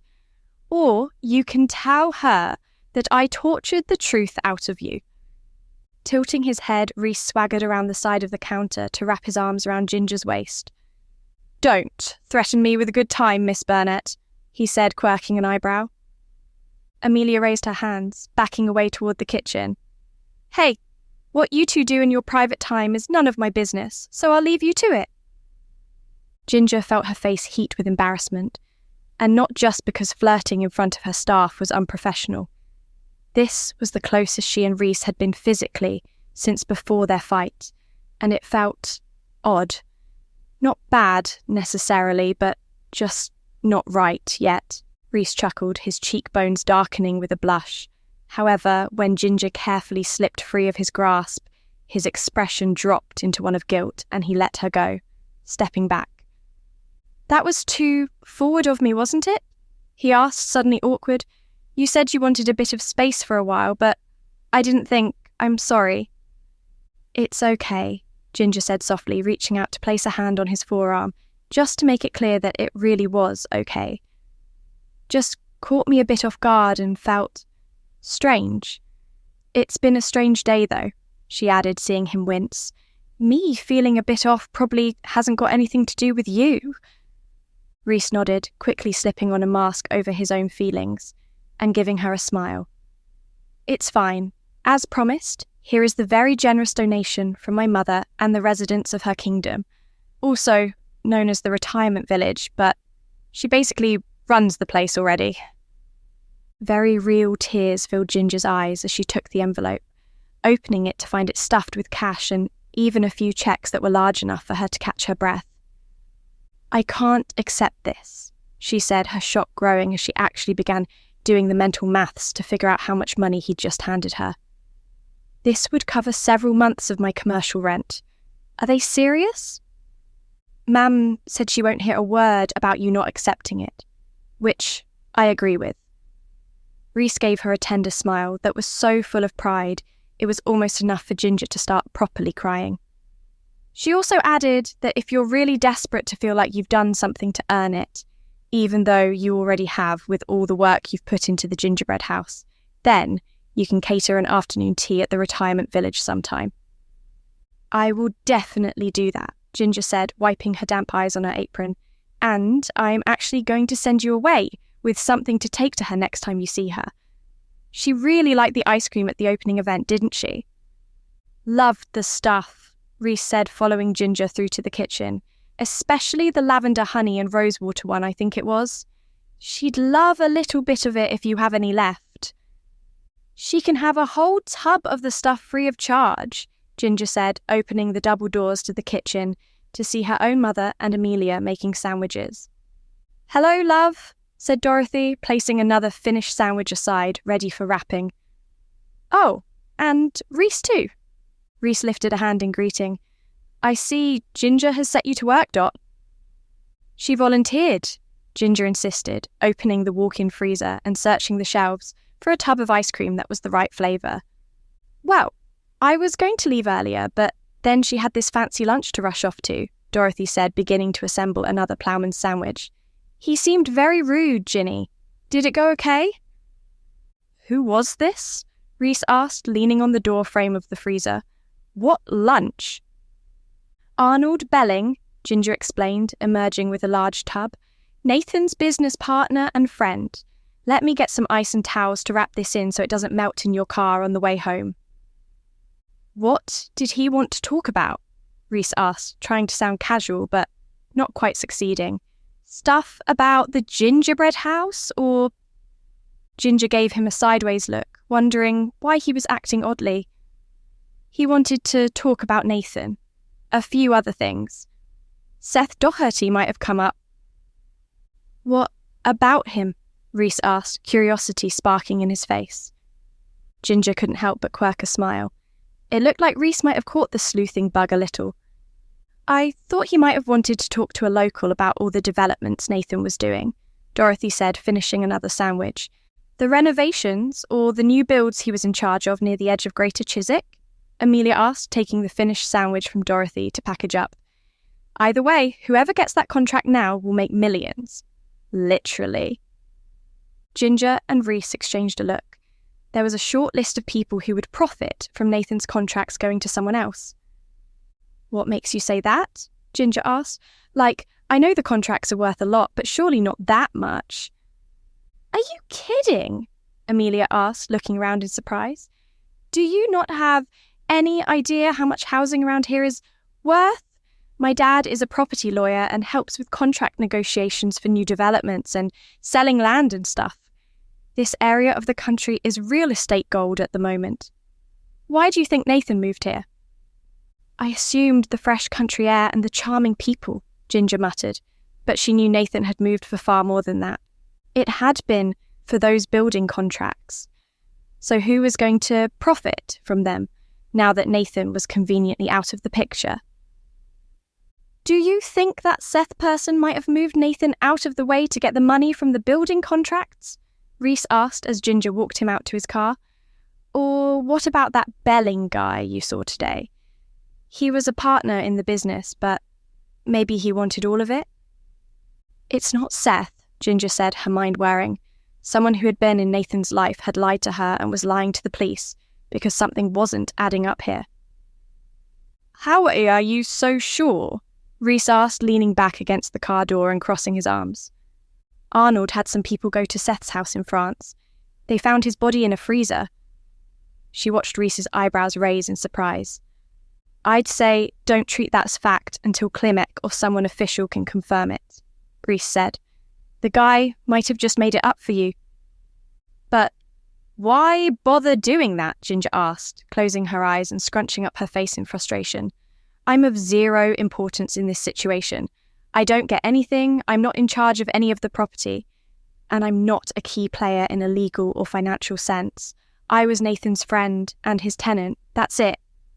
Her nose tingled as Reese tapped it with the tip of his finger. She opened her eyes. I know we've each done some digging around in this investigation, Reese said, giving her a brief sheepish smile. But we don't actually have to solve it. You certainly don't have to solve anything. I just can't ignore the fact that someone, maybe multiple people, are probably lying to me, Ginger said, spreading her hands helplessly. The more I talk to people from Nathan's life, the more their stories start to contradict each other or not add up. And I still don't know for sure what's happening with the gingerbread house.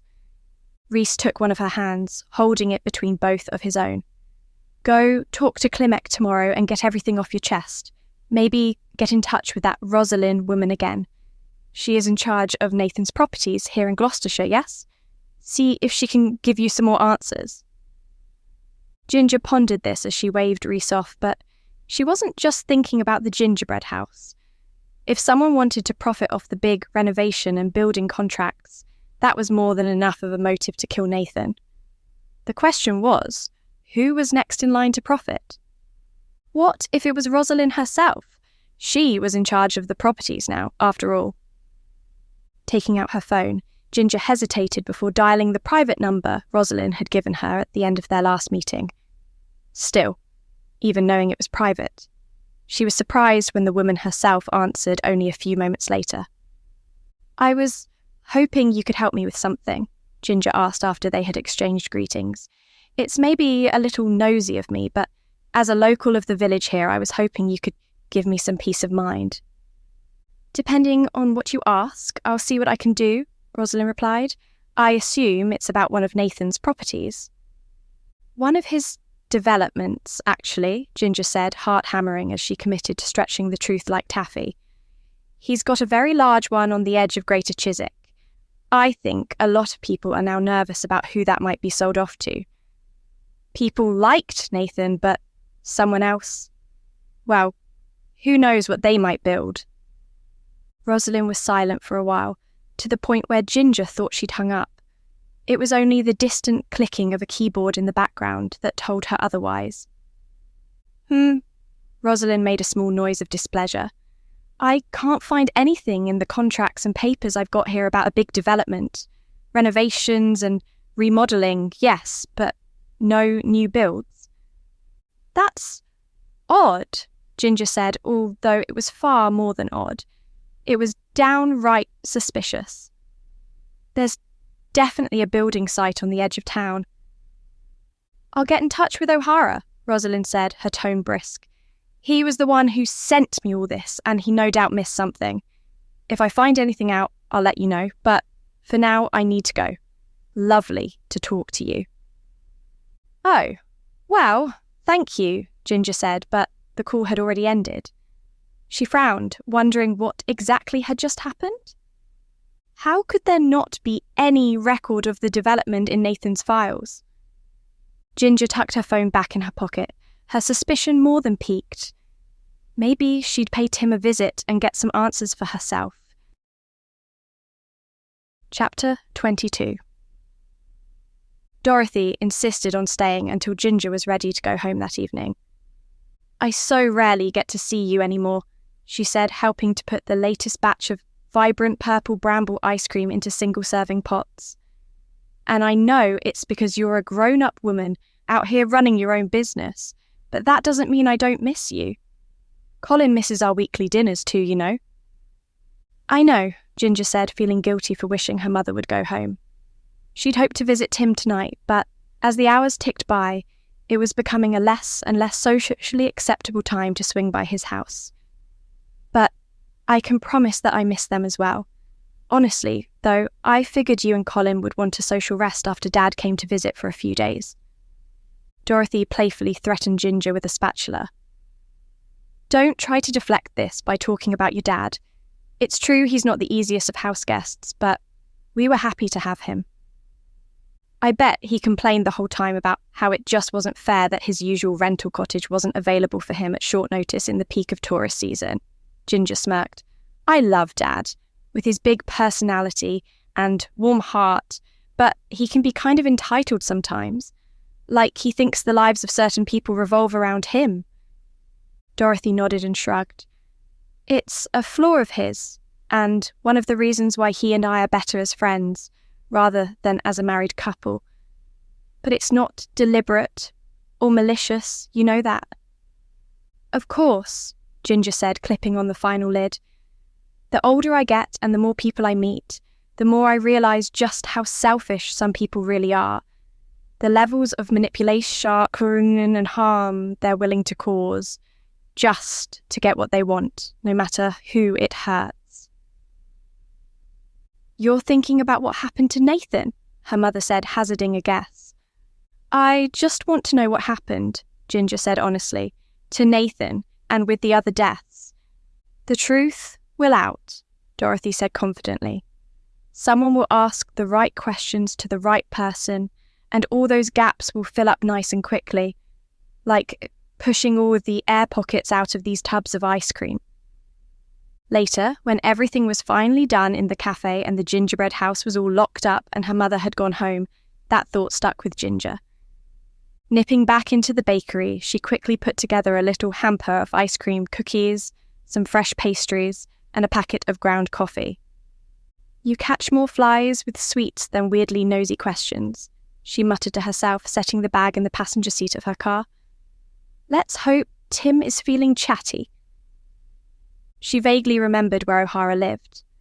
In one of their brief periods of small talk prior to Nathan's death, he had mentioned that as part of his job contract, he'd been allowed to stay in one of Nathan's recently renovated properties, as long as he showed potential buyers around from time to time.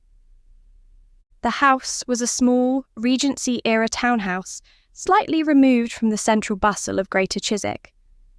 Thankfully, it was quiet at this time of evening, so Ginger was able to drive at a crawl down the wide avenue, lined with trees, that spoke of an era of luxury long gone.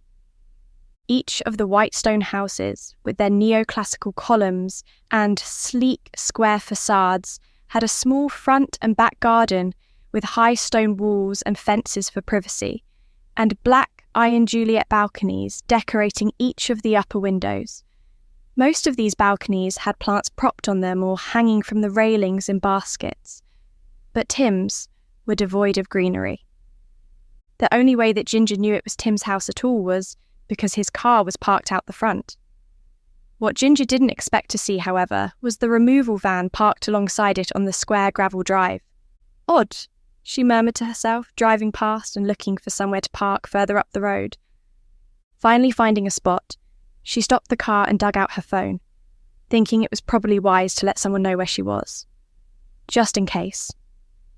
As she was typing out a quick text to Reese, however, she saw that she had an unread email waiting for her.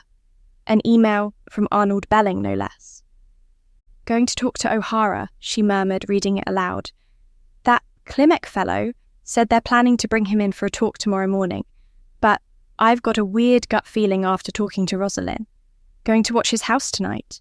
Pass this on to the police if I don't come by your cafe tomorrow morning.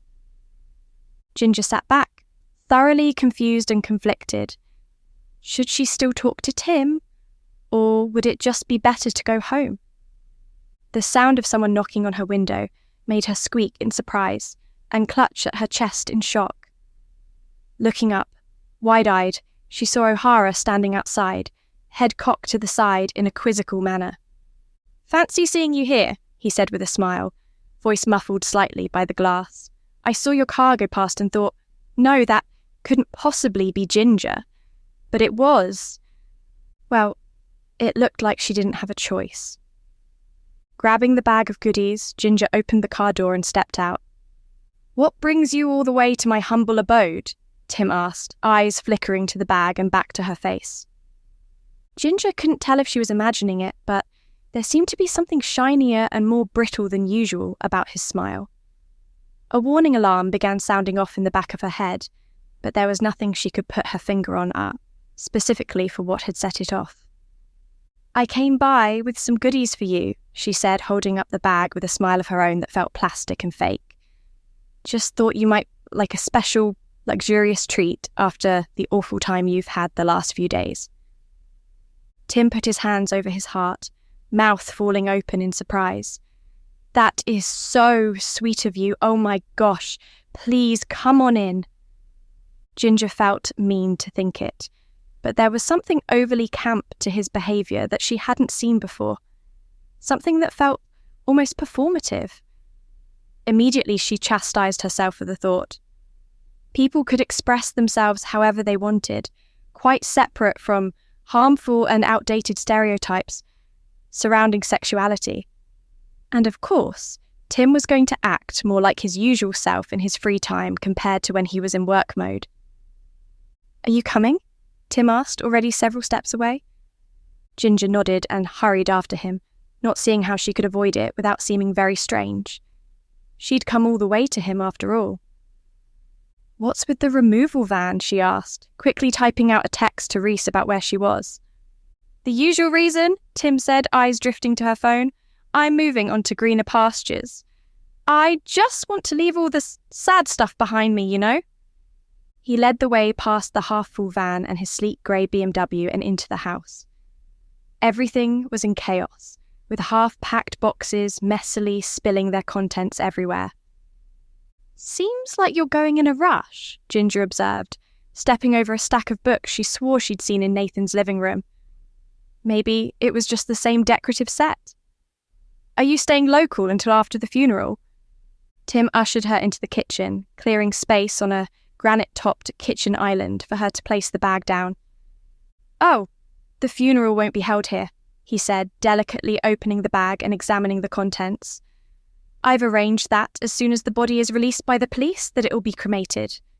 Then, if any of his wives want a little piece of him, they can split up the ashes between them. They can turn him into jewellery or glass or whatever it is that people do with ashes. That makes sense, Ginger murmured, caught off guard by the almost flippant tone to Tim's voice. But don't you want any of his ashes? He meant a lot to you, didn't he? Of course he did, Tim said earnestly, reading the label on the back of the coffee. But I think it's best for me to move on, you know, new home, new start, and all of that. Ginger nodded, becoming more and more uneasy. Something didn't feel right. She reached for her phone in her pocket, then jumped when Tim's hand clamped down on her forearm. Don't you worry, though, he said, his gaze just slightly too intense. I'll make sure that everything gets sorted for you with the gingerbread house. Might even be able to put in a good word to Rosalind about you. See if she will let you buy it privately for less than market price." "That would be appreciated," Ginger said cautiously, hyper-aware that Tim wasn't releasing her arm. "You know, I was talking to her earlier today about how things are going with Nathan's properties and developments here in Gloucestershire, and she said she seemed to be missing some records, something about the big development on the edge of Greater Chiswick. She said there's no record of it in the portfolio." Almost immediately, Ginger knew she'd said something she shouldn't. O'Hara's grip tightened and his eyes went cold. "Why did you have to insist on making things more complicated?" he growled, his voice and mannerisms shifting into something entirely different. "You really should have just left things alone, dear Ginger." Chapter 23. Ginger's heart leapt into her throat. She was sure Tim could feel the rise in her pulse where he was now gripping her forearm in a vice-like hold. "What do you mean?" she asked, hoping she could play dumb long enough to get away. The front door was open, her car only a few hundred yards further away than that. All she really needed to do was get outside and scream. If Arnold was watching the house, then she had no doubt he'd see and come running. "Oh, don't play the doe-eyed innocent with me," Tim snapped, keeping his grip as he rounded the corner of the kitchen island so he was face to face with her. "I know what that act looks like. You think I was really interested in Nathan at all? That I was actually gay? Of course not. So don't think for a second that I haven't seen through your awkward, obvious snooping." "Wait," Ginger blinked, not expecting the admission. "You're not gay?" "Only when I need to be for gullible old men with too much money," Tim sneered, shaking Ginger by the arm like a terrier with a rat. "Now, where's your phone? Can't have you trying to get help now, can we? I've done too much and have too much to risk to have some dumb baker mess things up for me." Ginger squirmed in his grip, lashing out toward his face with her free hand, but he brutally twisted her arm up behind her in a way that made her gasp in pain. "You killed Nathan, didn't you?" she whimpered, kicking back at his shins as he tried to worm his hand into the front pocket of her jeans to get her phone. "You knew all about his medication." "Of course, I knew all about his medication," Tim said, pulling harder on Ginger's arm to make her cry out, distracting her long enough to get hold of her phone. "But that doesn't mean I had anything to do with him taking a massively incorrect dosage. Accidents happen, you know." There was something sneering in his tone that made it very clear to Ginger that Tim had most definitely been the one to orchestrate Nathan's death. "You know, Arnold Belling is going to find it very interesting that I walked into your house but never walked back out," she said, wincing in pain. "He's been watching this place all day." O'Hara threw her phone as hard as he could into the tiled floor of the kitchen. It exploded into shattered pieces of glass and plastic, scattering like shards of ice. For good measure, he then brought the heel of his brown leather brogue down hard on the twisted remnants. "Oh, I know he has nosy little baker," he sneered, kicking the destroyed phone away. "I know, because he came poking around too, thinking I wouldn't realise what he was up to. Well, he ended up the same way everyone else has who tried to mess this up for me. Same as Seth. Same as that irritating investigator that Arnold sent. Same place you'll end up in." An icy chill rippled down Ginger's spine. "I take it you didn't plan for Arnold's man to end up in the kitchen of my bakery?" she asked, forcing herself to relax. If O'Hara thought she was giving up, she might have an opportunity to slip free and run. Tim shook his head, pushing Ginger forward through the house, manoeuvring her around boxes with his hold on her twisted arm. "I made plans for every possible digression to my main one," he growled. "Had the damn body in my basement for a year, waited for a job where Nathan would have old white goods to get rid of, then planned to slip mine in alongside. No one would know there was a body in there until it was on some garbage ship or a recycling plant hundreds of miles away. It would never get traced back to me." He huffed in frustration. "But Of course, the freezer that idiot Chris picked up for you that day was mine.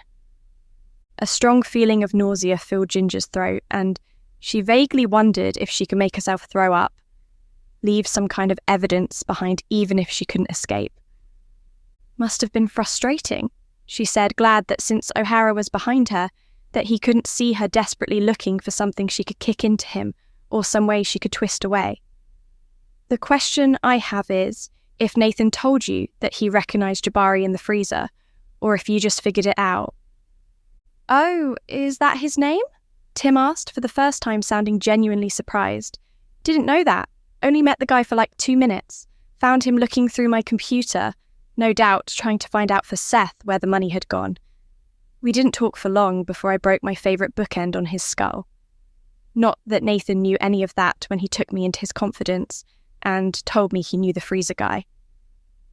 Ginger gulped, her fury rising at the mocking tone to Tim's voice when he mentioned Nathan trusting him. And what about Seth? Was he working with you on this? Seth. Tim scoffed a laugh, steering Ginger to the side so he could open a door that revealed a set of steep stone steps descending into a dark basement. Working with me? He was like Nathan's guard dog, except he thought he was a bulldog when he was really a Pekingese. He was the one who found out I was siphoning funds out of Nathan's accounts into my own and went whispering poison in his ear. Thankfully, I was able to get into a stupid rave of a New Year's Eve party and put him on ice, so to speak. What I was surprised about was how easy it was to convince everyone he had gone to Tibet. Really, quite impressive how effective some texts, emails, and a doctored voicemail or two can be. Or maybe Nathan and the rest of his inner circle didn't really like Seth all that much after all. From below in the basement, Ginger could just make out the low hum of a freezer. She wondered if Arnold was still alive in there or if Tim had fully dispatched him. Her panic began to truly mount as she realised that she only had moments left before he forced her down the steps. I don't think you did all this just for 50 grand and a job as an assistant, she said, mentally preparing for what she needed to do. Why do I get the feeling there's a reason that the development contract isn't with the rest of Nathan's property portfolio? Tim snickered. Maybe you're not so dumb after all. But don't worry, I've already been paid by some interested parties for getting the development put back onto the market. Whatever happens with that, I've already got mine. Well, thank goodness for that, Ginger said dryly. You know my greatest worry was if your lying, manipulation and murder was going to pay off. Braced for the pain, she jumped, lashing backwards with both legs and then letting her body weight take them both tumbling forward to the floor. Ginger let out a shriek as the motion wrenched both of her arms backwards further than was natural, clutched in O'Hara's grip. Something in one of her shoulders clicked, but the pain was offset by her satisfaction, as O'Hara let out a pained yelp, losing his balance. On instinct, he released her arms to put out his hands to brace his fall, giving her a few precious seconds to twist to the side and scramble to her feet. Come back here, he snarled, flailing out an arm to grab for her ankle. Ginger stamped down as hard as she could with her heel into his palm, wishing she was wearing something slightly hardier than tennis shoes. O'Hara howled, clutching his hands to his chest. Why, you little... Ginger didn't hear whatever word he used to end the sentence as she was already sprinting for the front door. She nearly tripped over a coat stand, then quickly had to hurdle a precariously placed packing box, half full of books and art and kitchenware that had definitely been taken from Nathan's farmhouse. The front door was within sight, only a few tantalising steps away, when O'Hara came careening around the corner from the other direction, apparently taking another route through the house. Ginger skidded to a stop, trying to retrace her steps the other way to go in search of a back door. There's no way out, Tim growled, crouching low like a tiger waiting to strike. So don't bother running. Ginger blinked in surprise as a large ceramic vase exploded into pieces over Tim's head. He collapsed to the floor, eyes rolling back as he was unceremoniously forced into unconsciousness. She was even more surprised when Rhys emerged from around the corner, hands still hovering in the vague shape of the vase, looking down at O'Hara with a mix of shock and fury. Eventually, he looked up at Ginger, eyes wide. "Hi," he said with a wobbly smile. "Thought you might appreciate some backup."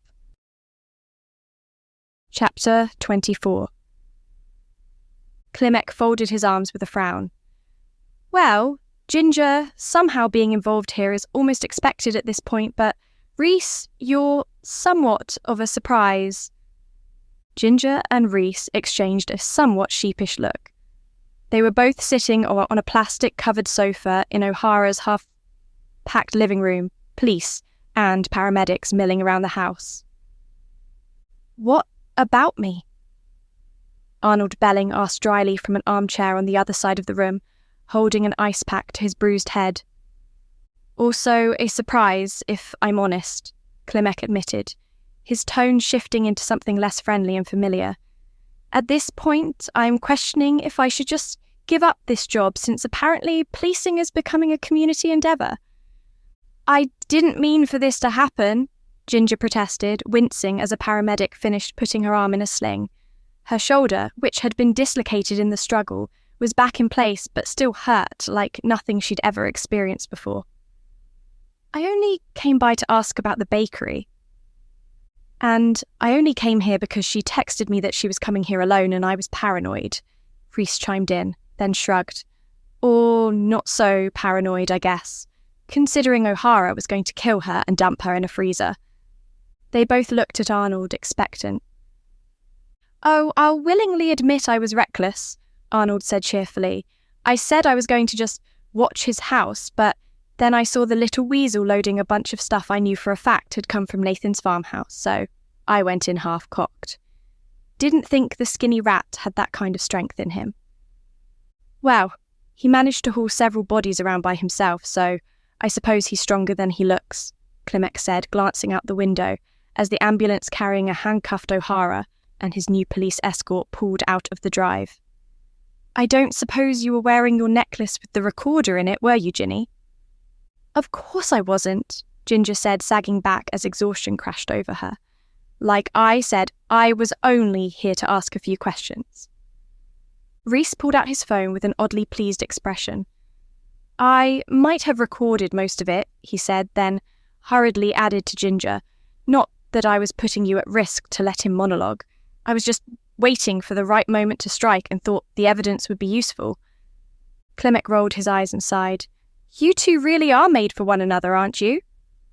Ginger couldn't help but note a hint of sadness in his expression, before he hid it behind a mask of professionalism. "You know the drill by now," he said to her and Rhys. "Go to the hospital and get everything checked out, then go home. We'll have some officers come out to talk to you either later tonight or tomorrow morning. Will you be staying together tonight, or going to your separate homes?" "I'd like to keep an eye on you," Rhys said, something soft and nervous in his expression. "If you don't mind me staying over, that is?" Ginger gave a small nod, affection for her boyfriend, her partner, the person who had saved her, warming her to the bones. "And me?" Arnold asked gruffly. "We didn't get a chance for me to fill you in on what's happening with Seth's body in France." "You," Clemek said, fishing his car keys out of his pocket, "are coming with me to the hospital for them to check you for a concussion. We'll talk on the way, and then we'll give you a formal interview once you've got a clean bill of health." I'm sure I'm fine," Arnold said, getting to his feet with a soft groan. "I was young once. It's not the first time I've been thrown unconscious into a freezer." Ginger glanced over to Rhys, seeing that his expression matched the surprise and amusement she was feeling. Clemek seemed equally taken aback for a moment, then shrugged. "Better safe than sorry. Let me know when you get home, Ginny. Don't let her drive, Rhys. We'll have someone drop the car off later." With a quick wave, DCI Clemek left the house, already deep in conversation with Arnold. "I don't think I pointed out yet just how impeccable your timing was," Ginger said, leaning in, so her uninjured shoulder was pressed against Rhys's arm. "I still maintain that I could have taken him down, but it was nice that I didn't have to. So, thank you." Reese took her hand in both of his, tracing the lines of her palm. "I almost didn't come," he said. "I saw your text and got this really bad gut feeling, but I thought that you might be angry at me if I came. Like, you'd think I was being too pushy or something. And maybe, if Tim hadn't been trying to kill you, it would have been too pushy." He shrugged, clearly conflicted. "I'm just glad I was here." "You should always trust your gut," Ginger said, poking his stomach gently. "I told you, sleuths trust their guts. Well, except me. I knew something felt off as soon as he knocked on my car window, but I couldn't think of a way to get out of it without triggering his suspicion. Figured I could maybe talk my way out, but I guess not." "You really need to stop almost getting murdered," Reese chastised gently. "I'd be really rather put us out if you got killed by some weird guy who was pretending to be gay to swindle money out of his employer before murdering him to benefit from a housing development contract. I'd have to start dating again, and that's honestly such a hassle at this point." "Well," Ginger said with a chuckle, "since we've just survived that strangely specific example you just gave, I think we can assume we're safe for now. Unless it happens a second time, which would be very odd considering how unusual the situation is." Reese nodded, his expression overly serious. "No, I think you're right that we're probably safe from that specific situation happening again. And if it does, well, more fool us, I guess." Ginger hummed in agreement, the pain from her shoulder throbbing through her whole body. "I should really call my mother and tell her what happened, but I don't have the emotional energy for that right now. And I really should call Amelia to tell her the cafe won't be open tomorrow. But my phone is in pieces on the floor and... Hey, are the baked goods on the kitchen counter considered evidence?" Reese asked one of the passing CSI team. She glanced around and shrugged. "I'm guessing probably not." "Excellent," Reese said, hopping up and striding off to the kitchen as Ginger looked on bemused. He returned with the bag, passing it to her as he took a seat again. "You eat yummy things," he said, taking out his phone. "I'll make those calls." "You're the best," Ginger said, drowsily beginning to munch on a cookie as Reese dialed Dorothy's number. "My hero." Epilogue. "I wish I could stay longer, but my train back to London leaves this evening," Rosalind said, continuing to gently pet Miles, who had fallen asleep on her lap. She had come to visit Ginger, and the two women were in the living room of Ginger's cottage, sipping tea and nibbling on shortbread biscuits. Ginger, arm still in a sling to support her healing shoulder, watched her cat fondly. "It means a lot that you came by to deliver the news in person." It was a few days after O'Hara had been arrested, and he was currently in police custody. He'd been formally charged with attempted murder for what he did to Arnold, but the last time Klimek had spoken to Ginger, he'd heavily implied that many more charges were on the way. Evidence was mounting by the day as they went through Tim's devices and bank accounts, and it seemed likely Jabari, Seth, and Nathan's deaths would receive justice. "I wish we'd never brought that wretched little man into our lives," Rosalind said softly. "He was supposed to help Nathan find the confidence to finally step out into the world as himself, but instead he preyed on his fears and did everything he could to delay so he could profit. And yet, Nathan still found the courage on his own," Ginger said, looking down at the letter that Rosalind had given her to read. It had been written by Nathan only a few days before he died. In it he spoke of his desire to live unafraid, to be his true self despite the fears he had of rejection and being ostracized by people he'd known his whole life. He wrote about his plans to set up a charity that would provide housing for homeless and displaced LGBTQIA plus youth, an endeavour he would begin with his dear friend Rosalind as soon as he had publicly come out. "I might have spent my career constructing buildings and infrastructure, but I want my legacy to be one of building a brighter future for those who need it most," Ginger read quietly. "I think that's my favourite line." I'm just glad the police were able to retrieve it from the files of Nathan's that O'Hara had deleted, Rosalind said, sipping her cup of tea. His arrogance, thinking that he would get away with all this, is really quite astounding. It was only a matter of time before pieces came together. What he did to poor Arnold, and you only sped the process along? Ginger nodded slowly. He thought he could keep balancing every possible outcome, but he made things far too complicated for himself. He got greedy, wanting the money from the development project and everything he stole from Nathan. I look forward to the day I see him sentenced, Rosalind said grimly, then shook her head. But no more about him. He's taken enough of our time and energy. What are you going to do now?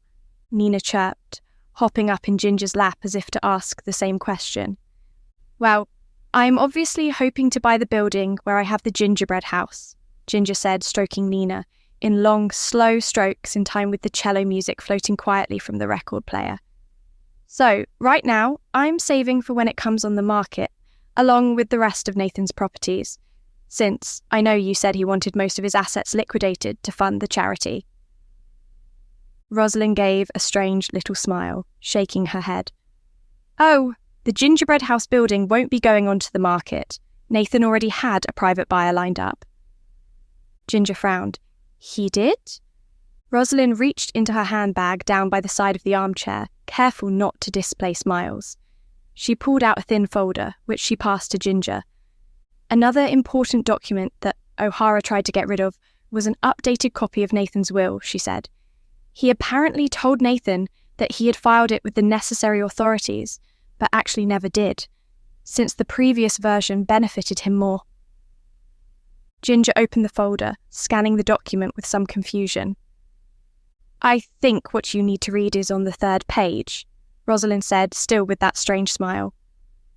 Flipping through to the appropriate place, Ginger knew her eyes were growing wider and wider with each word that she read. He gave me the gingerbread house, she asked breathlessly. Like, just gave it to me? It was what he wanted, Rosalind said. He wanted to be sure that even if he died, you wouldn't have to worry about losing your business. He clearly thought you'd earned it with all the work you did on the property.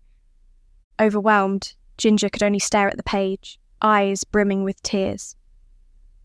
Would it be okay with you if I had some kind of commemoration for Nathan in the bakery?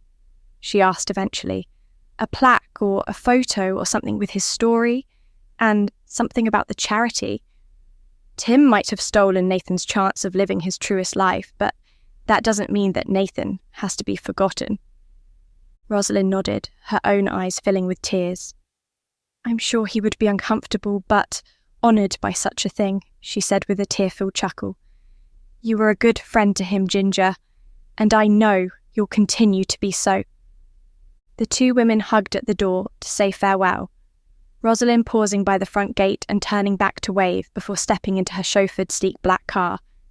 Ginger, with Miles cradled in one arm, watched her leave, caught somewhere between grateful and grief-stricken. Nathan deserved so much better, she said to the cats. We need to make sure that people remember him. Remember him for who he was and also for who he could have been. We won't let his truth get buried under the horror of what Tim did, will we? Both cats, Miles in her arms and Nina by her ankles, had a certain glow in their green gold eyes that made Ginger think they understood. Let's call some people, she said, stepping back into the house. We need to plan something Nathan would be proud of. Asterisk, asterisk, asterisk. A week later, the gingerbread house was filled to bursting with people wanting to celebrate the life of Nathan Hannigan. Everything was decorated in a rainbow of colour, and at the centre of it all was a portrait painting of the man himself that Bonnie had poured hours of time and love into. Surrounded by her friends and loved ones, Ginger allowed herself to relax into a feeling of satisfied happiness. True, there was the sad ache of grief that she didn't think would ever truly fade, but she knew that she had been given a gift and an opportunity like no other. The best way to honour Nathan's memory was to grab life by both hands and run with it. "You doing okay?" Rhys asked quietly, sidling up beside her where she was watching people talk and mingle in the cafe. Rosalind's speech was lovely. I think I even caught Arnold with a tear in his eye. Ginger smiled as she watched the two old friends talking in the corner near Nathan's portrait. For once, Arnold wasn't wearing his usual dour scowl, and Rosalind had temporarily abandoned her professional staid mask. "I think they'll be okay," she said softly, "and they'll do a lot of good with the charity. If they ever stop arguing over whether to call it Hannigan's Homes or Rainbow Roof, Arnold's practicality and Rosalind's stylishness will balance out, I reckon," Rhys said, turning to eye Ginger's arm. "Where's your sling? I thought you were going to wear it for a few more days." "I'm feeling fine," Ginger promised. "Besides, it kept getting in the way while I was prepping everything today." Rhys rolled his eyes fondly.